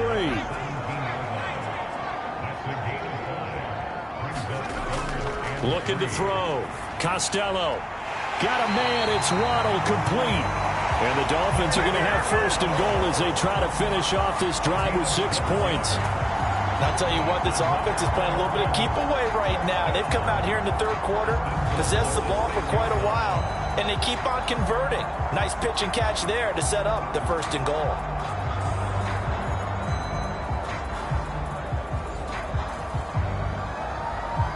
So another third down conversion, and now they've got a first and goal. Off the play fake. Costello. Now, and hit behind the line. He lost the football. It's loose. Oh, and one of the linebackers has got it. And a big turnover there as his guys will get the football back. So he went out of the pocket left, and then things got dicey. And what often happens is when they get outside, they want to keep their eyes downfield in order to try and complete a pass. But when they try to make a play, they've got to get their footwork involved, and that can really mess them up as well. And in this case, nothing went right, and the ball got knocked free. Following the fumble recovery, Richards, a quick slant to Hill.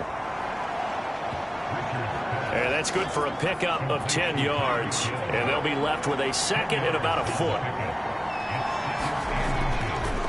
Off-play action, Richards. It's a short one here, complete to his tight end.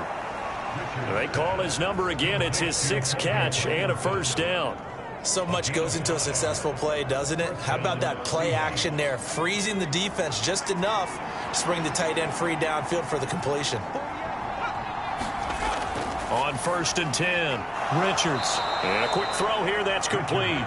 And he'll be marked down at the 26 with a gain of 7. So from the 26-yard line, here's 2nd down and 3. Now left side, a completion to his tight end.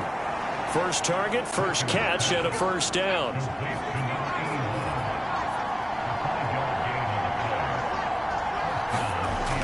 Operating from the gun, Richards. And this will be incomplete. Physical play on the football there, and it's 2nd down. Just what they need, a lecture from me, but subpar offense is what helped get them into this spot. And now they're continuing the trend with incompletions. That won't get them out of it if they don't change something soon. Here's a throw to his running back. It's complete. They get 6. That'll leave them with 3rd and 4.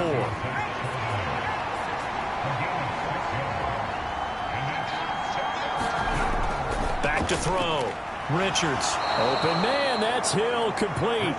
And he is going to have a Seahawks first down as they're able to get the 3rd down conversion. And it's pretty evident that this passing game has been frustrated so far. They haven't really moved the ball the way we might have expected, but this is a good pickup here for the first down.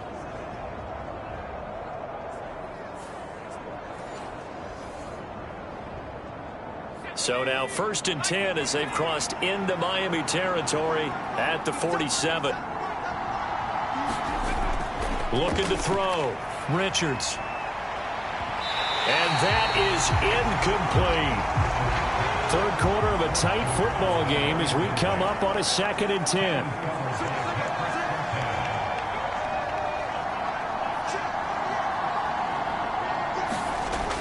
To throw again. Richards on target over the middle to Hill. And he's got another first down as he's brought down at the Dolphins' 36.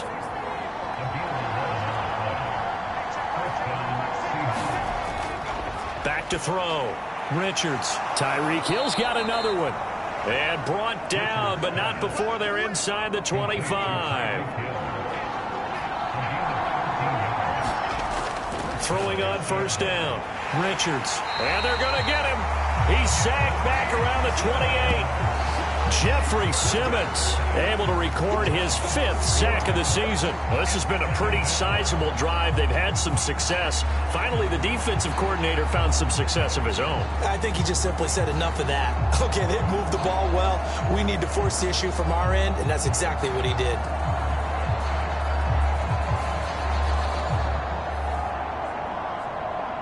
Well, this has been a good march down the field, but now they're stuck looking at a 2nd and 14.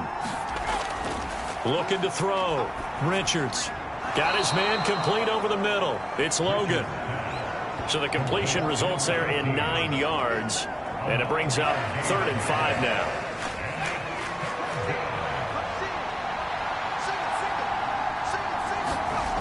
From the shotgun, he'll look to throw. And he's going to go down. Back at the 27-yard line, he's sacked. It'll be a loss of 8 on the sack, and it's going to lead him to 4th down. It seemed like he kept going through those progressions, and I thought he might dump that underneath, but he couldn't get rid of the football in time. And I have to wonder if he was thinking while he was back there, I wish there were a lot less progressions on this play, just someone that I can dump the ball to and get it out of my hands.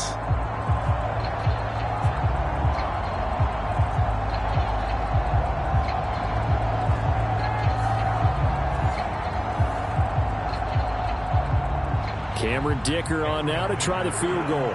This from 44 yards away. And this one is right through. And that will cut this lead back down to 4 now. It's 17-13.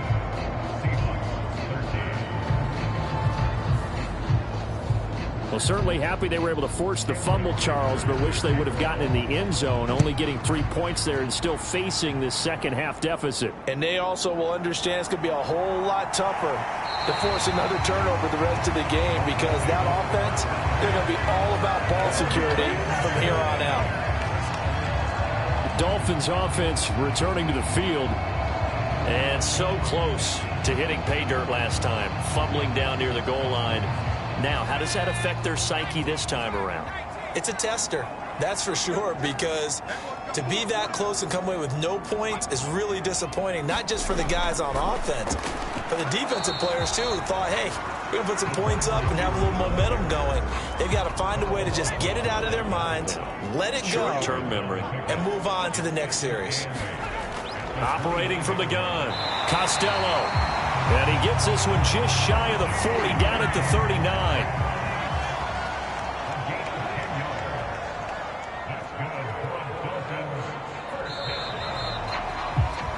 And as they come to the line, they will not be able to get off another play as time has run out on this 3rd quarter. We'll return with more after this break. You're watching the NFL on EA Sports. So from the 39 now, they'll come up on a 1st and 10. On the handoff, this is Walker. And some good acceleration there as he's across midfield to the 48-yard line. 73 yards for him on the ground now on 18 carries. Now, I'm guessing you'd say this is kind of the key here. Grind out some yardage, work on that clock, see if you can continue to tick it down. Definitely, you want to bleed things out at this point, right? Continue to possess the football, gain some yardage, and put the onus on the defense. Do they have to use timeouts? What are they going to do to stop you? You're taking charge.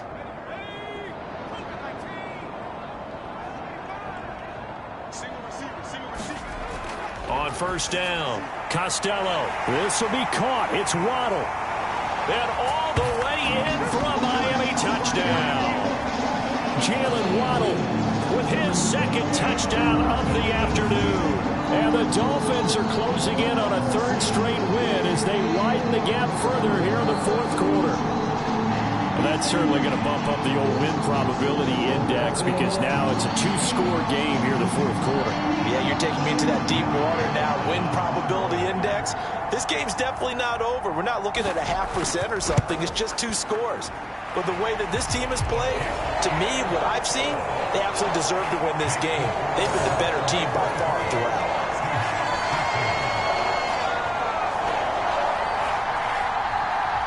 Following the touchdown, ready to kick it away is Carlson.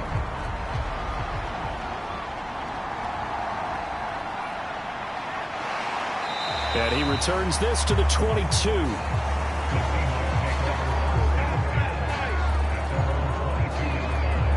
Here come the Seahawks now, set to take over on offense. Well, that last touchdown we just saw, what an important one. Now it's back to a 2-score deficit for this crew as they take the field here, and they are in desperate need of finding the end zone. On 1st and 10, Richards. Quick throw there is incomplete. An incomplete pass on 1st down. That leads to a 2nd and 10. Back to throw. Richards. And it's a short one here, complete to the tight end. 5 yards, now it's 3rd and 5.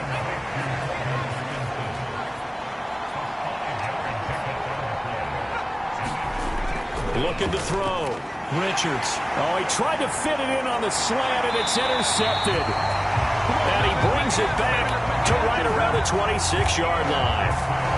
If they had designs of kind of wiggling their way back into this one, that hurts their chances right there. They had to put it mildly. Look at the lead, look at the deficit, trying to make a play downfield. Everyone seeking to be somewhat the hero. Didn't turn out that way at all, and you're exactly right. It's going to take a lot for them to have a chance to win this one now.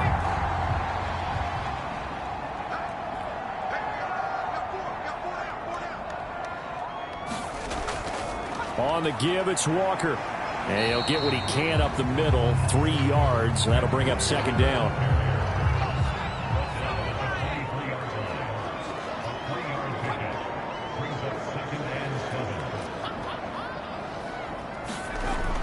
Back to throw. Costello. Quick hitter to Jalen Waddle. It'll be a gain of 5. And that's going to bring up 3rd and 2. In today's football, where receivers break tackles, make people miss, get upfield for the extra yardage, when you see a play like that where it's caught and he's dropped on the spot, that's a big-time play by the defense. The Dolphins on 3rd down. They've been tough to stop, 8 for 10 so far. Here it's 3rd and 2. And he's got his man, Marquise Brown. And the Dolphins are going to have 1st and goal coming up as they're able to convert there on 3rd and 2. That's not the first time they've looked his way when they've needed a big play. He's been the go-to guy all game long. And they get the hook up again on 3rd down to keep this drive alive.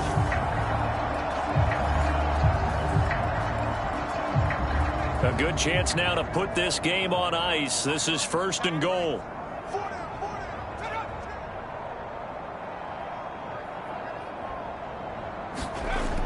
Throwing on 1st down. Costello. Throw out wide to Walker.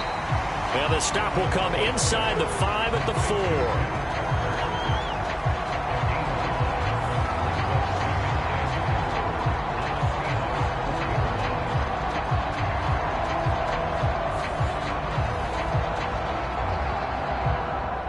Second and goal from inside the 5. Looking to throw. Costello. And it's caught. A touchdown saving tackle there. Now it's 3rd and goal.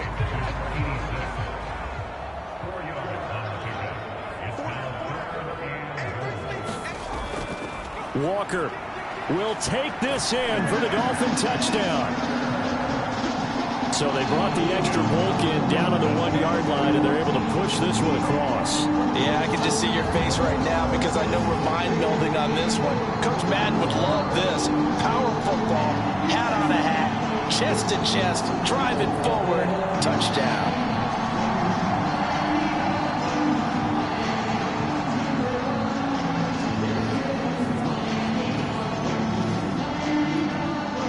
Carlson on for the PAT.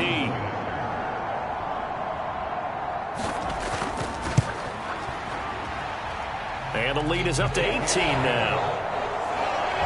A drive that time of 6 plays. And it was Ken Walker finishing things off with a touchdown run.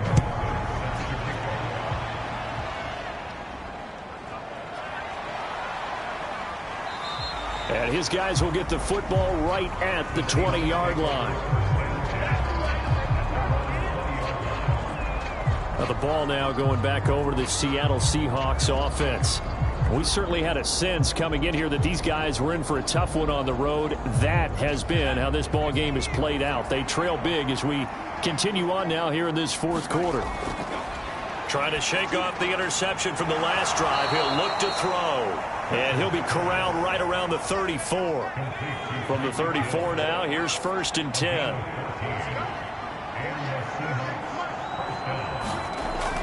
Back to throw. Richards. And he's got his man out of the backfield. That's complete. And just 3 yards on the catch there. He couldn't get away. And it'll be 2nd down.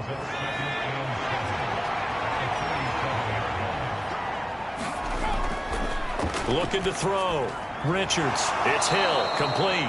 And he slips up past the 45 before being tackled.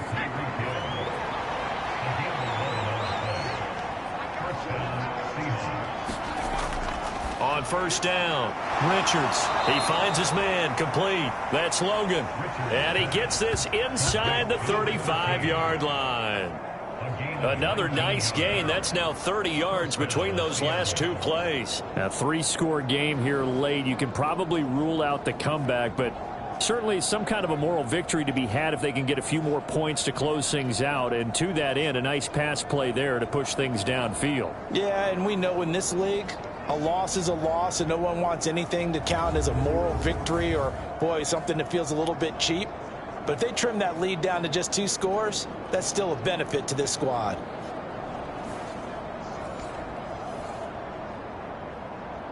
So now 1st and 10 as they've crossed into Miami territory, down at the 33. Operating from the gun. Richards throwing quickly there, but it's incomplete. So after the incompletion on first, now 2nd and 10. Throwing again. Richards. Now a quick throw there, but it's going to be incomplete. This offense was on the move. Now 2 straight incompletions have them looking at 3rd and 10. Back to throw. Richards. Over the middle, complete. That's Hill. And his bid for the first down coming up short as he's tackled at the 25. That's good. The completion there for 7 yards. And that's going to make it 4th down. They didn't get the first down, but I have to say I do like the call. I like what they were trying to do. Try and hit your receiver on the run and see if he can pick it up. Keep it on his feet, get a little rack yardage. Yeah, but a nice job defensively to get to him and keep him short of the first.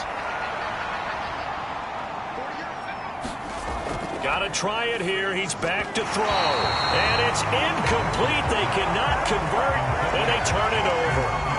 The Seahawks go for it but can't convert. And the Dolphins defense is able to hold. Well, they were looking for a clutch play there on 4th, unable to come up with it. How about that defense, though, huh? How about that D? Yeah, momentum swing. And, you know, I remember playing how much 4th downs were emphasized. You know, because, as you said, it's a momentum play. It's also a big test for you. You know, if people are going to go for it on 4th down, they believe you're not up to the challenge. You want to show them differently. This will be stopped about 2 yards shy of the marker. 8-yard gain, 2nd and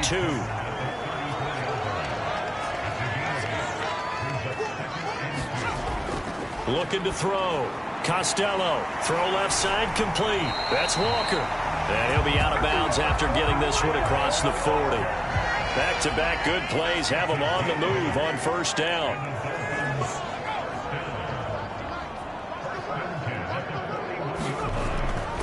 They'll give it up to the big man Walker. And he'll get this up past the 45 to the 47.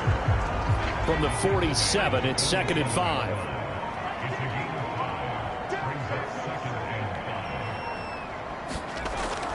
Sticking with Walker on 2nd down. And he'll be brought down at the 48-yard line. That's now consecutive 5-yard carries to pick up the first down. Well, I don't think there's any question, Brandon, at this stage. The stop troops, the defensive guys, they've got to use their 3 timeouts here. They've got to stop them and get the ball back. Yeah, if you're in that 2 to 3 score deficit window that they're in now, you got to get it ASAP. Yeah, no doubt about it. Stop them, use your timeouts. Easier to move the ball on offense without timeouts than to stop them on defense without using them.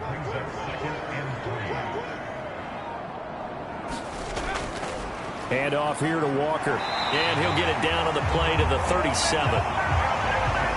4 yards the pickup, first down. 2 minutes left to play in this football game here on EA Sports. So the Dolphins have it as we welcome you back in. Line of scrimmage, the 37 on 1st and 10. And going right back to Walker. And he'll be brought down at the 27-yard line. They still need about the length of the football here, maybe a little less as they come up on 2nd and inches.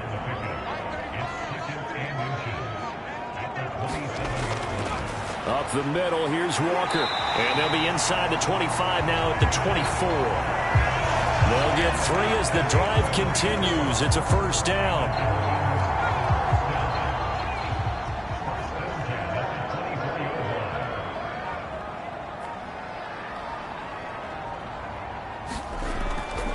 This is Walker. And they'll get this down to the 10. Sets him up nicely. First and goal. It was a pickup of 14. This defense, Charles, they have unraveled here in the fourth. In a sense, it's like they're being pressed, like in a basketball game, and they just can't get the ball over half court. I mean, no matter what they do, they can't get off the field. They can't slow them down. They're just going up and down the field against them. Yeah, unraveling would be a perfect word for them.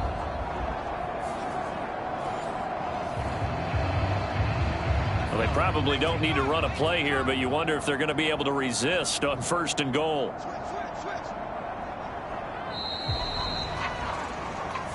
So a victory here for the Miami Dolphins. And it was their defense that led the way, allowing just 3 points, that lone field goal in the entire second half. And remember the old adage, offense sells tickets.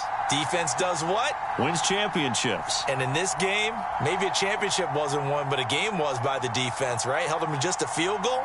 That's a heck of a job. I mean, when they went out there with that determination and a pretty good game plan, pretty good idea of what they wanted to accomplish, just love the execution, love the tenacity, love the way they finished. So for the Dolphins, they continue to put themselves in position for a first-round bye as they move to 8-2. And they'll hit the road next week to take on the Denver Broncos. Meanwhile, for Seattle, it was a game they really needed as they drop back to 4-6. And they will try to get back in the swing of things next week on the road. Thanks for tuning in, everybody. Alongside Charles Davis, we thank our entire crew. I'm Brandon Gaudin. This is the NFL on EA Sports.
today.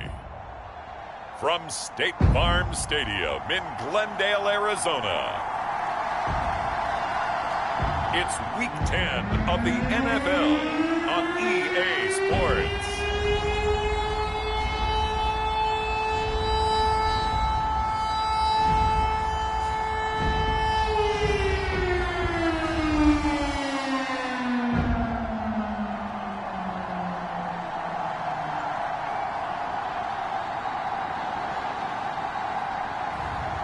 It's the Arizona Cardinals taking on the LA Chargers. Some of those in the silver-haired community would say it's a great day for golf, and it is, don't get me wrong, but we say it's a great day for football, and the roof is wide open here in Glendale at State Farm Stadium. Today we hit double digits, Week 10, and we've got a good one in store, as it'll be the LA Chargers taking on the Arizona Cardinals.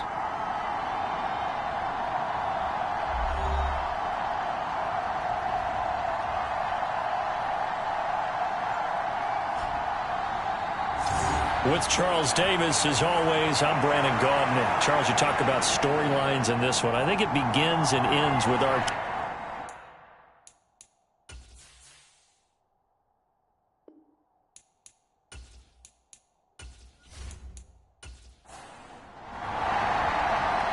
Here now to get us started is Logan Cook. And we are underway here on EA Sports.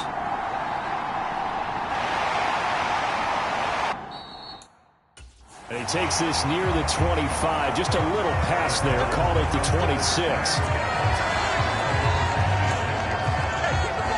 Here come the Cardinals, and it is Kyler Murray from Oklahoma who leads them out. Would you say that last week's performance by him, workmanlike in terms of numbers? One touchdown, one pick, but obviously a loss. Yeah, that's the bottom line for him. All he cares about is how do we find a way to win the game. Maybe leans on a few other parts of the offense, and hopefully springs a receiver or two free.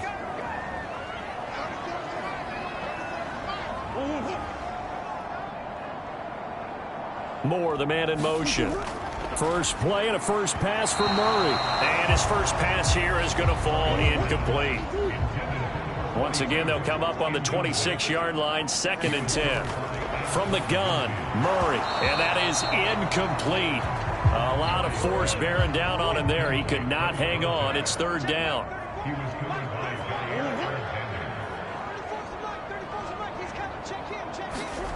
Now Murray. It's a short one here, complete to his tight end. On 4th down, Matt Ariza sent on to punt.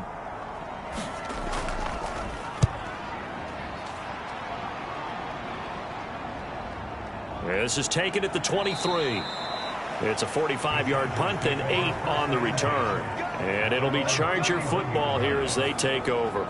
So here's the Charger offense making their way out. And trotting out there leading them is their 4th-year quarterback.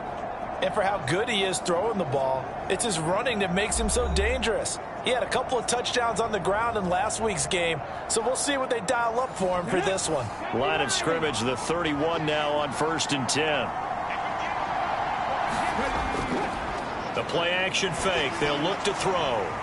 Oh, the first play of the game going to be intercepted. Jalen Thompson picks it, and the Cards are going to have it here at their own 32-yard line. Partner, when you're playing cover 2, this is like a tag team for the safeties. Each of them gets a half-field responsibility. Their job, stay as deep as the deepest receiver in any zone, read the football, and go make a play. In this case, the free safety made the best play, an interception.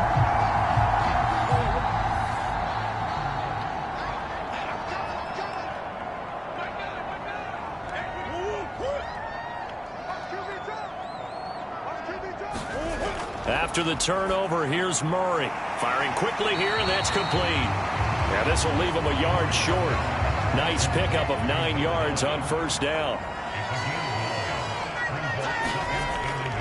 Now Murray, he bootlegs it. And it's a short one here, complete to the tight end. These are his numbers from last week's contest. 7 catches, 96 yards, and a touchdown. When you turn in good, consistent performances each and every week, you will rank in the top 10 in the league in receiving yards, and he's number 7 currently, hoping to move up as time goes on. Running on first down with Ware. Big Derek Brown making the stop. Well, this defense for the Chargers, they were terrific last week in the victory over Kansas City. And what keyed their victory? The pass rush. Got to the quarterback 6 times for sacks, and plenty of other turbulence in the pocket for him as well. Hard to throw the ball downfield when all you're seeing is opposing jerseys come at you. Out to his left. And he's got this down to the 35. The escapability in evidence there as that one good for 15 and a first. That's the first time he's called his own number, but he's got to be overjoyed with the results. He wasn't just going to settle for a modest gain. To me, he was determined to come through with a big message to a defense that slept on him in the pocket.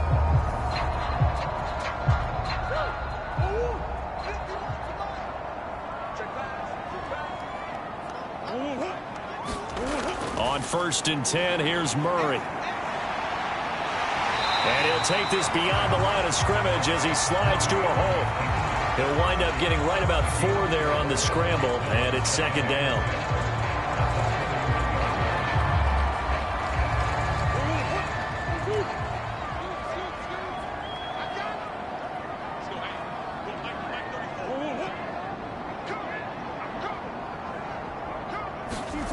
Out of the gun, here's Murray.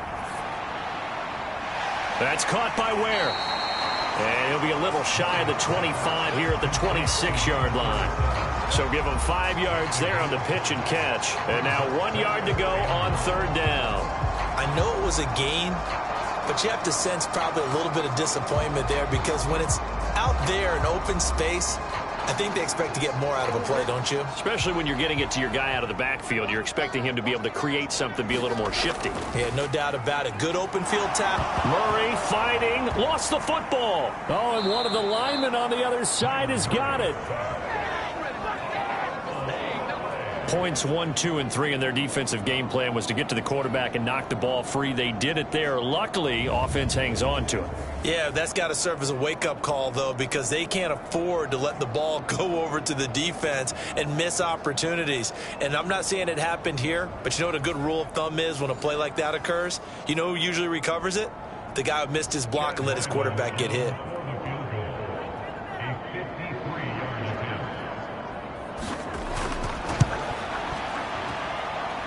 And this won't get there, won't be online either. It's no good, off to the right, and this will remain a scoreless game.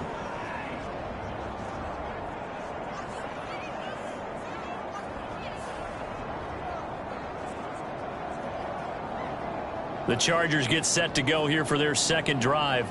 And for this offense, Charles, you got to think kind of crucial here to put something together on this drive because remember last time out they threw the interception on the very first play. And you can't afford to let this defense keep building any more momentum. They're playing awfully well, and they're awfully confident right now. To me, it's time to attack and take some of that momentum back. But make sure you're selective in doing so.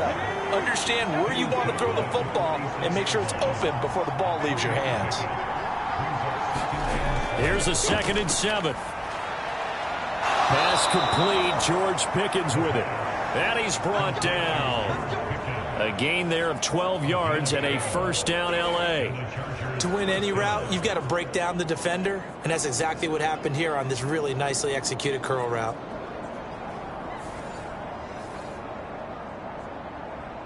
Come on. Hit. 18 Cardinals. They'll look to throw here on 1st down. Quick hitter here, it's complete. He's tackled a yard short of the marker. Good gain of 9 on 1st down. The numbers for him from a week ago, 9 catches, 69 yards. This defense is ranked near the bottom of the league against the pass. You get the sense that he feels like if he gets covered on any call, he's going to be upset. He thinks he should be open on every snap in this game. First time these two have hooked up this afternoon, and it's a 1st down.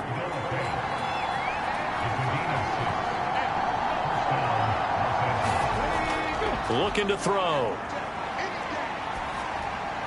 Throw left side, complete to Tony.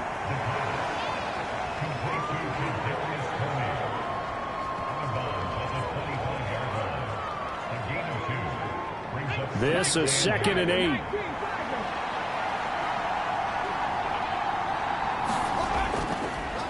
Now a handoff up the middle. It's Porter. And down inside the 15, shy of the 10. That one good for 13 and a Charger first. 3-4 defense, and that O-line really dominated the D-line on that play. And think of it this way. With a 3-4, you have a natural bubble over each guard because those guys don't have defenders over them. Oftentimes, if you want to run up the middle, they can get upfield and get on the linebackers right now, and that gives the running back a heck of a chance to get into the secondary. From down at the 12, it's 1st and 10. They'll keep it on the ground. Porter. And they'll get him down after a pickup of 8. 2nd and 2. Now hold everything here. We're going to get a timeout by the offense. So as they talk it over, we step aside. Now the man from UTEP, this is Aaron Jones. And they'll be driven back here, losing yardage to the 9. It always helps when you get great run support from your safeties, and when you get one who can actually read the play and get upfield and shut it down before it gets going, that's exactly what you're looking for.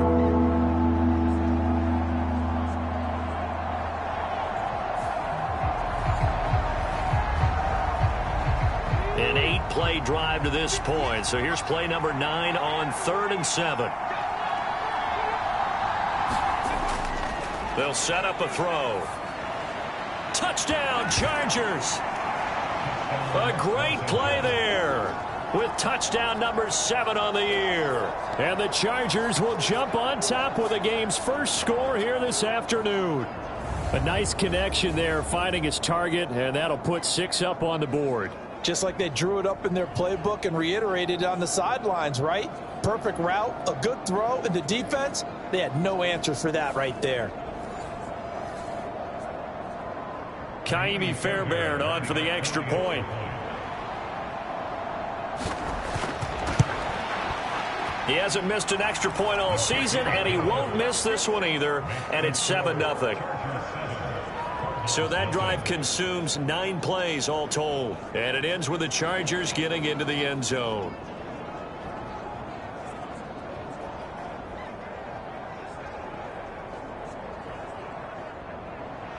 After the touchdown, Cook now to kick this one away. Taking it about the 1. And a good return as he'll be stopped just shy of the 30-yard line. Arizona getting ready to go as they take the field. And the way their last drive ended, boy, it was frustrating. They had a pretty good drive going. It was sustained, and then it stalled out, Charles, and they missed the field goal and got nothing out of it. Is that insult to injury? Because they had such a sustained drive, as you noted. So you know for the head coach, it almost felt like a little bit of failure to send down the field goal unit and then to not even see the ball go through the post. What a bummer on that last drive for them. Got to pick themselves up from that one. Murray going to throw. Into double coverage, and it's intercepted. Picked up by Jair Alexander. And to the 43. So down inside the 45 to the 43-yard line. That's where they'll take over. Oh, timing is everything on a route like this. He tried to drive that football into a tight spot. And if you're a little early or a little late, chances are there's going to be someone there. And sure enough, this one's going the other way. So here are the Chargers to take over. They've gone 2 months without a loss, 8 straight wins for them. And they've got the lead here in this one as well, trying to make it 9 in a row. They'll try and start this drive in the air. That's complete to Tony. So this game, Charles, you know, we talked about potential unbeaten seasons a lot. It feels like every year at some point in the season we talk about that. But this is one of those games where if you're unbeaten, you got to be careful. You can't take this one too lightly. You're exactly right about that. And by rights, this should be a cakewalk. Almost a week off. Let the starters run up the score in the first half. Backups get to play in the second. But you and I both know that funny things sometimes happen when you think this way. So it's incumbent upon the starters to really play well to make it work for this team. Now a play fake here on first down. And down he goes. They sack him back right around the 41-yard line. B.J. Ojulari getting in there and dropping him. Well, on that one, they go with a play fake, CD, but I don't think anybody really was fooled. All eyes were fixated on the quarterback, and they got him to the ground. And to run this play successfully, you've got to make sure that everyone is doing their part. You actually have to sell this play. You've got to sell the run action. Otherwise, why do you stop at the running back? You just run straight for the quarterback and put him on the ground. He'll drop to throw. Looking for Tony on the out route, and he's got him. A good pickup there, 13 yards as they get closer for third down.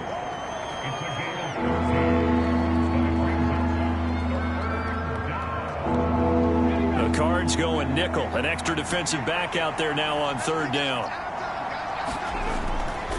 Back to throw here. This is Fant on the short completion. And inside the 20 before he's brought down. Second catch for him today, and it'll wind up a first down. Nice job there of utilizing his big target. He didn't overthink it. Understands the catch radius. Understands that he knows how to use his body to keep defenders away from the ball. And puts it right out there for the nice pickup.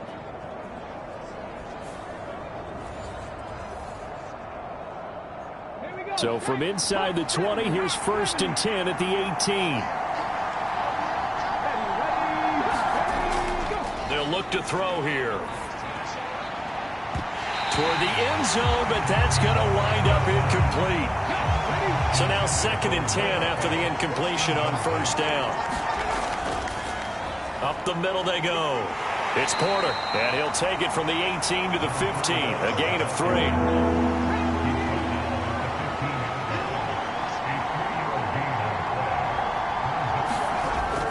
On third down, he'll drop to throw. And he takes it in for a Charger touchdown. A great effort there.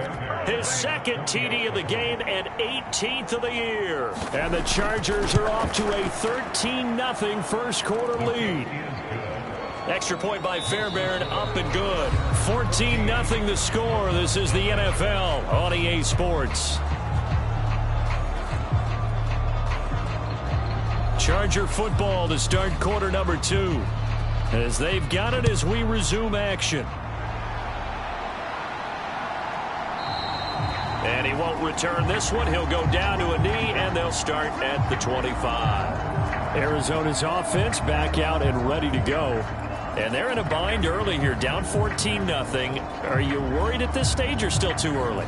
You're worried. You're just trying not to transmit it to the rest of your team. You want to make sure that they stay positive.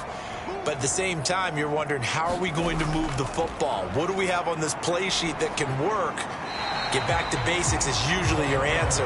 And make sure you find the guy who can move the ball fastest for you if you just get it in his hands. Yeah, still second quarter. You get points on the board here. I think you're feeling okay. Oh, everything falling apart now. Another one intercepted. And this return is going to be halted right around the 28-yard line. Well, those have been a problem for him all season, but never quite as much as they have in these last few minutes. Let's count it up now. A pair of picks on his team's last 2 drives and double-digit interceptions this season. I don't care if you're the best in the game or an undrafted rookie. You've got to take better care of the football or you're going to cost your team chances.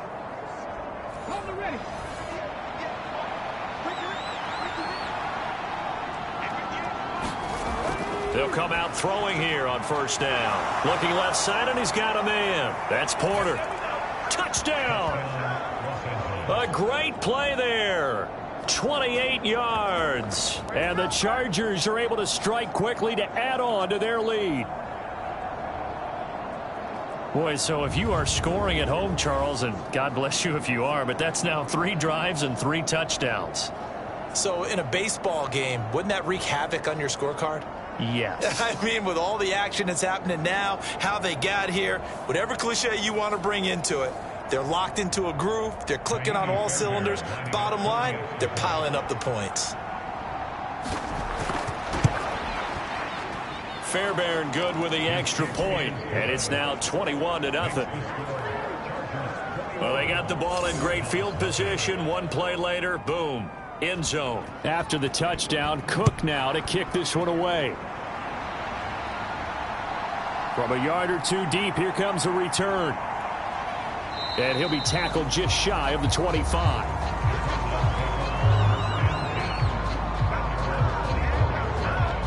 The football going back over to Arizona now.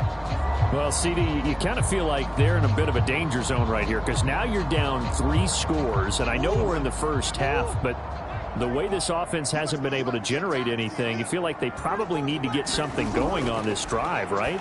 Yeah, and sometimes I overuse that this is an important possession, but I think this has to be the possession where they come up with an answer because only a few teams in league history have ever come back from a 4-score deficit. And if they don't score here, that's what they could be facing the next time they get the ball.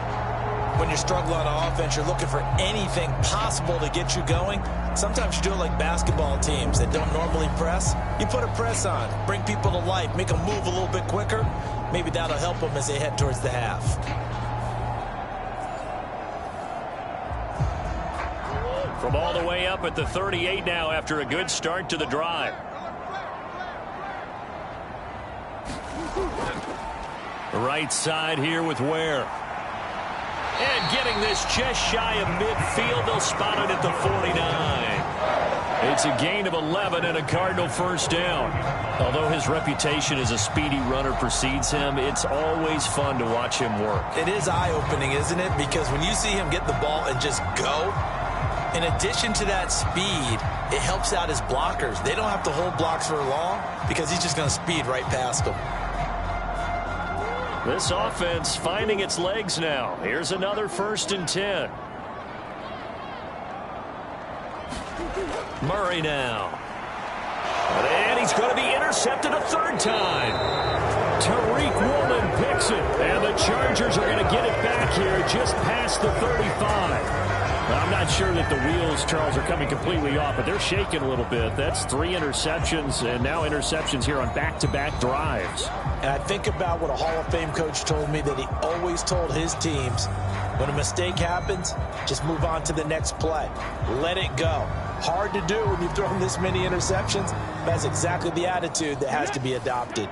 They've got good starting field position as they come up here 1st and 10 at their 36-yard line. They'll start this drive out on the ground. A strong running. And he'll be out of bounds up near the 45 at the 44. 8 yards on the pickup, and now they'll have some options on 2nd and short.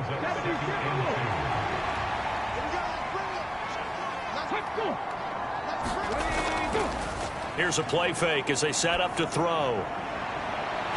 Oh, and that is incomplete. The Chargers on 3rd down. A perfect 3 for 3 as they look to keep that streak going. This time they face a 3rd and 2. Down the left sideline. Touchdown, L.A. A big play there. With his 9th rushing touchdown on the year. And the Chargers are able to add on to their first half lead. We see this a lot on 3rd and short yardage, especially down here in the red zone. They're going to sell out to stop the run, try and hold them to a field goal. But once the running back gets past the first wave, the resistance can evaporate after that. And he not only picks up the first, but he takes it all the way into the end zone. Fairbairn now to add the extra point.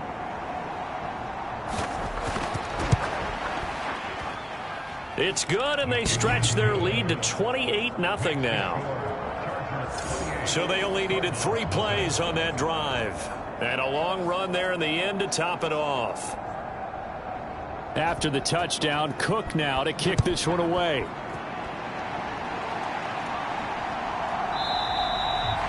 No run back here, down to a knee, and this drive will start at the 25.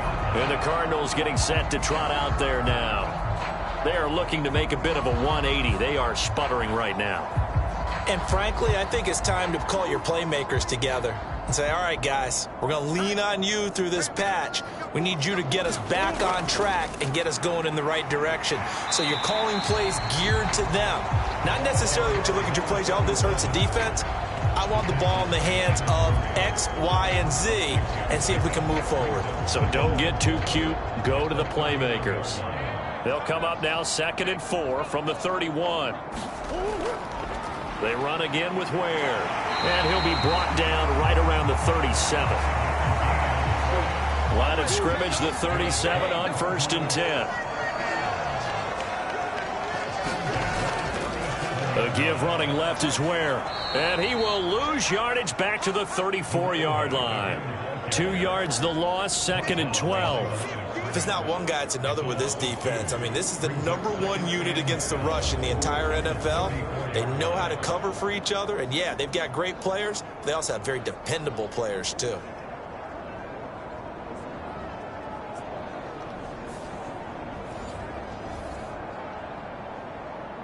So the first down run lost a couple. Now they come up 2nd and 12.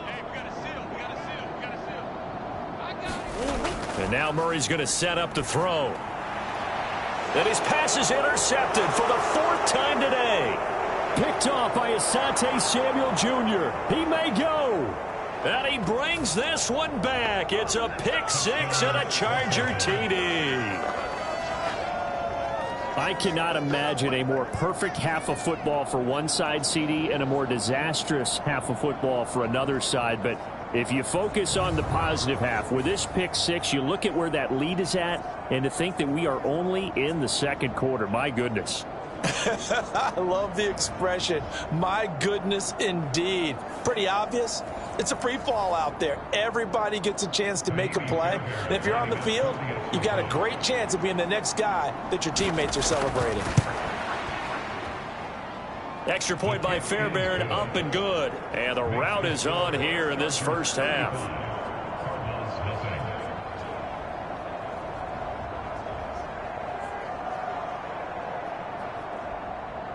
So they throw the pick 6. They'll get another shot at it now as this one's in the air. This taken in right around the goal line. And they'll get him down inside the 30 at the 27.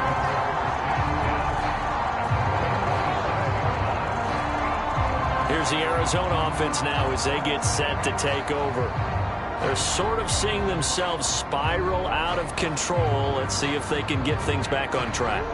And this is where the coach is walking that line of being calm and really being firm with his team. I had one tell me once, when we were having a tough patch, this too shall pass, this too shall pass. And if finally we kept having a rough patch, he said, but you've got to do something to make it pass. And that's what they have to do. They've got to get some control back, get themselves reasserted, and calm things down. See if they can get calm and reassert themselves here.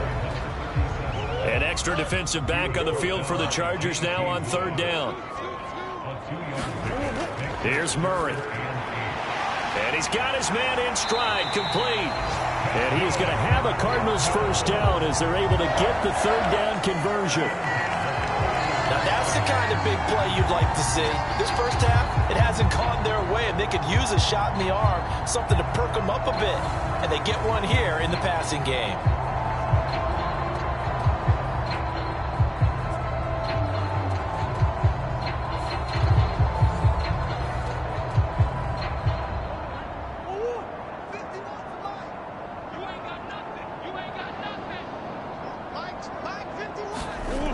Throwing on first down is Murray. He finds his man, complete. That's Hayes. And he'll be taken down, but not before he gets into enemy territory. A give to Ware.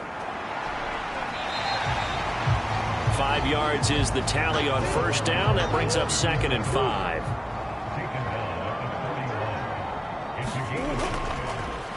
Now a handoff up the middle. Phelps. And this winds up a pickup of 2, maybe 2.5 to about the 39. 7th play of the drive now as they come up on a 3rd and 3. Murray now to throw. Work in the middle of the field, and he's got a man complete. And he'll be taken down, but he does have first down yardage. Give him 6 yards, and they do convert on third. This offense is starting to get into rhythm. A nice quick throw there on target, able to pick up another first down.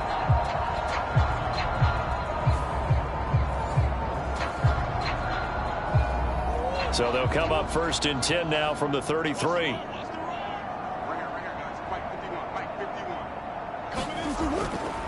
They'll run straight ahead with Ware. And not much running room. Down to the 32. From the 32-yard line now, here's a 2nd and 9. To throw is Murray. He's got it. This is Ware. And he's brought to the ground with another first down at the Chargers' 21.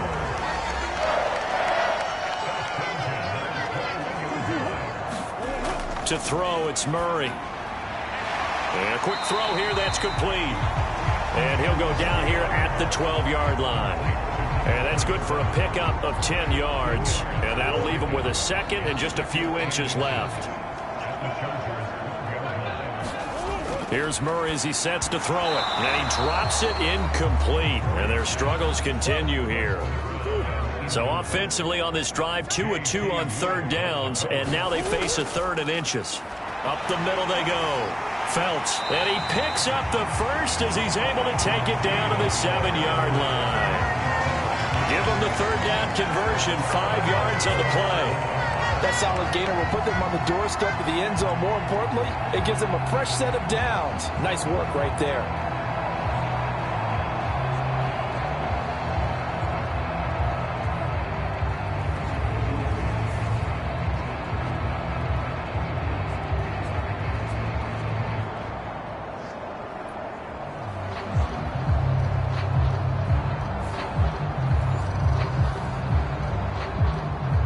So another 3rd down conversion, and now they've got a 1st and goal.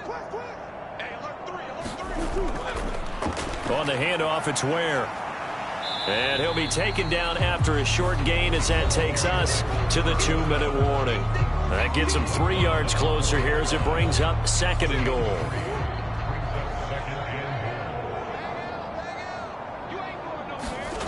Throwing now is Murray.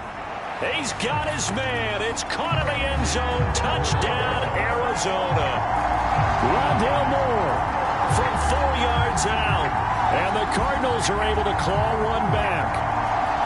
I'm not sure that they have illusions right now of, okay, we're going to score 8 times in a row and we're going to be terrific.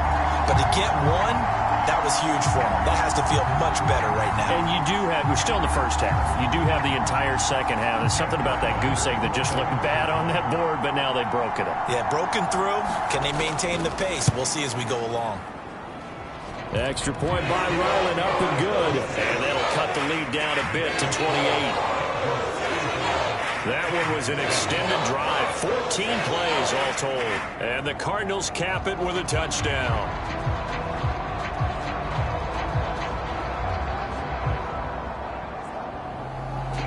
Back out is the kicker, Ryland, and he'll send this one away.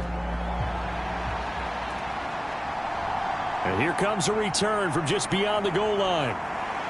And he'll be brought down at the 28-yard line, so the decision to bring it out of the end zone gets him 3 more. A look at the running back, the man out of the backfield as he gears up to go again. He's been good. His guys are winning. So far, the recipe working here in the second quarter. And he doesn't like to just tote the rock. He wants to carry his team on his back. And that's what he's done throughout this game. Yeah, he's done that. He'll be hoping to continue that trend. Now a throw here to his running back. And they get him down, but not before he takes it across the 40-yard line. Solid way to start the drive. 13 yards, picking up the first. Any questions of how they'd approach this drive were answered right there. They come out throwing, and they get a nice pickup here toward the end of the first half. Okay, ready? Check 24, check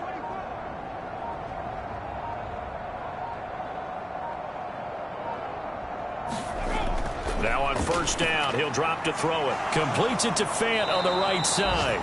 And he'll be taken down, but not before he works it past the 50. Back-to-back good plays have him on the move on first down.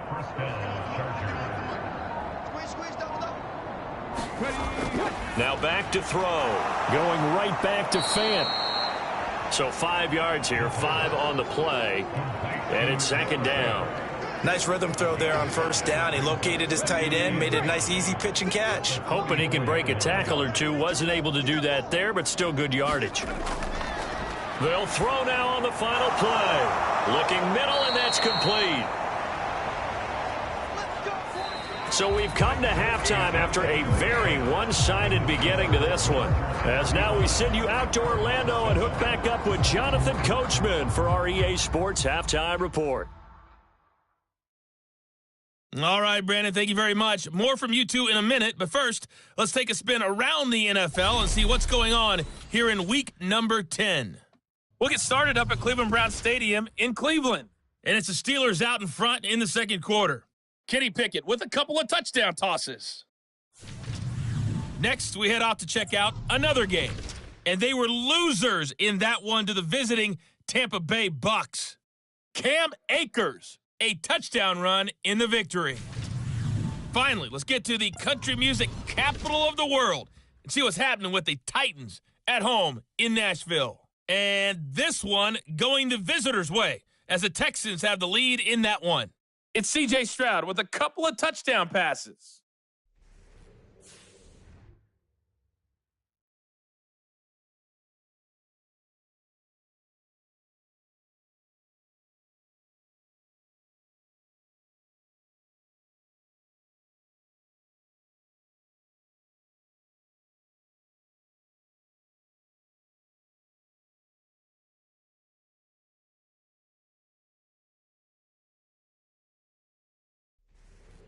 All right, Coach, thank you very much as we welcome you back for quarter number 3. So the Chargers will start the second half with the lead and the football as we're underway in the third quarter.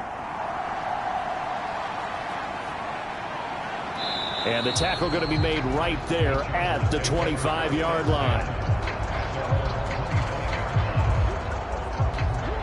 The Chargers getting ready to go here to start this third quarter. Well, it's hard to imagine the first half going any better for them, CD, and now here as they begin their first series of the second half. I mean, they score here. This one, it's pretty much out of reach. We honestly might already be at that point, partner, because this team, they were dominant in the first half, continue to be dominant now, and I think they're viewing this as a put-away drive on their way to a lopsided victory. They'll come up now 2nd and 4 from the 31.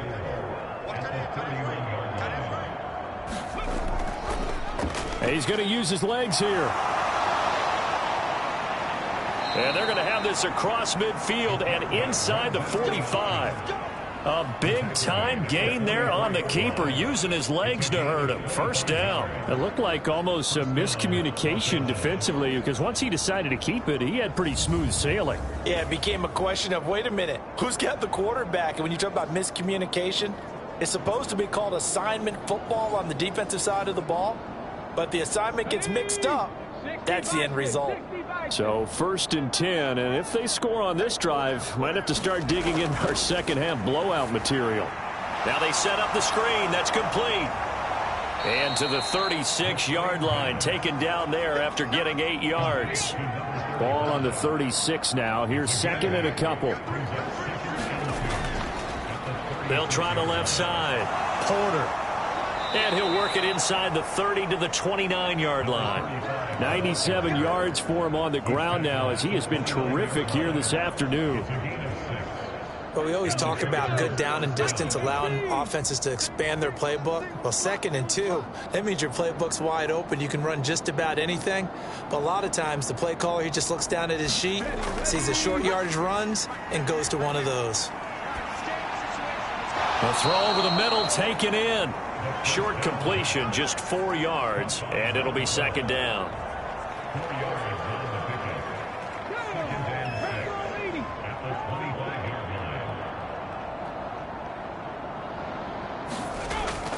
Up the middle, Jones. And he's going to be stopped up just short of the first down at the Cardinals' 20-yard line. This will be play number 7 on the drive, 3rd and a yard.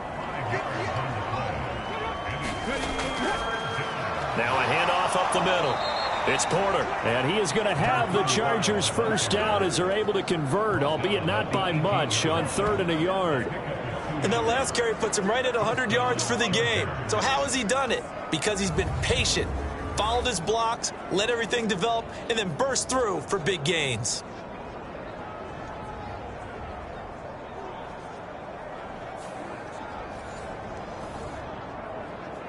Ready, set. So from inside the 20, here's 1st and 10 at the 18. They're going to look to throw. Give him a couple on the scramble. It's 2nd down. His running ability has been an extra dimension of their game plan thus far. For once, though, he doesn't create any magic against the front that's prepared for him to try and take off.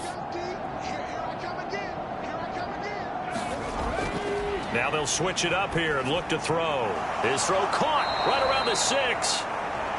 And the Chargers are going to have a 1st and goal coming up as the tackle made at the 3-yard line. And it appears we have a Charger shaken up on that last play. The medical staff will attend to him, and we will step aside.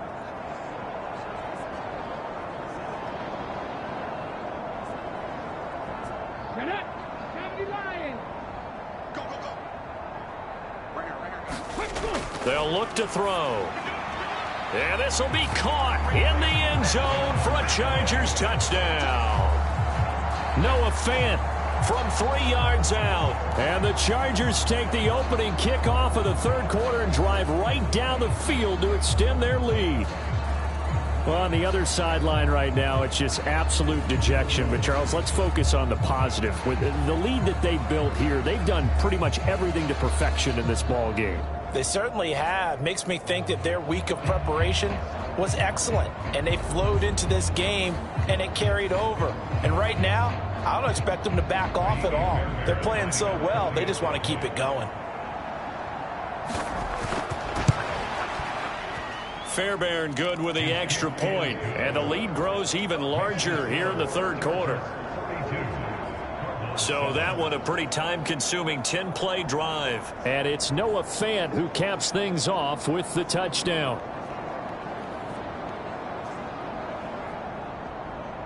After the touchdown, Cook now to kick this one away. From a couple yards deep, he'll bring it out of the end zone. And he's up across the 25 and down at the 28. The Cardinals offense now ready to get their first opportunity here in the 2nd half.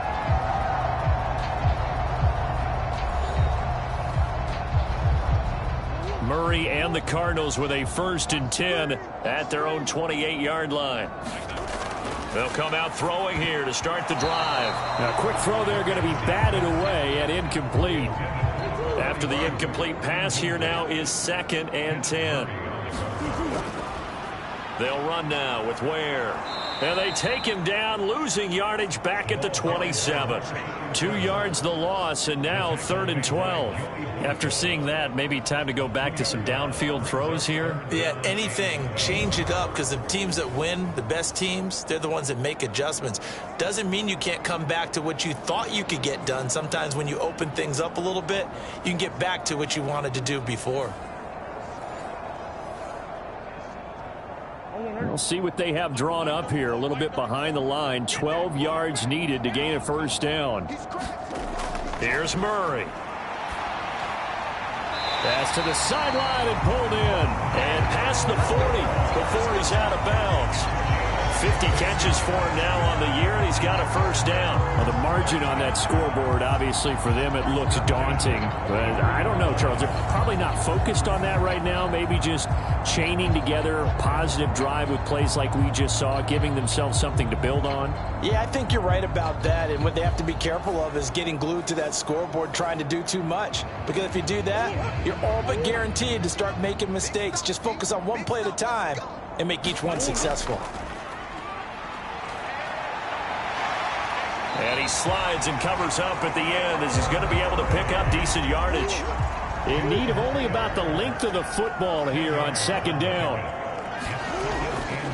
On the run, it's Ware. And he'll be brought down at the 45-yard line.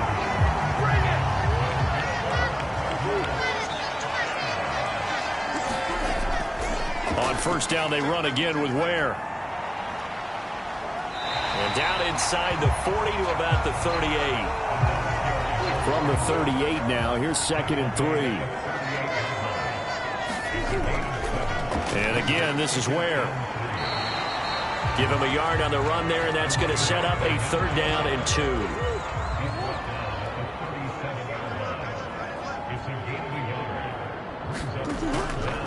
They'll try and run with Ware. And he'll be brought down, but a tip of the cap on the spin move as that gives him a 1st down.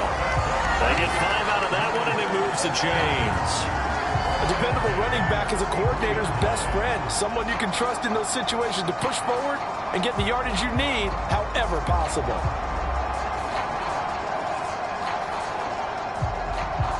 So they'll come up 1st and 10 now from the 33. Up the middle they go. Phelps. And he'll get this just inside the 30-yard line. Inside 4 minutes to go, 3rd quarter. And this one incomplete. Too much contact to hold on to that one, and it's 3rd down. On play action, it's Murray. Well, had his hands on it, couldn't bring it in. Pretty symptomatic of how this game's been going. So 2 3rd down conversions on this drive, but not able to get a 3rd, and now they deal with 4th down. I know at times people think we use it too often, but you've got to be able to throw guys open. And when you read zone, you've got to stick it in there before your receiver gets to the next guy in the zone. Otherwise, you bring him into the play. And that's precisely what allowed that defense to disrupt the pass. And this will split the uprights. It's right down the middle. And they'll get back 3, but this remains a large deficit.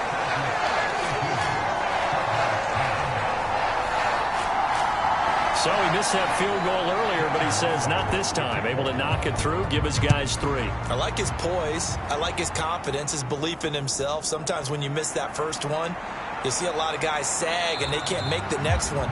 Not in this case. Stepped right up like a pro. He notched his 15th touchdown pass of the year on that last drive, and they'll look to keep it going here, 1st and 10.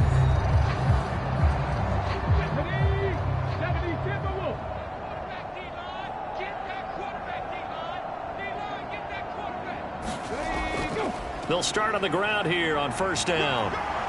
And he takes this up to the 40-yard line before being corralled. 111 yards on the ground for him now on 9 carries. He continues to be effective running the football, a big reason that they have the lead. And I love one of the quotes that I read about him where he said of himself, "I love it when a team just hops on my back and I just carry them along."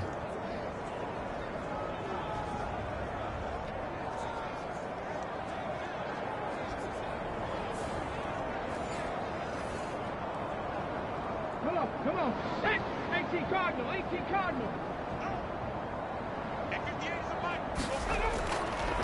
Right back to him on 1st down. And he'll fight forward on the straight-ahead running for just a couple of yards. 2nd down.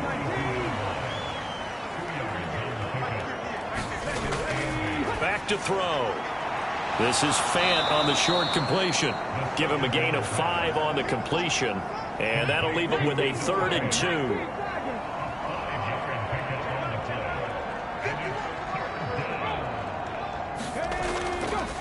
Now a handoff up the middle.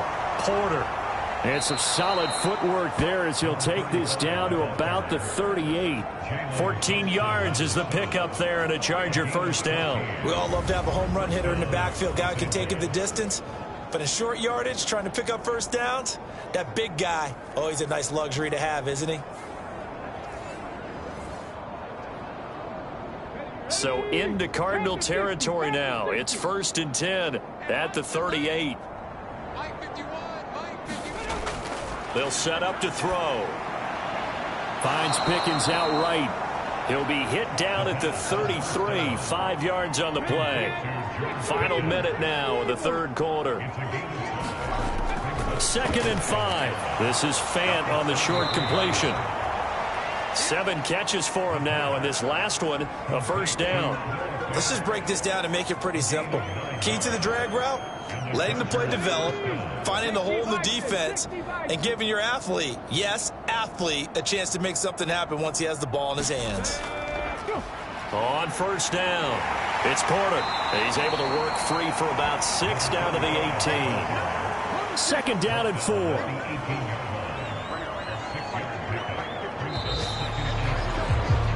And they're not going to get to the line to run another play. So we will switch ends as the third quarter has come to a close. You're watching the NFL on EA Sports.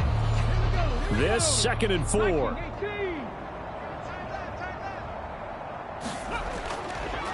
They'll keep it on the ground. Porter. And able to get him down, but he does reach the 5. The pickup goes for 13 and sets him up first and goal. As I take a look at the clock, I realize that this drive has eaten up a good portion of the fourth quarter already. Got to tell you, partner, when you're trying to salt away a game, this is exactly what it's supposed to look like.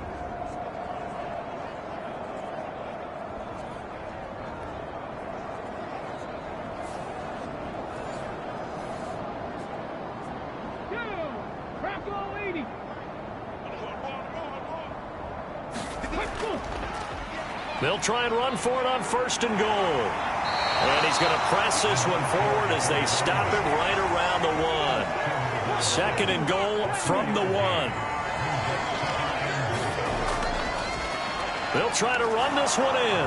And he fights his way in for a Charger touchdown. Taking it in from a yard out. And the Chargers add on to their lead, and it's looking like that win streak is going to extend another week. Well, nothing fancy there, Charles. You had 3 tight ends on the field. They were going to run the football. The defense knew it, but the defense couldn't stop them. And I haven't met an offensive line yet that doesn't get more satisfaction out of running the football into the end zone than pass protecting. They had determination on their side, and they got it done. On for the PAT, Kaimi Fairbairn.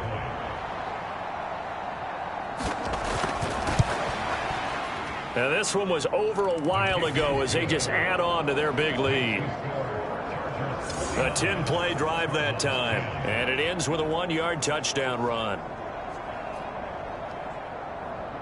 After the touchdown, Cook now to kick this one away. From a yard or 2 deep, here comes a return. And a decent return out to the 27-yard line.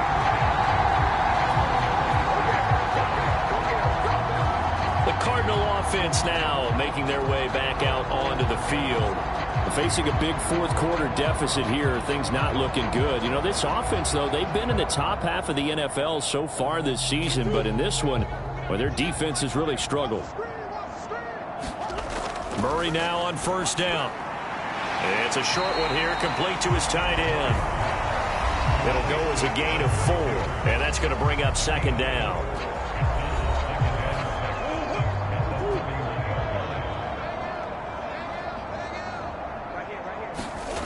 Now Murray.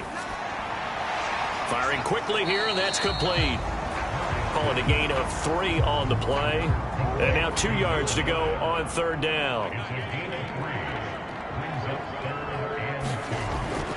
Operating from the gun. Murray. He's got his target. That's complete. And he is going to have a Cardinals first down as they're able to get the third down conversion.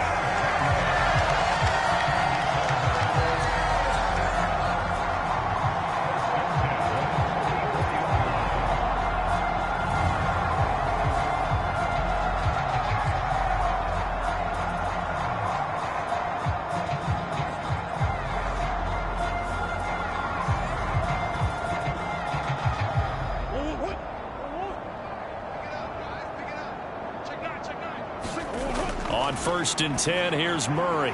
Able to complete this one to Tyler Conklin. And taking it across midfield and inside the 45. Back-to-back nice plays, 12 yards that time and a first down.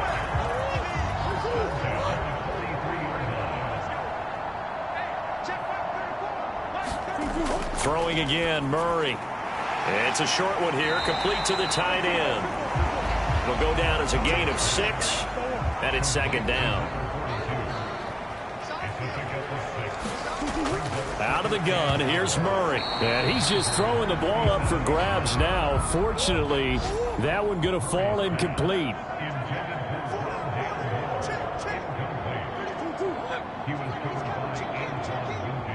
Moore, the man in motion. Again, he'll drop to throw. Oh, he had him. He was open, but he couldn't get it to him. It's incomplete.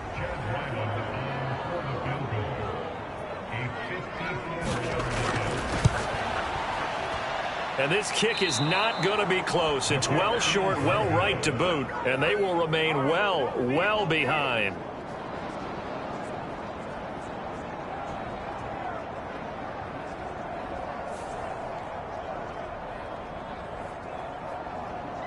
The offense for Los Angeles returns to the field.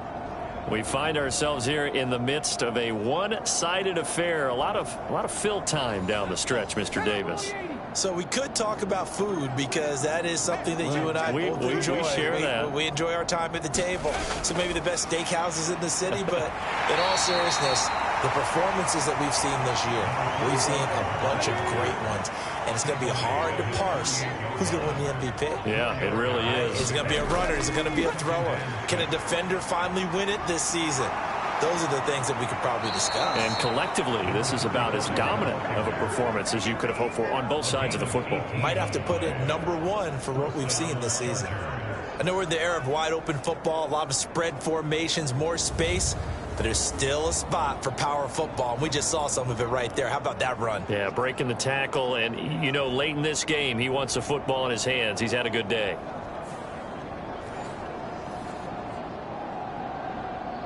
From the 34 now, here's 1st and 10. They'll keep it on the ground. It's Porter. And just good downhill running there as he'll take this to the 15-yard line. Boy, 192 yards rushing for him now in the afternoon as he continues to put a hurt on this defense. It's been an excellent day for him running the football, no doubt, as he continues to soar well past 100 yards. Yeah, it almost feels like he can just grab his briefcase and head home after putting in a full day's work at the office, doesn't it? Line of scrimmage, the 15. It's 1st and 10. Up the middle they go. Porter. And stopped a few yards shy of the goal line at the 3. A good gain again. That's now 31 yards combined on those last 2 plays. A lot to praise on this drive, obviously. I know you're seeing what I'm seeing. Those guys up front, they're getting it done. Doesn't matter what play is called. They are handling their business at the line of scrimmage and dominating right now on this drive.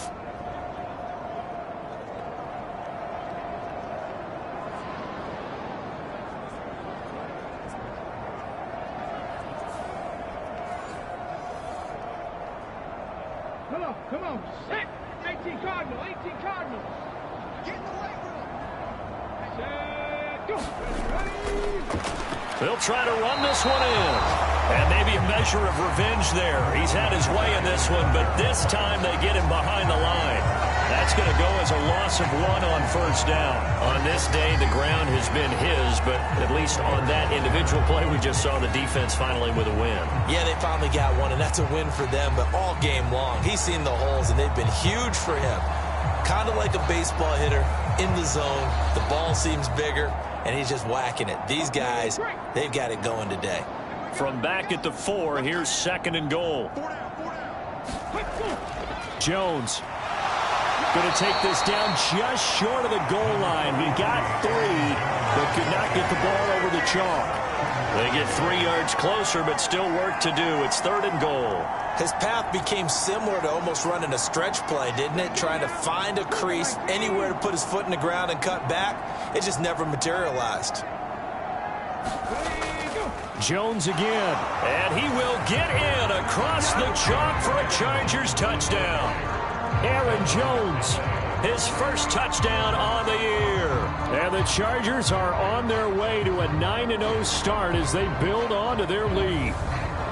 And you can bet when they were in that huddle, there's definitely some urgency because I'm sure they were saying to each other, we got to push this one in right now so we don't have to run this on 4th down, and there'll be extra bodies in the hole.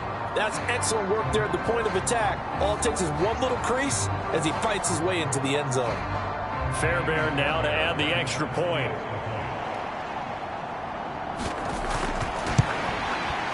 Now this one was over a while ago as they just add on to their big lead. So that winds up a 7-play drive all told. And the last play in the drive was a touchdown run by Aaron Jones. After the touchdown, Cook now to kick this one away.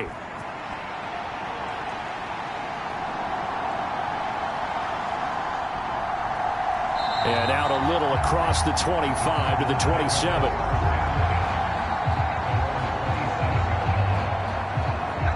Arizona getting ready to go as they take the field.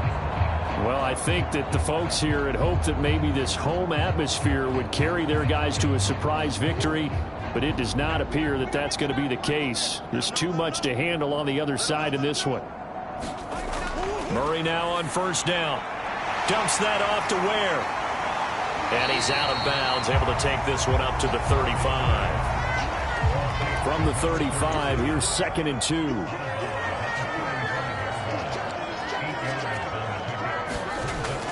Play action. Now it's Murray.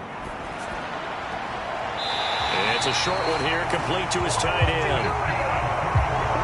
So from the 39 now, they'll come up on a 1st and 10. Murray going to throw. Quick hitter here, it's complete. It'll be a gain of 5. And it'll be 2nd down.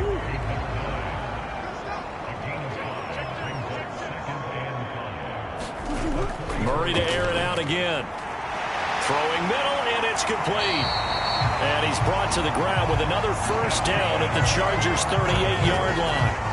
He goes for 18 there as the drive will continue. Quarterbacks love slant routes because the receivers are breaking right into their line of vision, and receivers love them as well because they're getting the ball on the move and able to catch it and try and get upfield and gain additional yardage.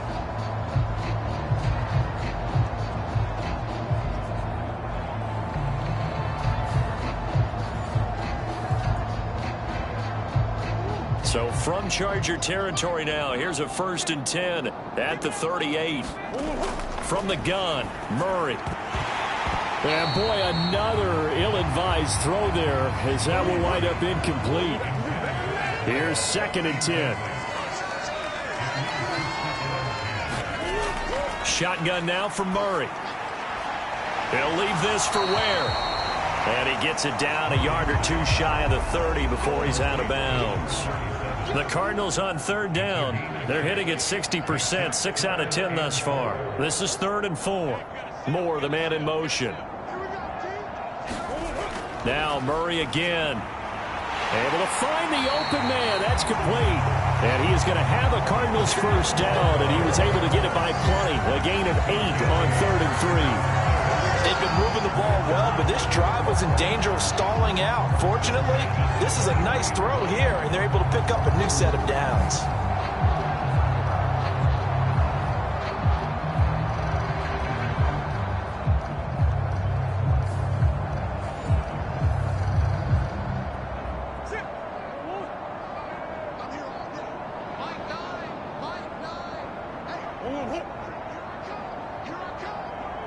Moore, the man in motion. 1st down, Murray. Now he'll dump it underneath to his running back, complete. So give him 5 yards there on the pitch and catch, and that'll make it 2nd down. Looked like a pretty good, safe play right there. No, he's had trouble with the interceptions in this game there. Hits his guy out in the flat. And so many times we hear quarterbacks and offensive coordinators talk about in your progressions, you're either throwing the touchdown or you're throwing the check down. But earlier in the game, it was touchdown or interception. Now he got to the check down, a nice safe throw, and a good one. They run it here. Ware. And he is going to be stopped cold behind the line of scrimmage. A loss on that play, and now 3rd down gets tougher. 3rd and 6. Continues to be a struggle for this offense and this home crowd. They're growing a little restless here in the 2nd half. And I think they've just got to look at how they're trying to move the football. Yeah, you want to run it, but maybe you spread it out, maybe some swing passes that can take the place of runs and give you a little more space. Now a 3rd and 6. To Ware on the draw. No gain there on the play, and that's going to leave him with a 4th down. Just 2 minutes remaining here in the 4th quarter of what has been a one-sided affair. So the Cardinals, they've got the football here as we get you reset. They come up on a 4th down situation with things not looking particularly rosy. And his kick is indeed good, and they'll get back 3, but this remains a large deficit.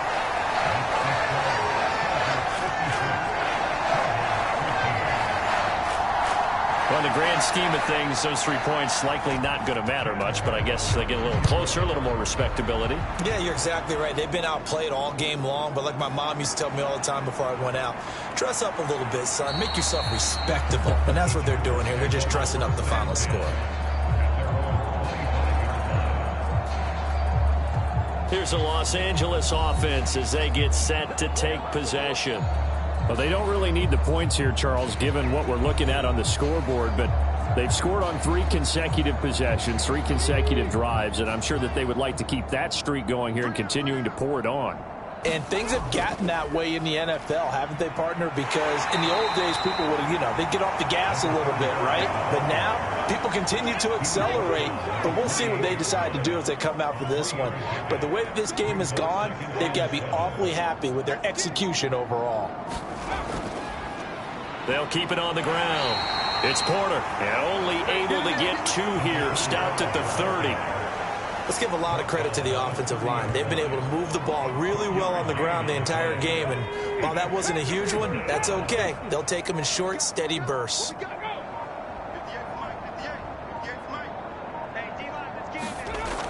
He'll look to throw. That is caught. And he'll be taken down, but he does have 1st down yardage. Give him 7 yards on the play as they do pick up the 3rd down conversion.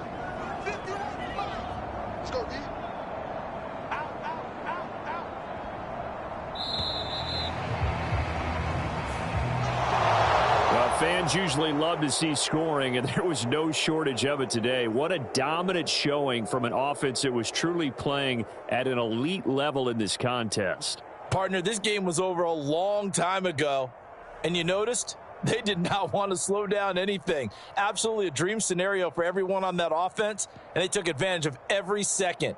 Guaranteed popcorn for everyone in their film session. So for Los Angeles, the train just keeps rolling. 9-0 now to start this campaign. And they'll get another road date next week. Meanwhile, for Arizona, add 1 more loss to the column. That drops them to a woeful 1-9 so far. And they'll get a chance to redeem themselves at home next week. So for Charles Davis and our entire crew, I'm Brandon Gaudin. Next game, guess what? Charles and I will be here again. It's the NFL on EA Sports.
Tonight, from Soldier Field in Chicago,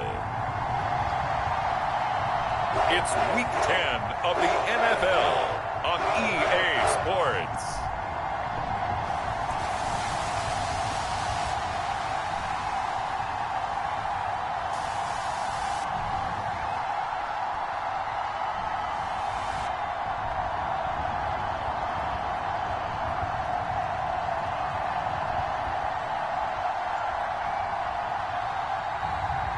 It's the Chicago Bears taking on the San Francisco 49ers. First opened way back in 1924, but renovated in 2002. There's a look inside venerable Soldier Field in Chicago. Today, boy, what a matchup. Two NFL franchises with so much history, so much tradition, getting set to do battle here, as it'll be the San Francisco 49ers taking on the Chicago Bears.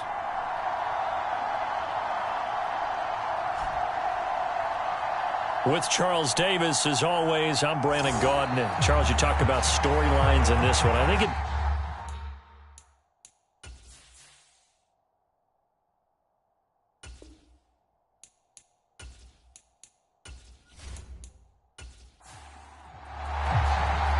The shadows starting to get a bit longer. Week 10 of the NFL season is here, and we're underway on EA Sports. Scott on the return, out of the end zone. And no alley to be found. The coverage was solid, and he's dropped at the 18. So here are the Bears now for their opening drive. They will be led out by the former Heisman Trophy winner back in 2016. Always a handful to contain, Lamar Jackson. That was a solid performance last week, wasn't it? 2 touchdowns, no interceptions, ran the team well, won the ball game. Bottom line, may not have been earth-shattering, but it didn't need to be.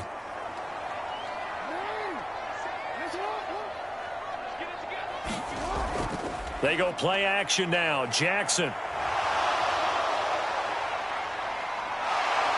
gets through, and now an opening. And he's going to get this one across the 30-yard line. 13 yards on the game's opening play. Just the first quarter, but tackling going to be so important going forward. They've got to limit plays like that. And that's something when you see it happen early in the game and they don't get him on the ground, you can always tell that they were concerned about it going in. Because I can just tell you from my days, I remember being in college and worrying all off-season about our season-open opponent, and they had a receiver that could shake and bake with the best of them. I tackled him on the first pass of the game, and the relief was incredible. Ended up having a pretty decent ball game. But if I'd missed him, it would have been a different story. Long night. The first carry now. This is Johnson.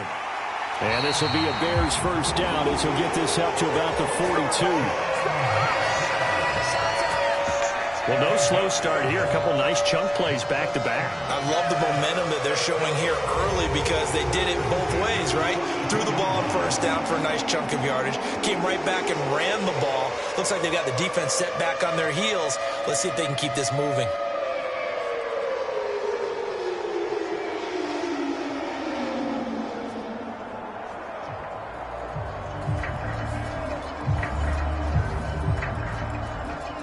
Back-to-back good plays have them on the move on first down. Jackson now. Here's Johnson with a reception. Now he's loose down the left sideline. Touchdown, Chicago. A great effort there with touchdown number 12 on the year. And the Bears march right down the field in 3 plays to claim the early advantage. You know, as a head coach, you can't hide everything from your team. They know that people think that they're not supposed to be on the field with them. So they designed a heck of a game plan, didn't they? Nice fast start, get out after them, and maybe let everyone know that they're here to compete. And get this home crowd behind them early as well. Yeah, that's a huge part of it, isn't it? Because if you get the home crowd involved, sometimes you can ride that wave, and that gives you a little added pep. No problem there on the extra point, and it's now a 7-0 game. The drive there only spanning 3 plays. And the end result is a Bears touchdown. The Bears send the kicking team out there, and they will send this one away.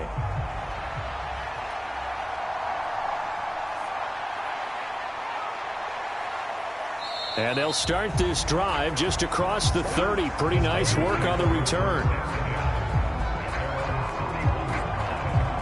So here's the first drive now for the 49ers. And a look here now at their 4th-year quarterback. I love just about everything about him. Love his game, love his makeup, love his moxie. One of my favorite words. This guy's a competitor. Gritty, tough, you name it, he's got it. But he did throw an interception in last week's game. That contributed to a loss. And despite the fact he threw 3 touchdown passes, he's going to be out there redoubling his efforts and trying to play better. And he's got a good gain of 7 up to the 37. The numbers for McCaffrey last week. 17 carries, 76 yards, and a touchdown. Has 9 rushing touchdowns on the season, so a lot of credit has to go to the rest of the offense because you know those big guys up front are doing work. But now the goal is to get to 10. And don't for a second think that the defense doesn't know that. They'd like to do their best to keep him out of the end zone in this one. And he slips up past the 45 before being tackled.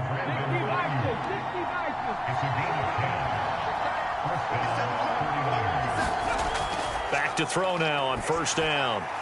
Got a man right side. It's McCaffrey. And this one goes nowhere. Losing yardage on the play back at the 46. He was unable to shake free there, and they'll cover him for a loss of a yard. The Niners at 6-2 to start play. And they were losers their last time out. Trying to get back in the win column, but obviously not an easy task here in a hostile environment. Yeah, always tough to win away from home. But sometimes what you do is you use these types of games as bonding experiences and carry that into the contest. 2nd and 11. Man open, that's Deebo Samuel. And he's going to have another first down as the tackle's made here at the Bears' 38-yard line. That one good for 16 as the drive continues.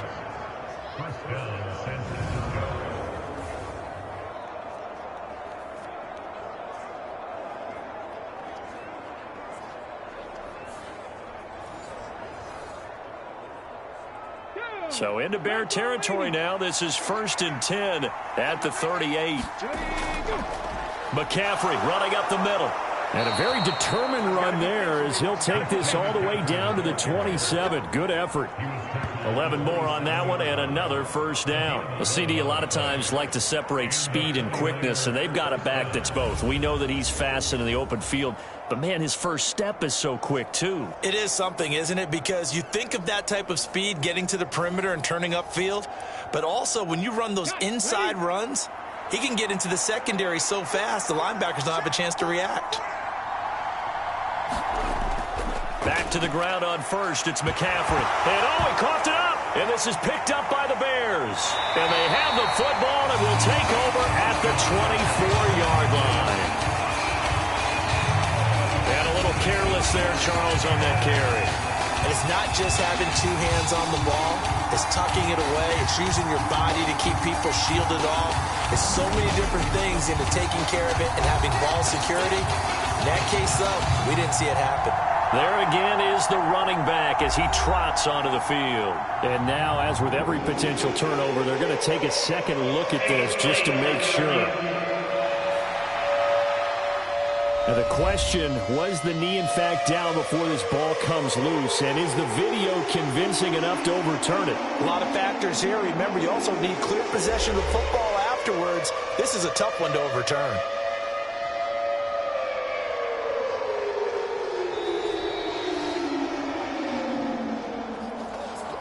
So that one overturned. They say the knee was down, and that will not be ruled a fumble. Now an option play on 2nd down. And holding it may be the wrong decision as he stopped in the backfield. It'll be a loss of a couple on the play, so now 3rd down coming up. Well, sometimes that option can get bogged down before the gears really even get into motion, and I think that's what we saw there. And I think what he saw defensive end right in his face because he looked up and he was right there. Didn't even have a chance to get going.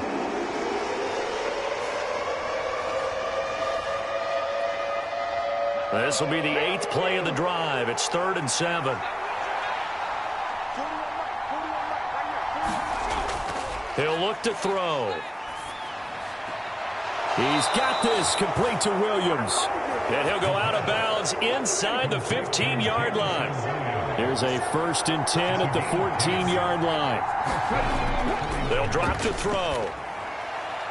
This is caught. And he couldn't quite get there. Tackled down at the 1. 1st and goal and a chance to get that initial touchdown right back. McCaffrey will score. Touchdown, 49ers. That's a great response here in this first quarter. And what I like about it is how they put this drive together. The other guys scored quickly to start the game, but this was smart football to not feel like you have to go out and score quickly yourself. So they worked the ball down the field, took their time, and finished with the touchdown run.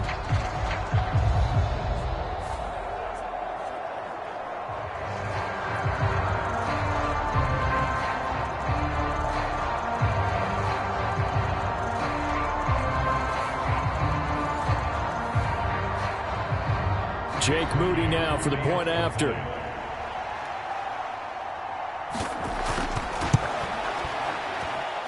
It's up and good. So these teams match touchdowns here in the first quarter, and we're tied 7-7. So that one a pretty time-consuming 10-play drive. And the last play on the drive, the touchdown run from Christian McCaffrey. Each team's had it. Each team has scored. 7-7 here as the kick's away. Scott on the return out of the end zone. And he's able to get this across the 20, but not by much as he's marked down officially at the 21. Chicago works their way back onto the field here for their second drive of the game.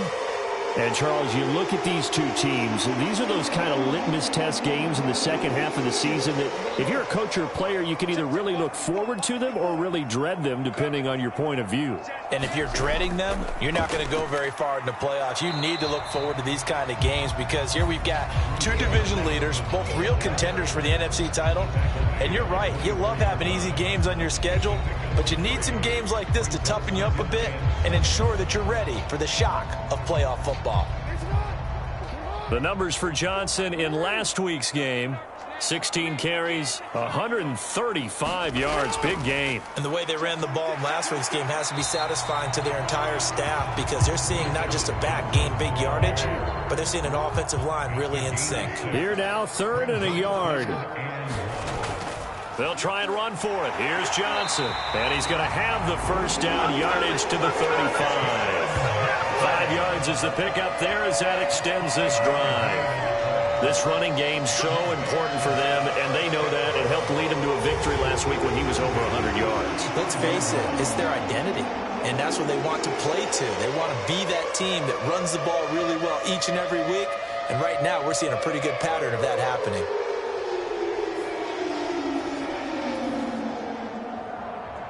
Ball up to the 35 now as they come up on 1st and 10. And now Jackson will look to throw it. And a quick throw here, that's complete. They'll wind up getting 7 on the play, and that'll bring up 2nd down. To throw is Jackson. Throw left side, complete to Scott. And he's able to get this one out closer to midfield across the 45. Couple of first downs to kick off the drive. Here's 1st and 10 up at the 46. Jackson going to keep it running right. And now the ball's out. Fumble near midfield. And now this is scooped up by the 49ers. And his guys are going to take over at their own 48-yard line. And this is one of the dangers of letting your quarterback run the football. Now, look, he goes through ball security drills just like a running back does. But most of the time, the quarterback swings the ball away from his body. And in traffic, sometimes they forget to protect it. Back out there comes the 49ers offense ready for their second drive. And, you know, it's certainly a lot of football left to play. We're not into December yet, but right now where we stand, they're in first place in their division, looking really good and looking to be a threat come January. And are you one of those early holiday shoppers, partner? Are you one of those guys get your list done? Because I think about what every team has on their holiday shopping list right now. What's the number one goal? Make the playoffs. Number 2, win your division. Number 3, and I think the biggest goal of all, try to get the number 1 seed so you get that first-round bye and ensure you don't have to go anywhere in January and hopefully get to the Super Bowl that way. They'll come up now on a 2nd and long after the hold. Looking to throw. Connects with Kittle underneath. And he gets this to the other side of midfield across the 45 before going out. So 3rd and 2. This quite possibly 4-down territory, though, if they're stopped. They'll try and pick it up with McCaffrey. And he is going to lose yardage here. A loss of a yard, and it brings up 4th. How about the big guy there showing some agility? He just float from his D-tackle position in order to make that play.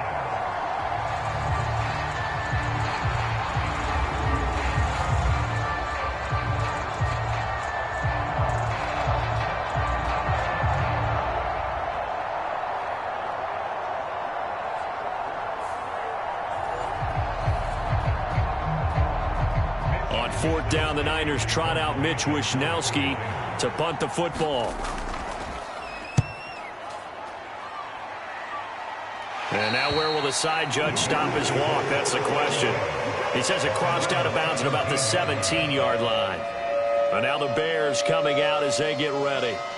And a fumble last time. Ball security. Talk about it all the time in the National Football League.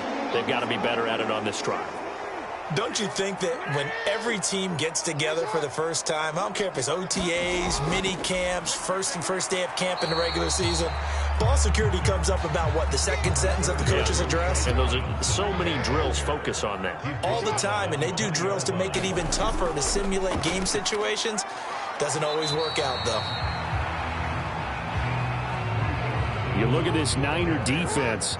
And they've played well against the pass, currently ranked 7th in the NFL. And I'm struggling a little bit trying to really categorize this crew. They're top 10 in the league against the pass, but the bottom half of the league in sacking the quarterback. That doesn't make sense. Imagine if this group ever put pressure on the QB, they'd easily move into the top 5.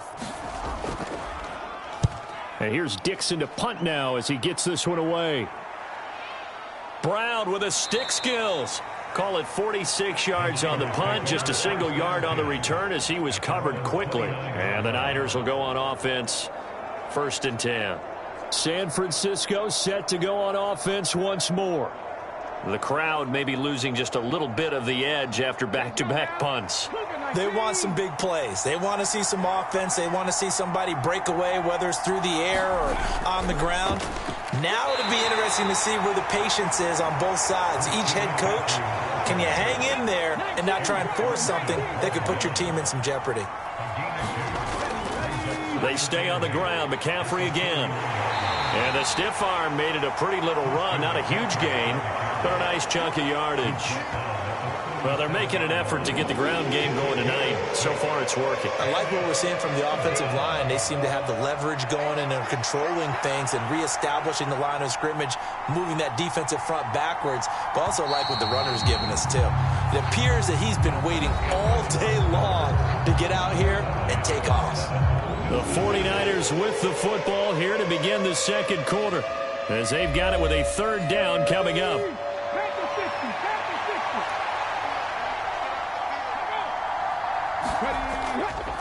Up the gut, McCaffrey. And he won't be close to a 1st down as he runs into a wall right around the line of scrimmage.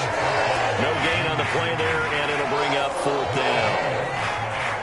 He did have the touchdown run earlier, but not a heck of a lot more than that throughout this game. No, not at all. In fact, I would say that this defense has done as good of a job on him as they have on any runner in recent memory. So on 4th down, here's the Australia native Mitch Wishnowski to punt this one away.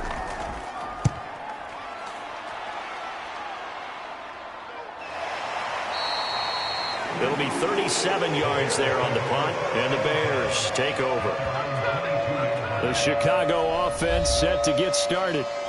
These guys definitely hoping for a better showing than their last appearance. They couldn't really even move the football much beyond the shadows of their own goalpost, Charles. We'll see if they can get a better, more sustained drive going here.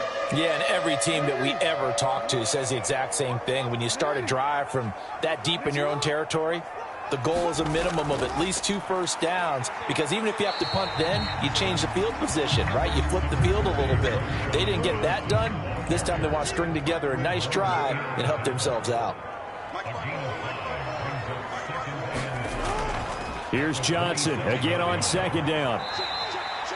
It'll be a loss of a full 3 yards there, and it also brings up third down. Now it's Jackson.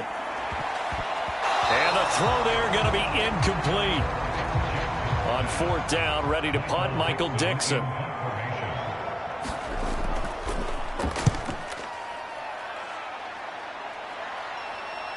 There's a nice move.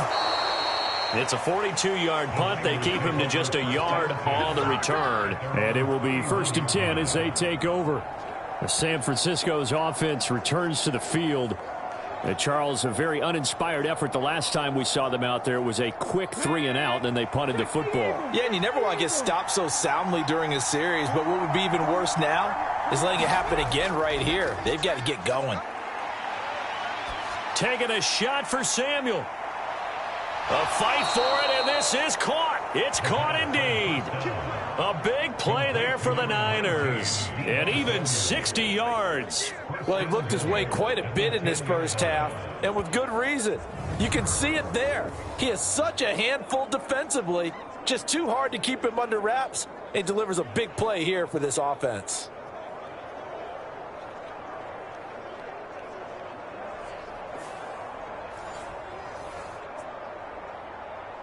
Well, that didn't take long. One play, and we're already looking at a 1st and goal situation. The play action fake. They'll look to throw. Gets this one to Juszczyk. That'll bring up 2nd and goal after the gain of 5. Good, sure hands there from a guy not accustomed to catching a whole lot of passes. But how about the way he was able to pull that one in and pick up good yardage? And the ball smack dab on the 5-yard line. Here's 2nd and goal. They run with McCaffrey off the option. And across the goal line into the end zone. Touchdown 49ers. Christian McCaffrey, his 11th rushing touchdown on the year. And the 49ers have now taken the lead. Well, that was a quick drive. The passing game set it up, and then the running game finishes it off. And how about how few plays it was to get it done, but they threw it downfield and then pounded it into the end zone. And as a former defender, I can tell you, it hurts just a little bit more when they run it into the end zone instead of throwing it.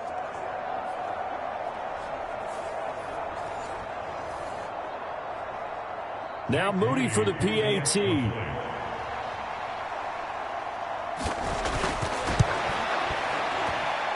And he's got it. It's now a 14-7 ball game. Scoring summary, 3-play drive. And the last play on the drive, the touchdown run from Christian McCaffrey.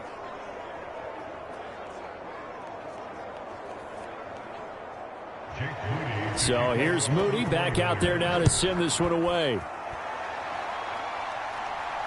This fielded right at the goal line. And he won't quite make it to the 25.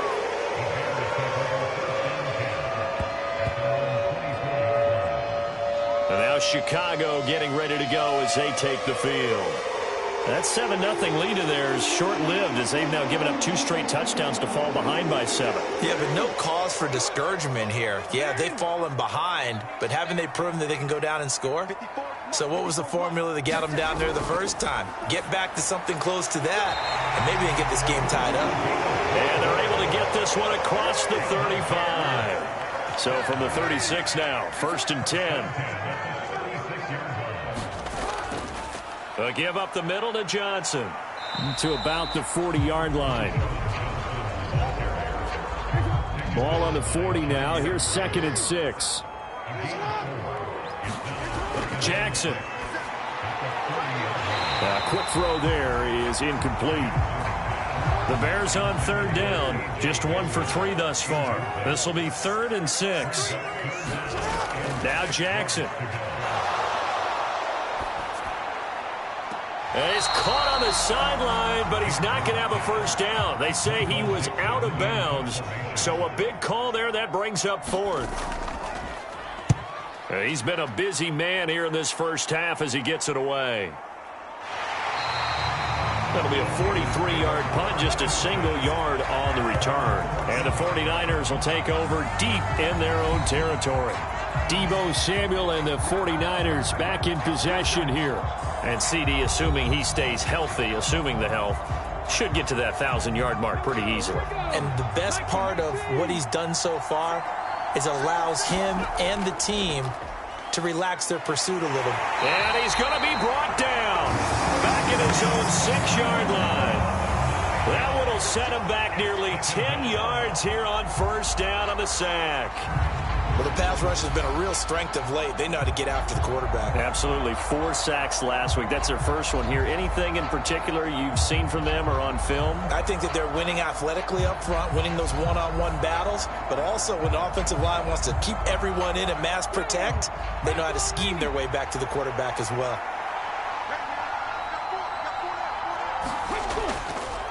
On second down, McCaffrey. And he is met in his tracks behind the line of scrimmage. They lose 2 on that last play, so things get even tougher. 3rd and long coming up. Sometimes in the run game, you can make the argument that quickness beats size. And how about the example right here?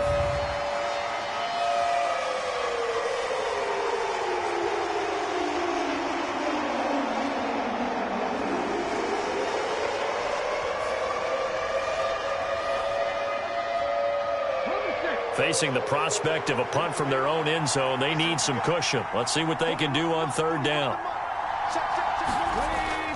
Again, they run. Again, it's McCaffrey.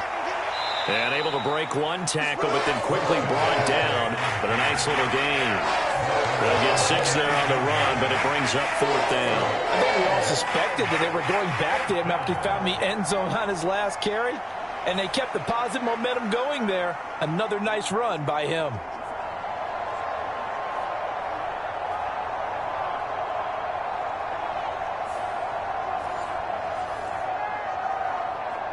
Here comes the 49ers punter now. As the drive goes backwards, so he's on to punt it away. Now a fair catch is called for and taken a few yards across midfield. A 40-yard punt, no return, and they will take over 1st and 10. The Bears offense out there set and ready to go. And right now these guys, they're shuffling a little bit, maybe doubting, because 3 straight drives have ended with them punting the football away. Yes, you start pointing fingers at each other a little bit, asking a lot of questions. What are you seeing? What are you getting? Maybe trying to narrow down your playbook a little bit and maybe get simpler rather than more complex in order to try and fashion together a drive. Here's Jackson to throw. Trying to lay one up deep. And this is caught.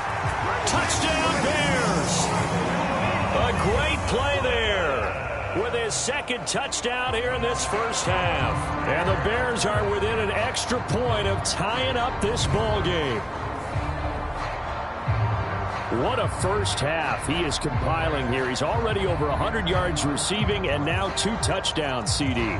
Brandon, you know I don't like to play the game where you start projecting when you're at a certain point. Well, let's face it, he's off to a tremendous start. So 200 yards, 4 touchdowns. I don't think anything's out of the question right now. He's blowing up coverages. You've got to double him every snap. Otherwise, he's going to defeat you on almost every play. Extra point splits the uprights, and we are tied at 14.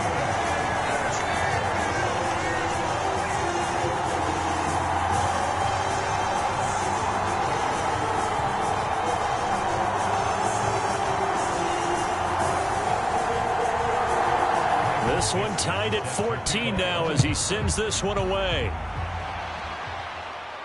On the return, Williams. And he brings us out past the 20 to the 24.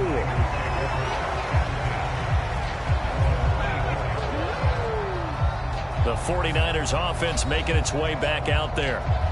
Over on the sideline, hoping to hit that reset button between possessions. Last time out, they had to punt it away. This time, hoping to finish this thing off in the end zone.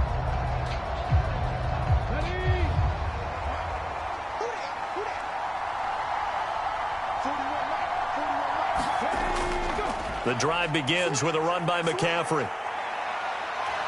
And he's taken down, but able to slip across the 35. Nice way to start the drive, a gain of 12 and a first down. All right, I got to ask you, with these RPOs, essentially the quarterback has 3 options, right? So what's different from that versus the triple option that we see the service academies run at the college level? As a general rule, the triple option at the college level, most things are called outside of the quarterback faking it to the runner and then keeping it himself and maybe having a trail back. And what I mean is, in the NFL, that option to throw the football all comes about organically. It's a natural deal based on reads. In college, if you're going to throw the football for triple option, you've actually called that play. And this is incomplete. Very lucky to get that one back. That nearly picked. It's second down now.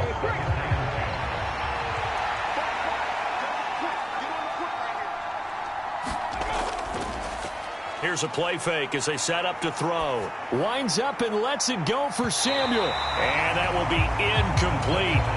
Trying to dial up the long one way out there, but it'll be third down. He'll drop to throw. Open man is Ayuk, complete. And he is going to have a 49ers first down as they're able to get the third down conversion. But that's what you're looking for when you're wanting to throw the ball downfield. You want one of those guys who can play out on the perimeter, can play out wide, who can not only get open, but when they're covered, can uncover themselves downfield and create catches.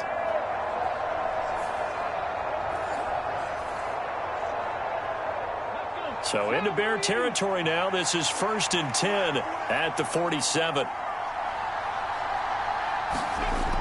They'll look to throw again.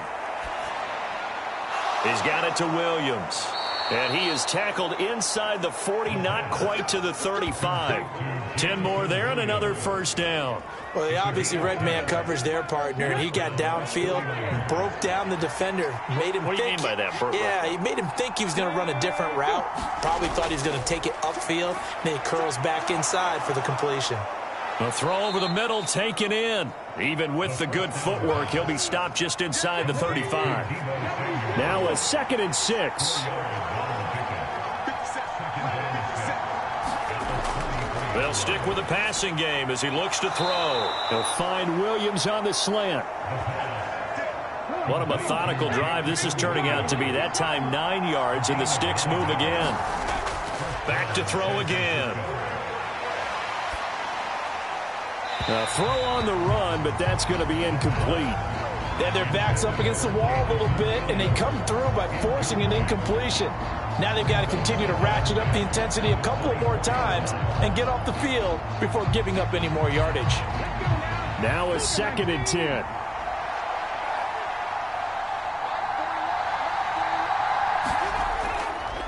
They'll look to throw.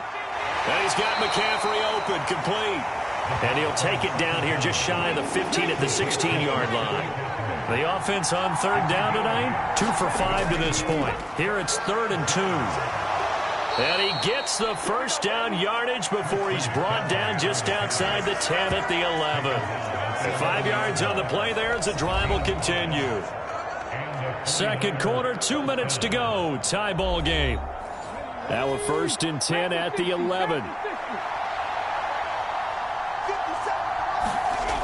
Back to throw here. That's over the middle and caught by Ayuk. And the result here, a pickup of 8. Leaves him with 2 to go on second down.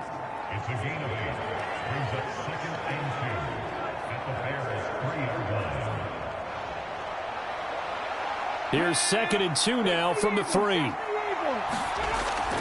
They'll set up to throw.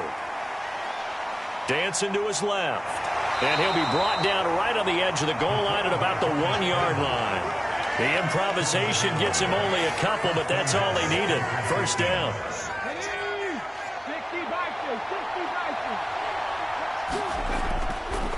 They'll try to run it in, going option right. And he's going to take it in. Touchdown, San Francisco. It's their cornerback, keeping it himself from a yard out. And the Niners have taken the lead. Well, I'd have to say that for him, that was an all-encompassing drive because it was his arm that got his team down to that point, but his legs that finished the deal. Give him credit for making it happen.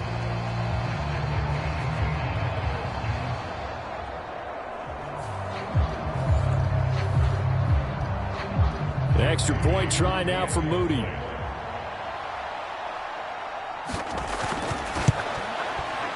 It's up and good, and that'll make the score 21-14. So that drive spans 13 plays, and it ends with a 1-yard touchdown run. So following the touchdown, here's Moody back out to send it away.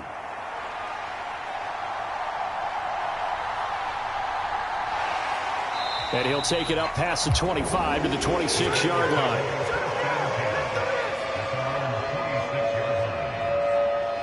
The Chicago offense set to get started.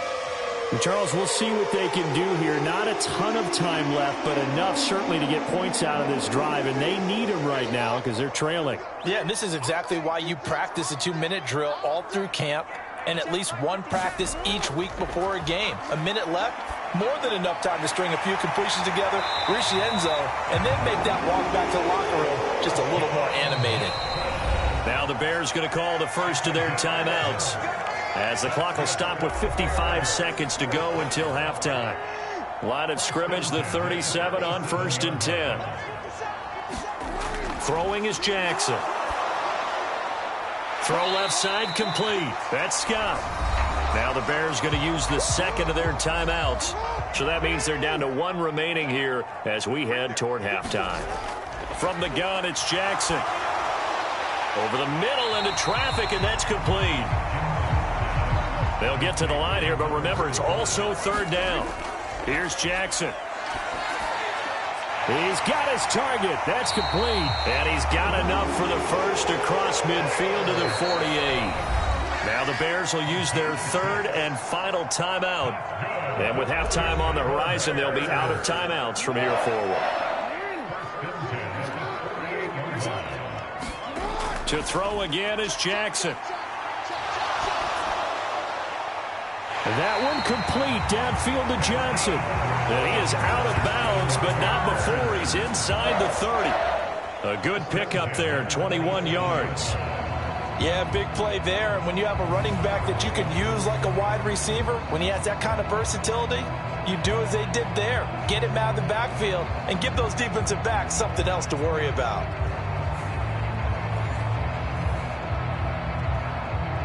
So even though it's 1st down, here's the field goal unit on now to try to get 3 before halftime. This from 44 yards out, left hash. And this one is right through. And that'll bring them back within 4.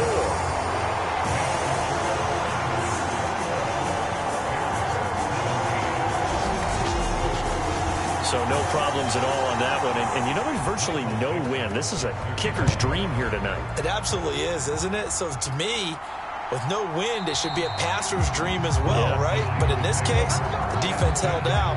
They had to force the field goal.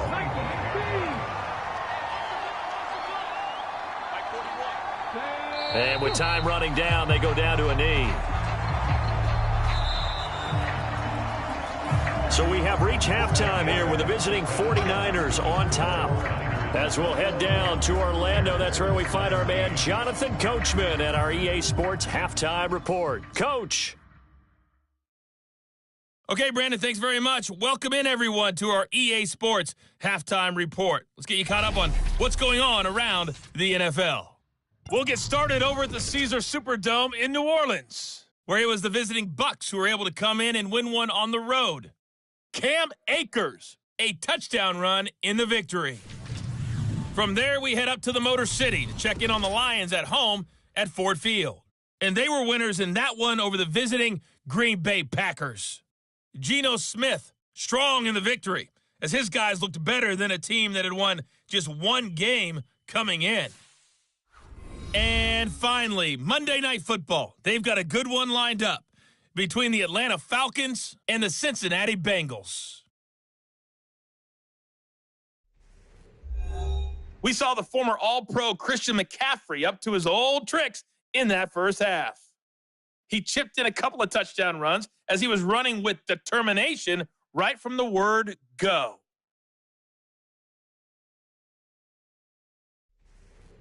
Okay, Coach, thanks as always. This one's still anyone's game as we welcome you back for quarter number 3.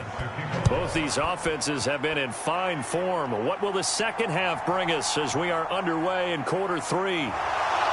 And able to take it past the 25 and up to the 28-yard line. Here comes the 49ers offensive unit as they'll have it first to begin this third quarter.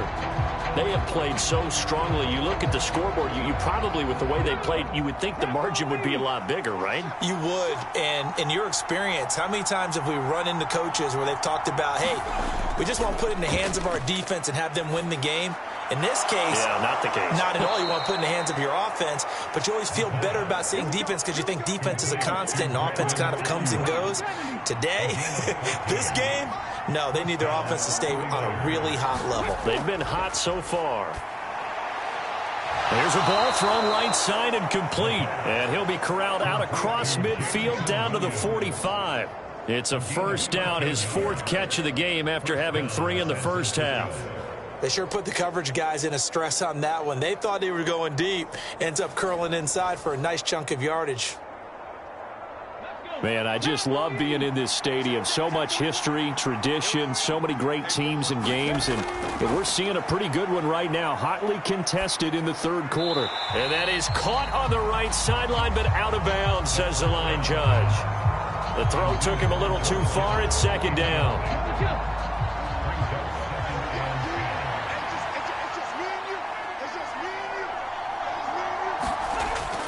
Again, he'll drop to throw. He'll get this out wide here to McCaffrey. And he's corralled, but not before getting it inside the 35. The Niners passing game in sync now. They've got another first down. We often talk about understanding the playbook, understanding progressions, and understanding what the defense is doing. We saw all of that on that play. Great recognition and understood where his running back was going to be.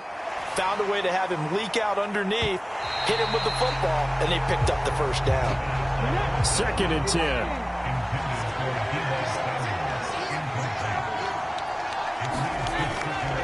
On play action, they'll throw. Now a clash of bodies here, and it's intercepted. And the Bears are going to take over once again with a football at their own 20-yard line.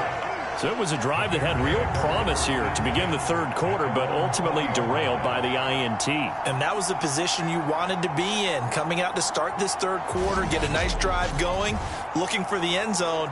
Possibly got a little bit too greedy right there. So here are the Bears now as they get set for their first possession of the second half. Their defense did its job, forcing the takeaway there to start the half, and now can the offense follow suit? And you'd better believe that one side of the ball feeds off the work of the other, so they'll want to come out, establish some rhythm, and go down and take the lead. Give him 3 on the keeper there, and it is second down. And if you like defensive football, focus on the defensive end on this play. He does everything exactly right.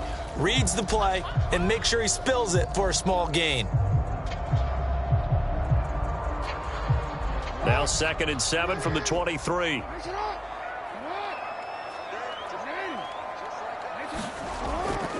Running from the gun, Johnson. And he'll manage only a couple here up to the 25. 3rd and 5.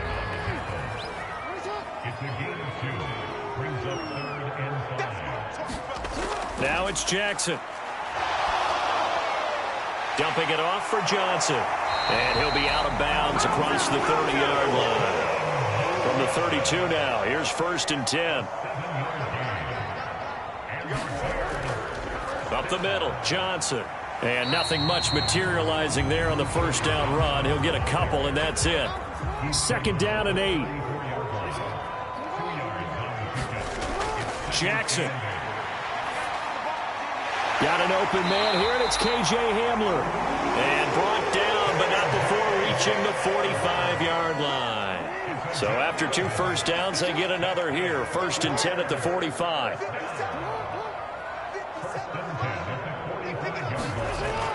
Off the play fake, here's Jackson. And he will find Scott on the right side, complete. And this one's going to go the wrong way. Losing yardage back at the 42. Not what they had in mind there. That's going to go as a loss of 4. If you're a selfish player and you're throwing the ball, you're cool with the completion. Maybe not so cool with the yardage loss, though, huh? Yeah, you went backwards on the yardage. Hey, it kind of works like a sack for the defense there. Yeah, it's a really big play for them, right? Able to figure it out, sniff it out, and finish it off.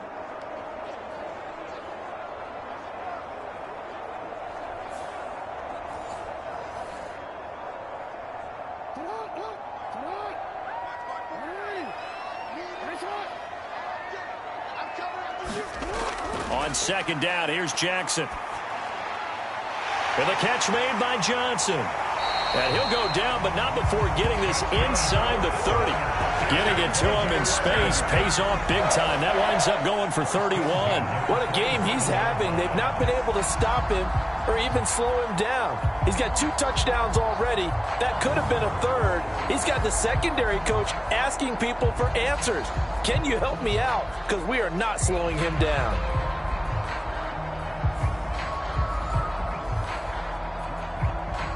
So now then, the big play has him all the way inside the 30 now, 1st and 10. Jackson now. Looking left side, and he's got a man. That's Scott. And taking it to the 15-yard line before he's brought down. That's over 40 yards of movement with those last 2 plays. Barney sold the go route really well. Thought he was going deep, then curled it back inside for a nice completion. DBs love when they pump the brakes, don't they? Yeah, that's really a whole lot of fun. It's almost like you said, listen, if you're going to sell the go, just go. And let's see who's faster. A 1st down carry here for Johnson. 53 yards rushing for him now to this point. This is a 2nd and 4, ball at the 9.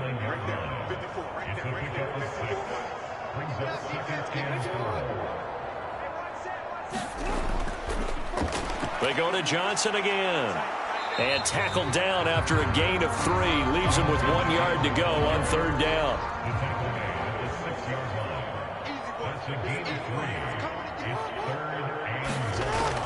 Back to throw.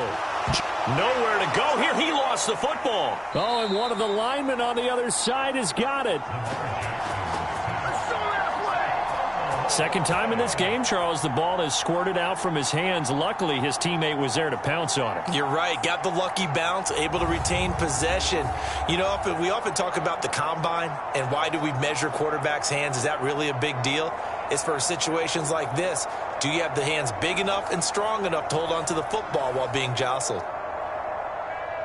Now we've got a field goal coming up here for Chicago. From the right hash, this a 31-yard attempt. And his kick is good. And that'll bring him back within a point.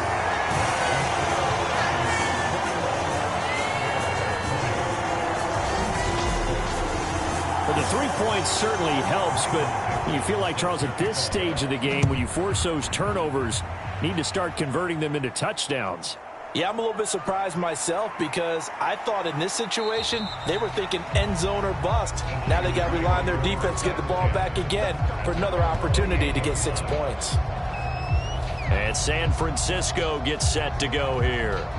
But not an ideal way to end their previous drive. They threw the interception, Charles, after they had built up some momentum. They were moving the football, but something to at least build on for this offense as they run back out here. Yeah, you're right about that. Up until that last play, everything was working pretty well for this offense, gaining chunks of yardage, getting first downs, really making a push for the end zone, and looked like they had a nice rhythm going. Now you got to have a short memory here. Don't focus on the interception. Focus on what came before it and get back to it. Off the play fake, he'll look to throw. Throw right side, complete to Williams. And he'll be out of bounds after getting this one across the 40.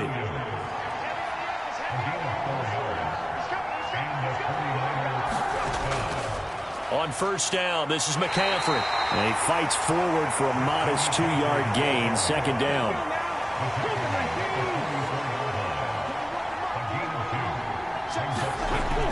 Back to throw. This one into the hands of Kittle, the tight end. And he's going to have another first down as the tackle's made here at the Bears' 44-yard line. They're going to look to throw. Buying time to his left. There he goes, left side. And he'll go out of bounds inside the 15-yard line. Big yardage there on the scramble. It gets him a first down. Give him a little extra credit there. His head was cool as the play broke down. Didn't force a throw, and in the end, got to show off his athleticism with a nice gain to bring up a new set of downs. So how about this for field position after the big play? Inside the 15 now as they come up on 1st and 10. Completes it to the tight end, Kittle. And just 3 yards on the catch there. He couldn't get away. And it'll be second down.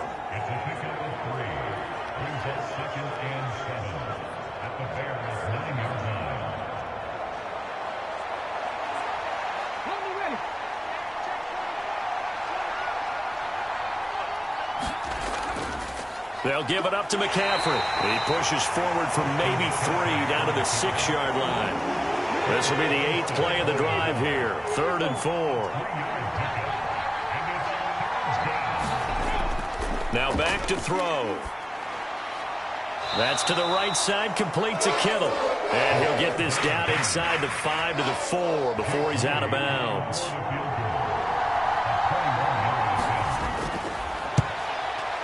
And his kick here is good. And that'll move their lead up to 4 now.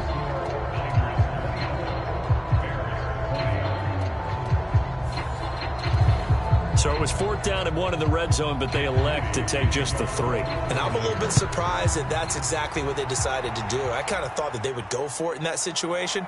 But sometimes I'm sure you just think to yourself, take the 3 points, put them in your pocket, and move on. And it's a pretty good return here as he'll get this up to the 29. The Bears offense ready to go for their next drive. Their drive last time, it stalled out. They were forced to take the short field goal. And the key phrase, you nailed it. Forced to, because you know coaches look at these short field goals as a last resort, right? To them, that's not how drives are supposed to end. You're supposed to put 6 on the board. That's a consolation prize. Like going to the county fair, you don't get the big stuffed animal on that one, do you? No, you don't go top shelf. That's bottom shelf material. Jackson from the shotgun. Coleman has it here right side. It's a pickup of 12, and that'll set up a 3rd down. The Bears on 3rd down, 3 for 7 so far in this game. They're up against a 3rd and 1 situation. To throw is Jackson. Work in the middle of the field, and he's got a man complete. And he will have the Bears first down as they're able to get the 3rd down conversion. Well, there wasn't much of a window there, Charles. Had to deal with a couple of defenders, but able to find his big tight end. And, partner, we know double coverage is a challenge for any player to try to defeat. But maybe it's a little easier if you're one of those big tight ends because you have a size advantage on just about anyone trying to cover you, and you can use your body to create some space.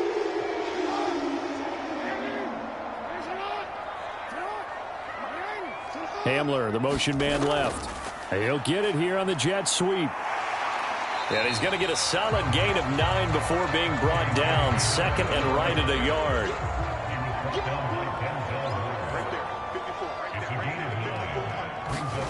Now it's Jackson. Got an open man. It's Scott. And he gets it down to the 32. From the 32 now. Here's 1st and 10. Now they'll throw here out of the gun. Got his man complete over the middle. It's Cox. And he's going to get this down near the 20-yard line. Hang on now. We're going to pause here. We've got an injured player. While they come out and take a look at him, we will step aside for just a moment.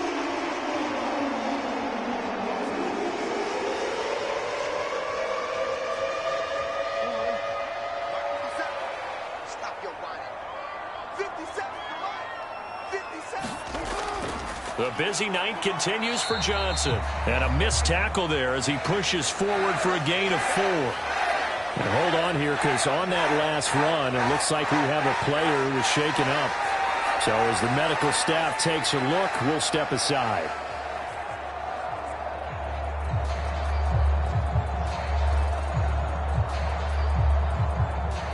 Second and 6.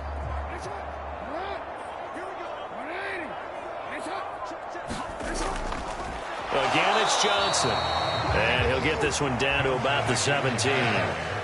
They'll break the huddle and come up on the 9th play of this drive, needing 5 yards on 3rd down. From the gun, a run for Johnson. And they're able to stop him short. On 3rd and 6, they'll only pick up 4.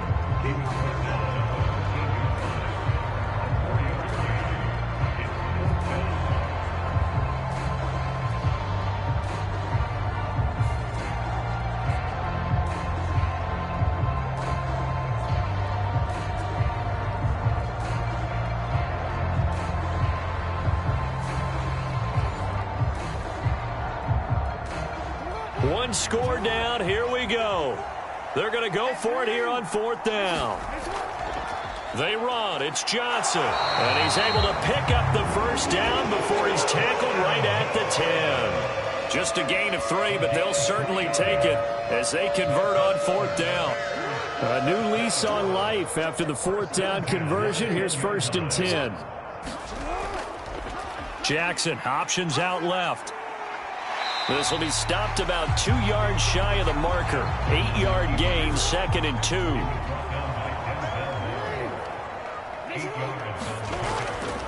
Now a first carry for their fullback. And he's into the end zone. Touchdown, Bears. It's the fullback. His first touchdown on the year. And the Bears have taken a 4th quarter lead.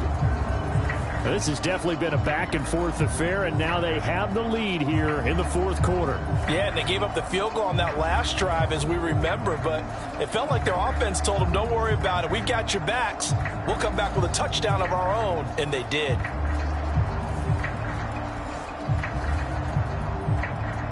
Now an important extra point here to stretch this lead to a field goal.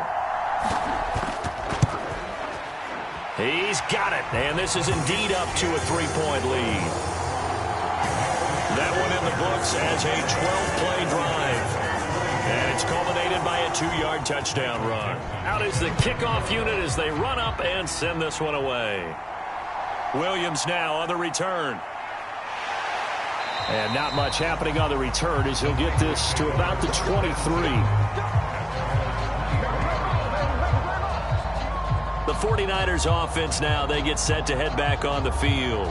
We certainly have a good one on our hands. They're trailing after that last touchdown, but now a chance for this offense to try to snag that lead right back here in the 4th quarter.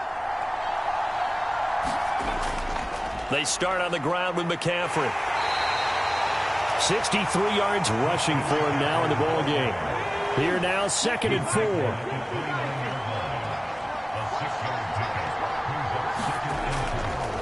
McCaffrey running up the middle. And he'll get it up near the 35, right at the 34 here. A gain of 5, good enough for the first down. Well, partner, if the defense isn't going to adjust and they keep giving them those 5, 6, 7-yard runs over and over, they're likely to run it the whole way to the end zone. They'll be more than happy to take the yardage available and save some of their other plays in the playbook for another time. From the 42 now, here's 2nd and 2. They'll drop to throw. Connects with Kittle underneath. And Kittle going to have a 49ers first down as he's up past the 45-yard line. Couple of first downs to kick off the drive. Here's 1st and 10 up at the 46. They'll look to throw here. That's to McCaffrey, complete. He's got this to the 30 before being taken down. The catch and run, good for 24 yards.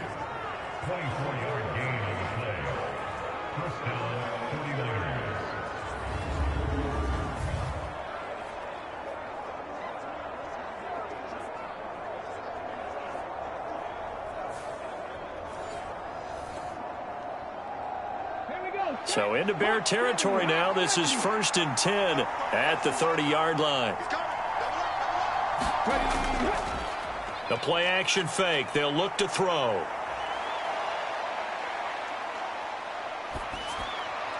That ball caught. Brandon Ayuk. And down inside the 15 he goes.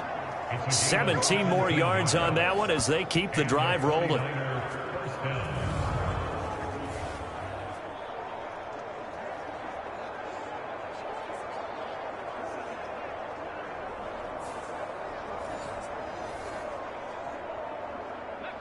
From the 13 now, they work on 1st and 10. From the gun, a give to Mitchell. And he'll be taken down here at about the 11. 2nd and 9.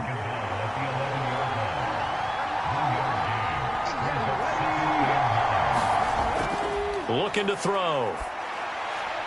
That is caught by the tight end, Kittle. Touchdown, 49ers. An 11-yard touchdown. And the Niners answer back with a touchdown of their own to take a fourth-quarter lead. Plenty of scoring here of late, and our lead changes hands now in the fourth quarter. Yeah, they just gave up a touchdown the other end, so they knew that with time getting short, they had to put something together here. And they were able to do so and retake the lead right back.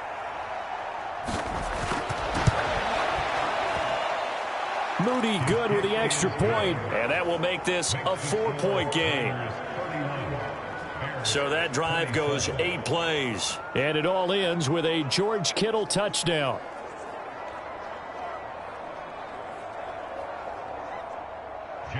So after the made field goal by Moody, he's back out to kick this one away. And the drive will begin at the 25 as Scott is going to stay in the end zone. And now Chicago getting ready to go as they take the field. And they will be looking to answer the touchdown their defense just surrendered. Still a good chunk of time remaining here in the fourth quarter and a chance to regain the lead in a tight one. In motion right, that's Hamler. Now they're going to give it to him on the jet sweep. Now this will leave him a yard short. Nice pickup of 9 yards on first down.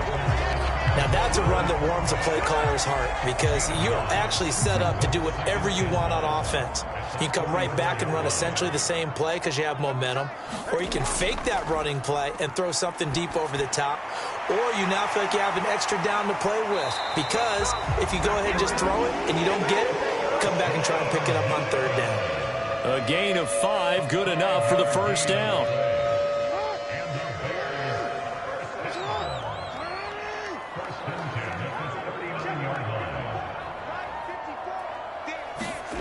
Now Jackson. That'll be caught. It's Scott. And he's brought down. A good pickup, 17 yards and a Bear first down.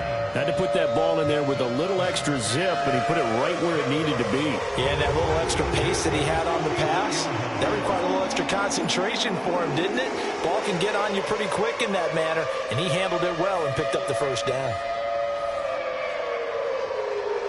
So from inside Niner territory now, this is 1st and 10 at the 44-yard line. Here's Jackson to throw. Completing it to the right side, Johnson. And he'll go out of bounds right around the 40.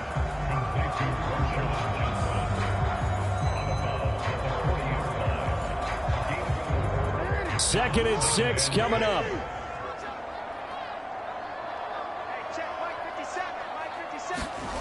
Again, Jackson. This ball tipped, and it's going to be incomplete.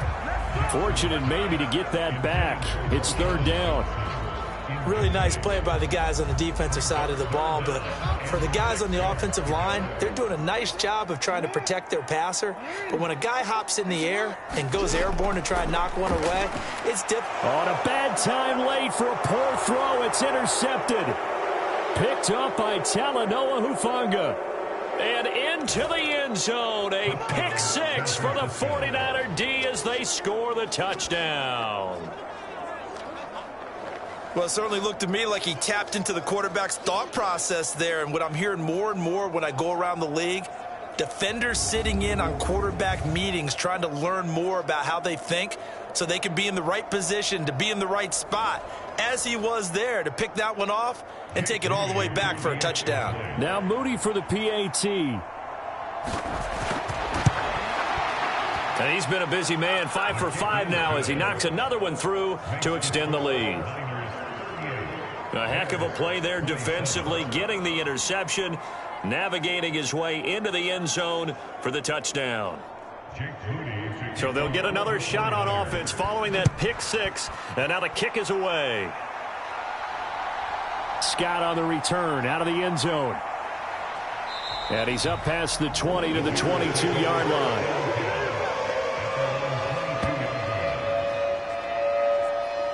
So Lamar Jackson in the offense, down by 11, 2:07 remaining.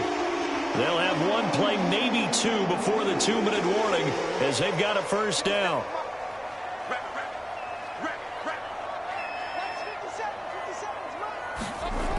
Back to the air, Jackson following the pick six. This pass caught by Hamler. And he'll be out of bounds, but able to get it up past the 45. Clock management definitely critical here if they want to get back in this game. Absolutely agreed. They have to up the tempo in this case, down a couple of scores. Want to make sure they have a chance to win this ball game. All 3 timeouts plus the 2-minute warning. Here's 1st and 10. From the gun, Jackson. That's caught by Johnson. And able to break one tackle, but then quickly brought down. But a nice little gain.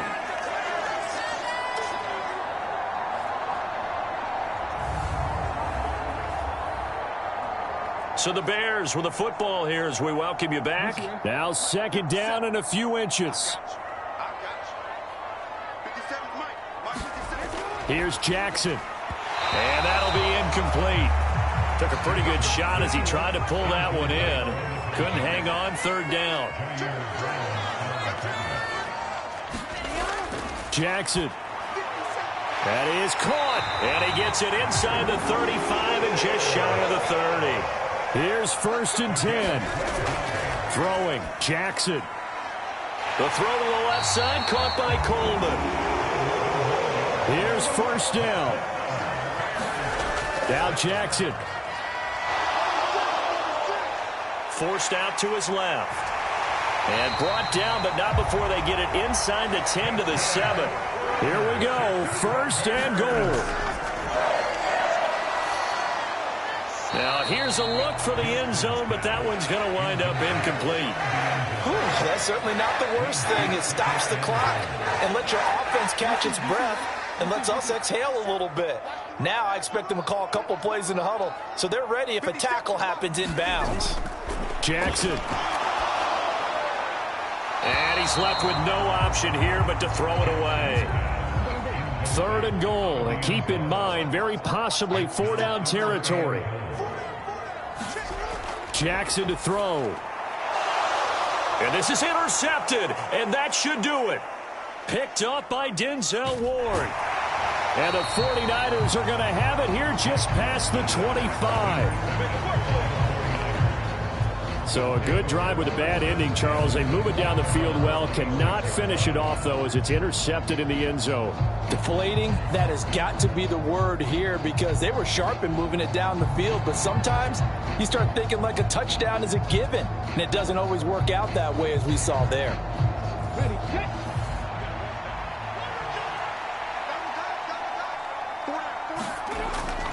We got to have 2 hands on the football here as they run on 1st down. And able to stay on his feet past the 30 to about the 33-yard line. So they come up on 2nd down. If they can get another run like we just saw, would likely put an end to this thing. He's going to get it again. Just looking to get forward and protect the ball. Now the Bears going to use the 2nd of their timeouts, as it'll come with 36 seconds to go in half number 2. And they will take a knee here.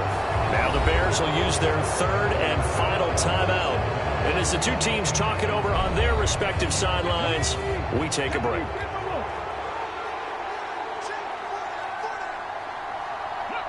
And they take a knee. Yeah, it's fun to kneel down in front of your home crowd, but when you go on the road, that band of brothers attitude, right, just us against the world, and get it done, how happy are they? I remember a coach at a previous stop telling me, you get a win on the road, doesn't matter the opponent, get out of there like you stole something, and they did in this one. So the victory here for San Francisco, and even playing on the road, the class of this ball club just too much to overcome. Yeah, and deep down, I think even the fans knew how this one was going to turn out. All right, they just came to support their team, hoped they'd see some good football, and they did, but they didn't really expect their team to win. In fact, they probably came in and said, let's win the tailgate, because that's where we have the advantage, and I bet they did that. So for San Francisco, the win will move them to 7-2 now on the year. And they'll get another road test next week as they head to Arizona to take on the Cardinals. Meanwhile, for Chicago, the loss will drop them to 6-3 now on the year. And they'll get a chance to redeem themselves at home next week. So that's a wrap. For Charles Davis, I'm Brandon Gaudin. And this has been a presentation of the NFL on EA Sports. For more, check us out at easports.com. With that, we say good night from Chicago.